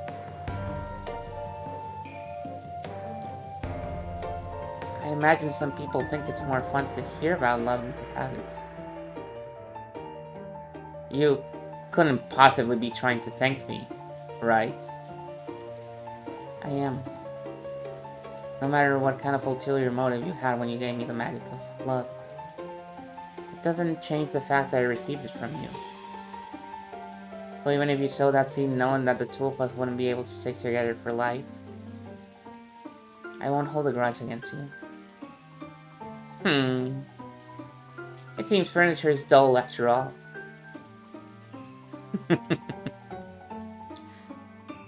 This is where I show my skill by cooking it into something interesting. I don't understand what you're thinking, Beatrice-sama. You're a great witch, and people like us don't even reach your feet. That is not true. We've seen that is not true. Nor can we even imagine your grand thoughts. But there is at least one thing I can say. What is it? Thank you for teaching me to be human. You said it yourself. I'm no longer furniture. Be silent, furniture. If you were a true human, hearing the announcement of your death on the day that you were to receive an engagement ring should have you dancing around mad with grief. But what are you doing? Your face looks so enlightened, as though you accepted everything. Truly an anticlimax, furniture. No. I am not furniture.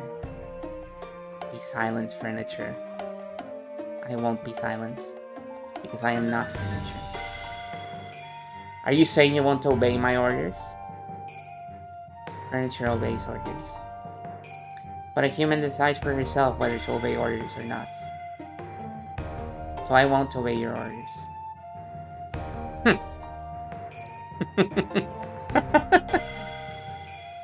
I take back what I said.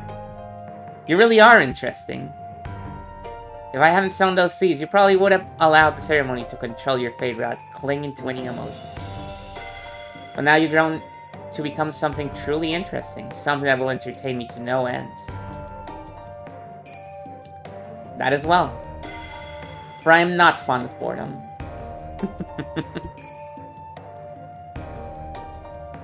Dinner is ready. Here you go. Doesn't this look delicious? If Gora makes it to the Golden Lap, perhaps I shall commission him as my chief cook. I heard from Kanam-kun something about how if I rejected George-san's proposal, you promised not to make me a sacrifice. Indeed. I said as much.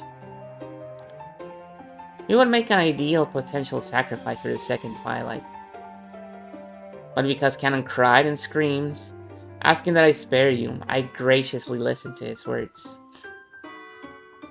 With the condition that you abandon your engagement, of course. See how gracious I am? What a foolish offer. And what a foolish threat. So, you used that to thoroughly bully Canon-kun, did you? Huh. So you comprehend. Apparently, Shannon had seen through it. She could apparently Yes, at how the witch had bullied and humiliated Ganon with that horrible promise as bait. I made him crawl on the carpet and kiss my shoes. And that's not all. Do you want to hear the other ways in which I humiliated him? Shannon silently shook her head. I finally come to understand you. You like to bully, confuse, and trouble people, and you do it to entertain yourself. So now I know for sure the one single way I can resist you. And what might that be? I don't care about you. I'll carry out the fate that has been given to me. That's all. I won't entertain you. I don't care about you? The witch's features twisted in hatred for just an instant. It disappeared immediately, but the expression that briefly rose to her face was rare for the witch, whose malicious smile usually never faded for a second. I see. So you might resist me in that way. How amusing. How truly entertaining. I'll kill you. You and your lover both. If that's the fate you've decided upon, do as you will. I won't be afraid, and I won't stand against you. After all, I don't believe that the cruel fate that's coming is controlled by your will. We humans know nothing about fates that might come to pass in the future. That's why I'll live to the fullest until the last instant, following my convictions and the fate set before me. Fate is just a roll of the dice. There's no malice in it. Even if you claim there is, I won't believe it. It's really good. Oh! Oops. So even though you quit being furniture, you have no fear of death. It seems you believe this will bore me, but you couldn't be more wrong. The thought of seeing whether you can hold on to that view until the last moment merely serves to intrigue me more and more. I can't stand this. Why did you take the form of a human, appear in front of us, speak with human words, and ridicule us? If you hadn't appeared in front of us, you hadn't predicted the future, but you would have been able to live life to the fullest until the last moment. That's what witches do. I live off your face, rating as a high order, being thus over low order beings. Your fates are nothing more than fragments. If I cup my hands together, I could scoop out as many of those as I want. Just like how no matter what the beef cows I raise might babble, it doesn't change the fact that it'll be having them for dinner.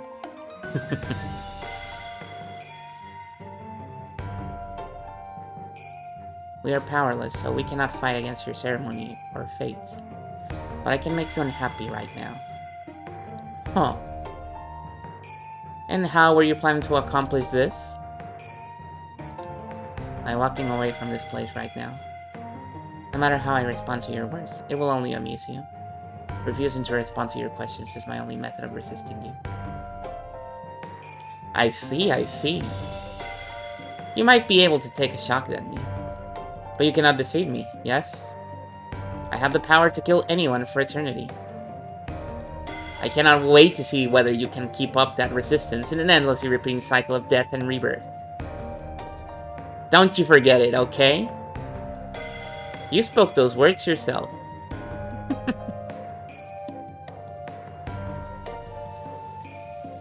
Well then, you will excuse me. If you need anything, please call me. Shannon gave a reserved bow and faced away. But that dressed her. Maybe she really did take a shot back at the witch, just as Bachariche had said. Because when the witch called out again, she sounded a little more quick-tempered than she had before. Cannot thank me. Can't you? Can't you thank me for giving you your days of rest? Furniture may be happy when their day of rest comes, but I am a human. So I have nothing to thank you for. Is that all you have to say?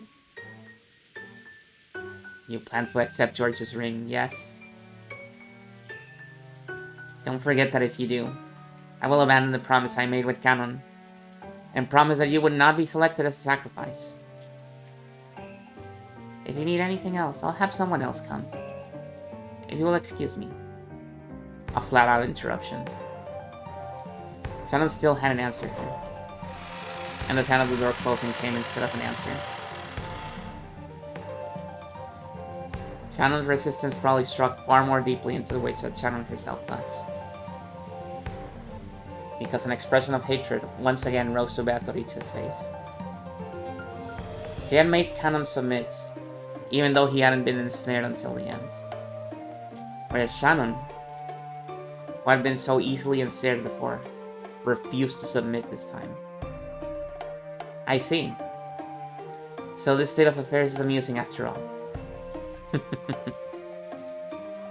Perhaps I really am still young. This is why I haven't tired of life after 1,000 years.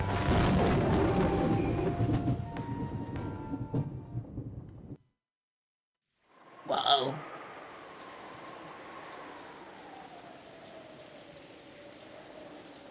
She got owned. I can't believe it. This was the most fabulous part of the family conference. Dinner. In the past, when Kinsel had been serious about the conference, he'd taken everyone's yearly gathering for dinner very seriously.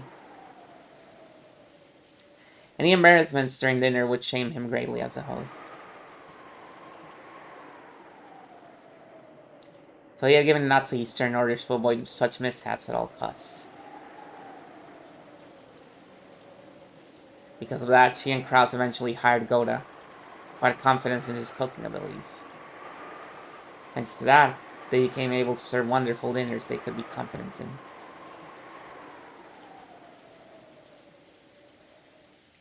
I must admit I'm wondering if they'll try to skip. Maybe! That would be interesting.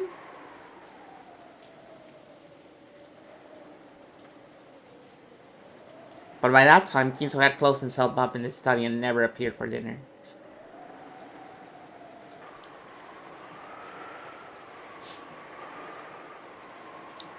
Yeah, well, but this time they got it. This time they're gonna do it. Maybe you could call that ironic. When the main dish for tonight, calf steak, was set out, Goda began to describe it proudly, further stimulating everyone's appetites. The sauce here is Bordelais. Of course. The red wine base I used was excellent even amongst those in Bordeaux. But in addition, I prepared an original blend of this house. A blend of choice alcohol from around the world to further deepen the taste. This sauce is limited to this year. I sincerely hope you'll enjoy your meal. Isn't that wonderful? However, isn't Bordelais sauce common to French cooking? It almost seems like using alcohol from outside France with that is heresy. Kraus-sama. Today is the annual family conference. As a dinner for those who normally live far away and who have traveled far from across the world to gather together. I realized it would be most fitting to have a sauce made from a blend of fine alcohols from all over the planet. I have never met each other before, so I had it specially prepared. Wonderful. A truly wonderful cook. That's what you are. Food and medicine work twice as well if you sell it right. It's already twice as delicious as normal food, and the advertisement makes it twice as good as that. The taste keeps doubling and doubling. Come now, Nissan. That question of yours was obviously a plant. No doubt about it. You totally set Goda-san up to steal the show on that one. You think so? I thought there might be some people here who didn't notice that today's food was in the French style. After all, Eva just said that avoiding butter was a virtue, but that's the Spanish style. Well, I guess they do share a border, right? That's not what I meant. Will you please not take a part of the conversation out of context and make stuff up? It's a very delicious sauce. Koda-san, you certainly are amazing. It's a great honor to receive your praise. And this is all thanks to Mano's habitual guidance.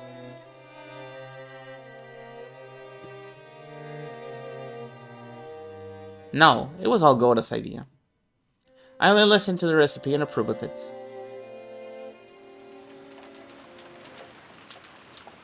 It looked like the siblings quickly got into a loud argument about the sauce.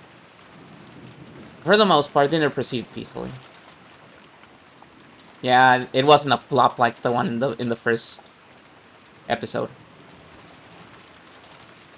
However, a certain question they desperately wanted to ask burned inside each one of them. It was about the visitor, the 19th person. The Golden Witch. In actuality, Eva and Rudolph and the rest were very much on their guards during this meal. If the mystery guest was ever going to be introduced, this dinner table would be the most appropriate place to do it. However, no place was set at the dinner table for the witch. The family conference would begin in earnest after the meal, and previous experiences told them that it might last until deep into the night. However, they couldn't imagine why such a person should be kept hitting until that late, if they were going to be introduced in the end anyway.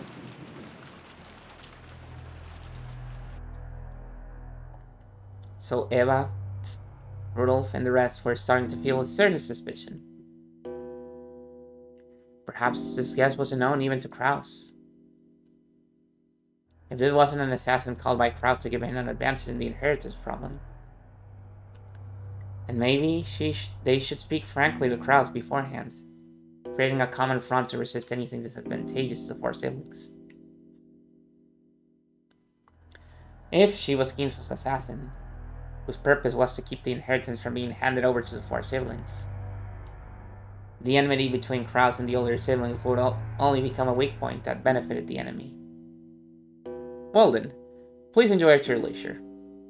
When you finish explaining the reasoning behind the table setting and the cooking, Goda tried to leave the room, but Kiria called him to stop with a small voice. Yes, Kiria-sama? What is it? Please excuse me. I was under the impression that we had company today. But can we expect to be joined at the dinner table? He had planned on saying it nonchalantly, but unfortunately it reached the ears of Natsuki, who was sitting on the next seat over. It seemed that Natsuki had heard it as, even though the guests are here, why hasn't the host come to dinner? In other words, that Kiria had asked whether Ginzo was going to join them for dinner. The family head is not at his best, so he said he would take his dinner in his study. I believe my husband explained that in the beginning. I'm sorry. That's not what I meant. Natsuki's reaction instantly told Kiria that this unknown visitor was also unknown to Kraus and his wife. Which meant, on the chessboard inside Kiria's mind, her mind's chessboard palace, she could hear the clattering of the pieces as they rearranged themselves. What do you mean? We have company? Hello! Hi, Battler! How's it going, man? What's up? I hope you're having a good time on this reunion. Battler, who had been sitting next to Natsuki, seemed to have heard Kiria's words without misunderstanding them. Thinking it strange that someone else would be invited to today's family conference, he spoke up incredulously. It's so funny how the cast is so large that you really just forget a bunch of characters exist, even if they're really important when they're on screen. Like, it happens to me when, oh yeah, we have this whole scene with Ginzo and all that stuff, and then we have the scene with Beto each time. Like, oh, this is really fun. This second episode is just silly, and then Rosa just appears on screen. Oh, right. Hello.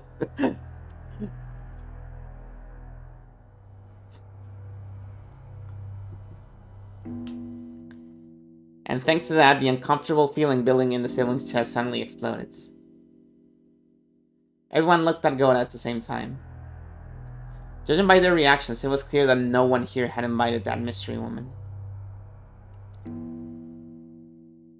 For an instant, Goda was startled to find everyone's gazes gathered on him, all because of his naturally vain personality. This actually gave him a feeling of superiority. Therefore, he answered in an extremely calm and graceful manner. That is correct. Our guest wanted to eat alone in the VIP room and is being served there.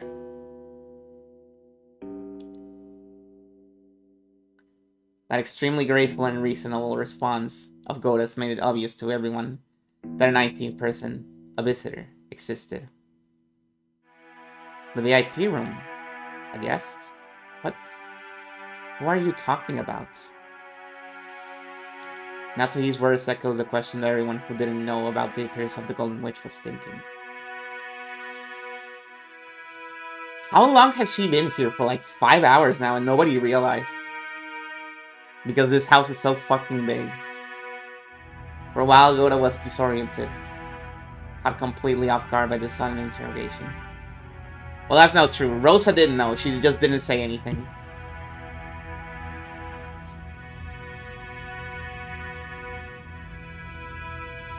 This was a guest who had been treated with such deep respect. Can't imagine that Krause and his wife might not even know about her. The guest is, Beatrice-sama. Beatrice! See? See? Beatrice came. Oh! Maria had been telling the other cousins over and over again that she had met Beatrice that day. The cousins had answered flippantly, but they hadn't believed. So their eyes grew wide. Sorry, I totally thought you were joking, Maria. So she really was there. By Beatrice, you mean that Beatrice with the gold? Oh. I've been saying she exists the whole time. No one believes. Sorry, Amalia-chan. That's not how we meant it. After learning that everyone had doubted Beatrice's existence, Maria, who had been in good mood all day, completely lost her temper. George, who had sat in the next seat over, tried frantically to calm Maria. Goda, is this some sort of dinner entertainment? Quite a performance. Aniki, quit playing dumb. You called her here, right? Called? Called whom? From where? Nissan, let's be clear about this. Who is she? Surely you aren't going to tell us this really is the Beatrice from the portrait, right? I don't have a clue what people are talking about. Goda, you really aren't joking, right? I was just ordered by Genji-san. Call for Genji. Immediately. When Natsuhi yelled, Goda spit out into the hallway. The sound of the door being thrown open was a spark that suddenly set the dinner table ablaze. So you're saying you're in the dark too, Aniki? Who called her? Was it Dad? I don't know anything about this. It seems you people think I've been pulling the strings behind the scenes, but that's a huge misunderstanding. Calm down, Krasny-san. We've gone past the stage of skirmishing with each other. You're saying even you don't know this mystery person, then something crazy's going on. Hideyoshi-san, can't you be a little more discreet with your words? My husband would not invite unnecessary people to the family conference. Obviously. What are you people talking about? Are you saying the witch of the portrait has broken out of her frame and appeared? It's not as though anyone's actually met this witch face to face. I met her. Airline Rudolph noted on Rosa's proclamation. Oh! I met her too. Uncle Krause, believe it. Believe Mama. Oh! The Reese tension was broken. and Maria also started to make a ruckus. By now, the room was thoroughly wrapped in chaos. I don't have a clue what's going on. So what does it mean? Does it mean the witch who gave Grandfather Gold is showing up as a special guest this year? But is that really true? Aunt Rosa didn't see it wrong, did she? I met her too. Oh! Aunt Rosa, are you sure? Yes. Nadia and I met her, and we even talked to her. I met her. I was definitely a witch. Believe me. I definitely didn't see it wrong or hallucinate or anything. What on earth was that?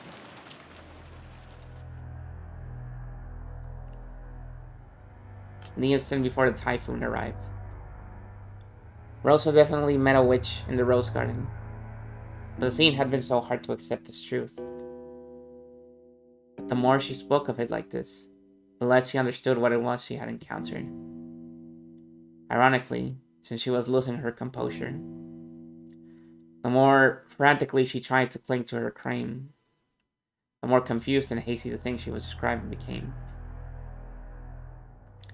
Because of that, it only took a single, calmly spoken sentence to confirm the nature of what she was describing beyond doubt. I also met with her. I agreed it well. Couldn't really call it that. I exchanged a few words with her. It's definitely not something that Rosa-san just saw wrong. Kiria-san, are you serious? Yes, but she didn't tell me her name, so I can't say for certain that she was Beatrice. However, and sorry if this is subjective, but since I met her in the entrance hall, I was able to compare her face with the portrait. My first impression was that this portrait has to be hers. This is all just subjective. That is impossible. In the first place, where did that woman come from? The only boat arriving today was the one that brought all of you here. Was she on that boat?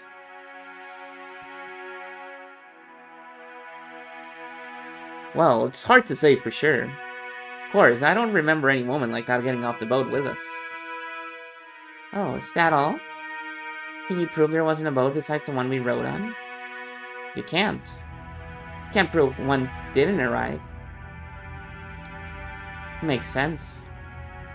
If another boat did arrive, it might be possible to prove it. If someone saw it and said they saw it, then you're done. It's impossible to prove that such a boat didn't arrive.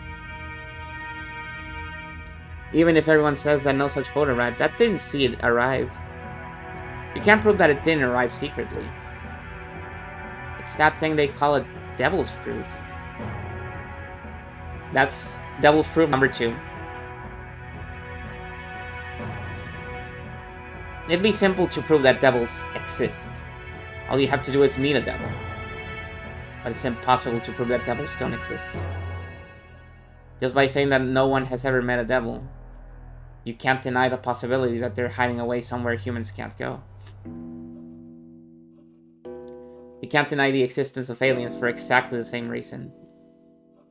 Until humanity searches the whole of space and can show perfectly that aliens don't exist, you can't be sure that they don't exist. And it's definitely impossible for us to ever check the entirety of space for the existence of aliens.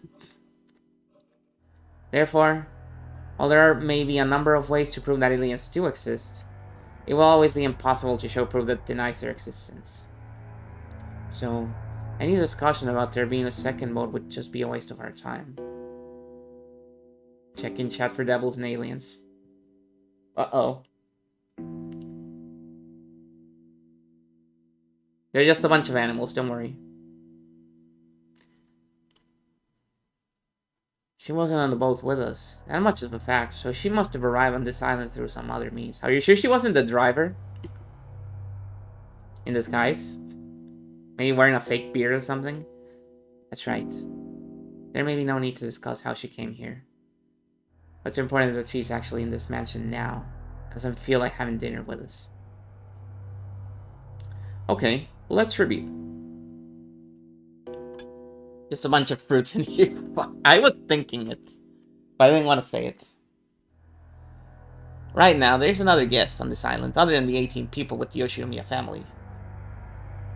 And this is a guest even Aniki and Natsuki-san don't know about, right? I know nothing. I don't know what you're talking about. Be silent for now. Your headache will get worse. It is as my wife says. I have no idea what your people have been talking about up until now. Then there can be only one answer. Father called her here. Called her here for today's family conference. For the family conference? Again, why? I don't know that. I'm questioning you because I thought you might know. Eva, could you give it a rest? Nisan said he doesn't know. So here's what we got. Father stealthily invited the witch of the portrait as a secret guest. She met with Rosa-san and Maria-chan, and then Kiria-san. That's all for now. If she has something to say to us, she could just show herself right away.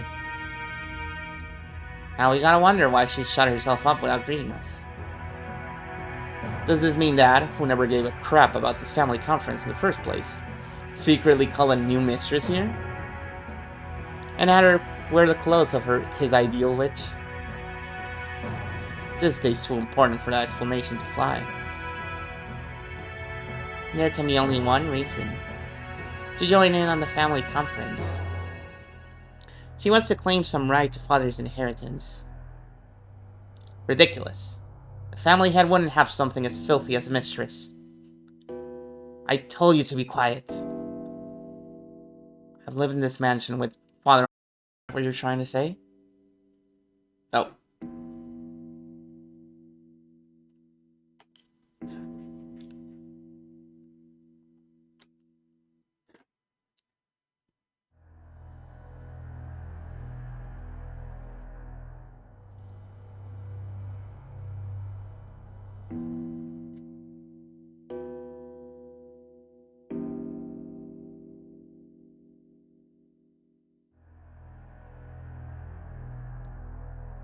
Oh wow, that was her first drop.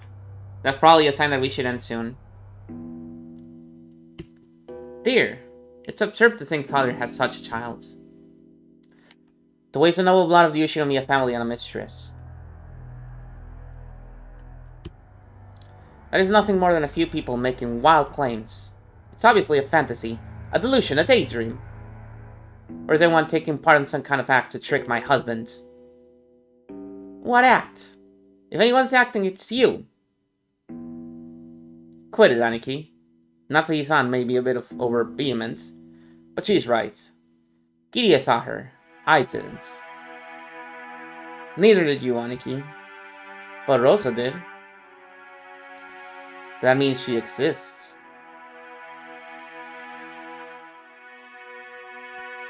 You hear about being... I know the one.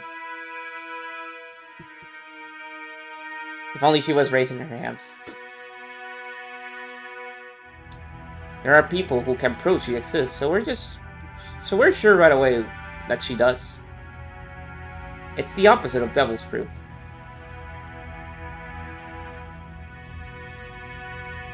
And I want to meet her too. I want to ask her directly what kind of business she has with the Yoshinomiya family.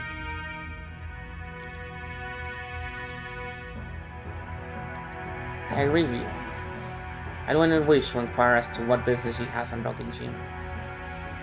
Don't play dumb. There's only one thing she could be after. Father's inheritance. We should work out our future plans with a lawyer who's hot on inheritance issues. If the mistress claims equal rights as a mother, then our shares will be cut right in half.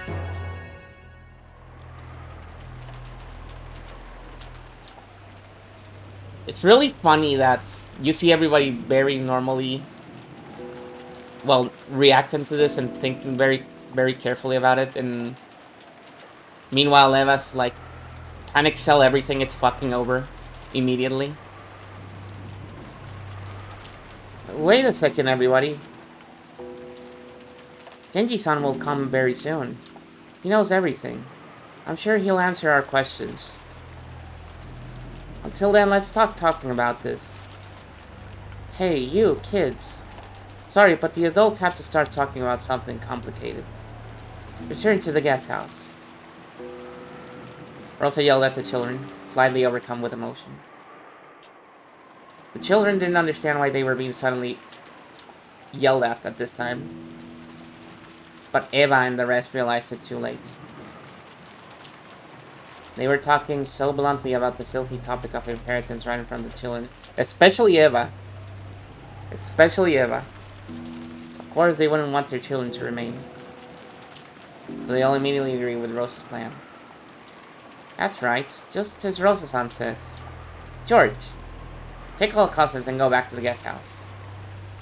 You all play nice together. George, do as you're told. Take all of the cousins and leave right now. Okay. Oh, wait a second, Mother. We still haven't finished eating. Oh. And dessert hasn't even come yet. Oh. We will have Gora-san take dessert to the guest house. So leave. Jessica. From here on, the adults will be talking together. Go. Sure. Even though I'm still eating. I was gonna say something, but I'm not gonna say it. I'm imagining... Okay, I'll say it. I'm imagining Jessica muttering under her breath. Bitch! Well, guess I won't be the only exception. Thanks for understanding, Battler Pone. But you sure are lucky. Huh. Why? I'd want to leave if I could. I bet.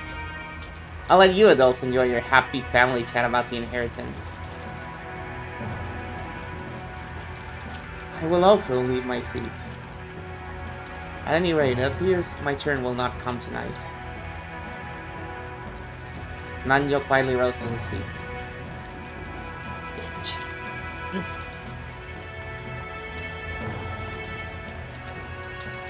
From his seat in the farthest corner, he had been calmly watching the whole discussion without butting in.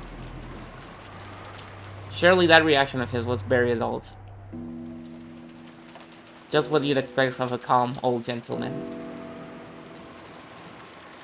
I feel like if I was in this situation, I would just...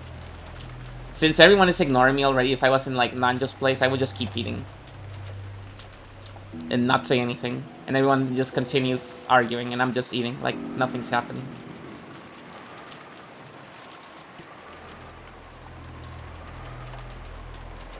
When Nanjo rose from his seat, it ended up encouraging the others who were supposed to leave. The children noisily rose from their seats, and as they hurried into the hallway, the servants returned.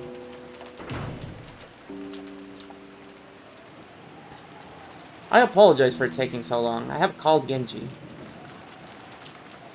I was checking to see that all of the doors and windows were shut, so it took me some time.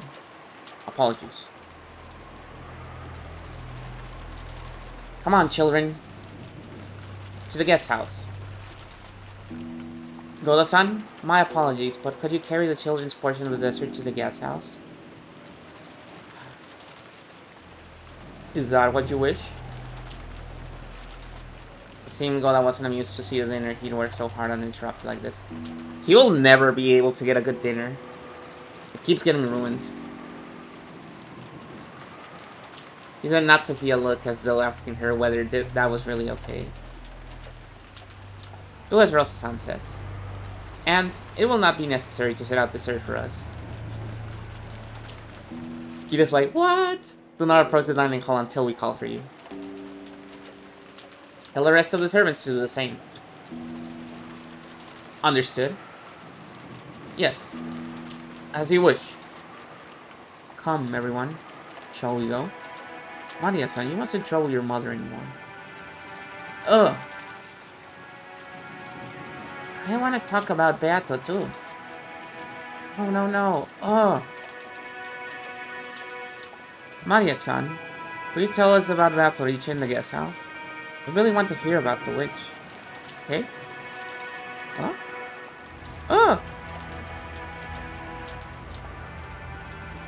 You're pretty darn smooth, George Nissan. I'm impressed. Are you sure you don't have any kids? You're too used to this. George's words had completely restored Maria's good mood, and now she took the initiative.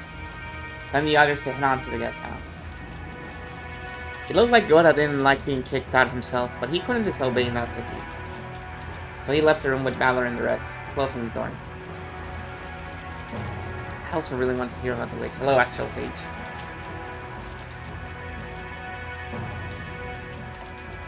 Using his male manipulator skills for good. Is there some way I might be of service, everyone? Yeah, there sure is. We've got a whole bunch of questions. In fact, every one of us does. So much that we almost want to have a lottery to see who gets to ask first.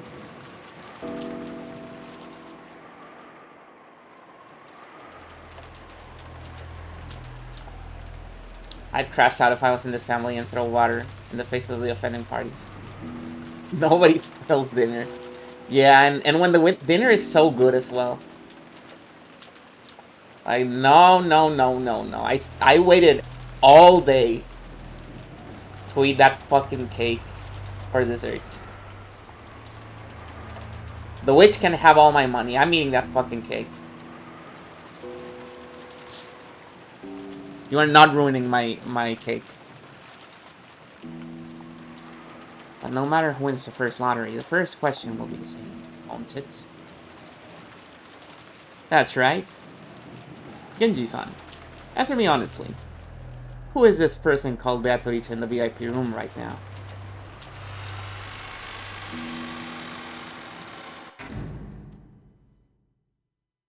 I guess we won't get to hear it.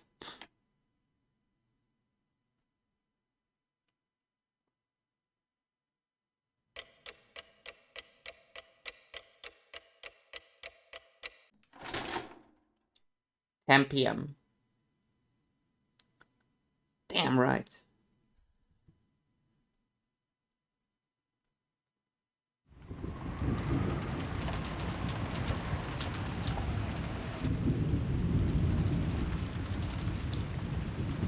Whew, okay. That'll be it for tonight. I went a little bit over because I always want to see if I can squeeze in a little bit of extra. Because like, oh, there's a scene I'm thinking about and maybe we can reach it. No. No. We're not going to be able to reach it. Because there's still a bunch of story left before we reach it. That's alright. We made a lot of good progress. Beatrice showed up in the mansion. And everyone's really fucking upset about it. Everyone's beside themselves. This is a good ambience for next time. I gotta remember to load the game before I start. Okay.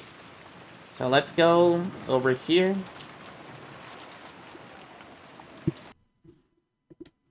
Cut the sounds. And here we go. Whee! Thank you very much for watching, everyone. I hope you enjoyed whatever this session of Umineko is, like the 6th one, I bet. Something like that.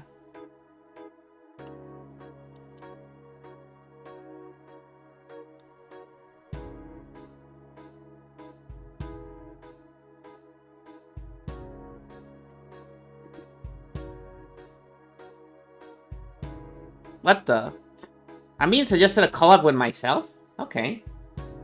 That's interesting. That's an interesting suggestion, but I think I'll pass on it.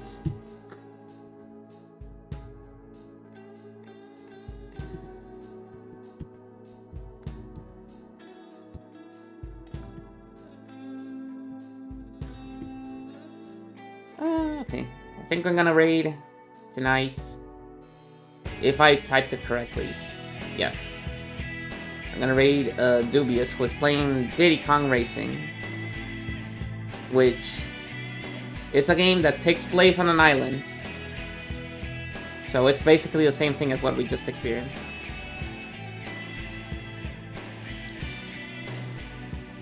Have a good night, everyone. Thank you for coming and having a good time here, chatting up. Thank you again, Happy Toaster, for the lovely fan arts. And I'll see you... If you're only here from Mineko, I'll see you next Saturday. Oh, wait, it's... I don't think I'm going to be able to do anything this week, honestly. Until Saturday, because, you know, Christmas and all that. But I'm pretty sure I'm going to be free for Saturday. So I will try to continue. Until then, take care. Bye!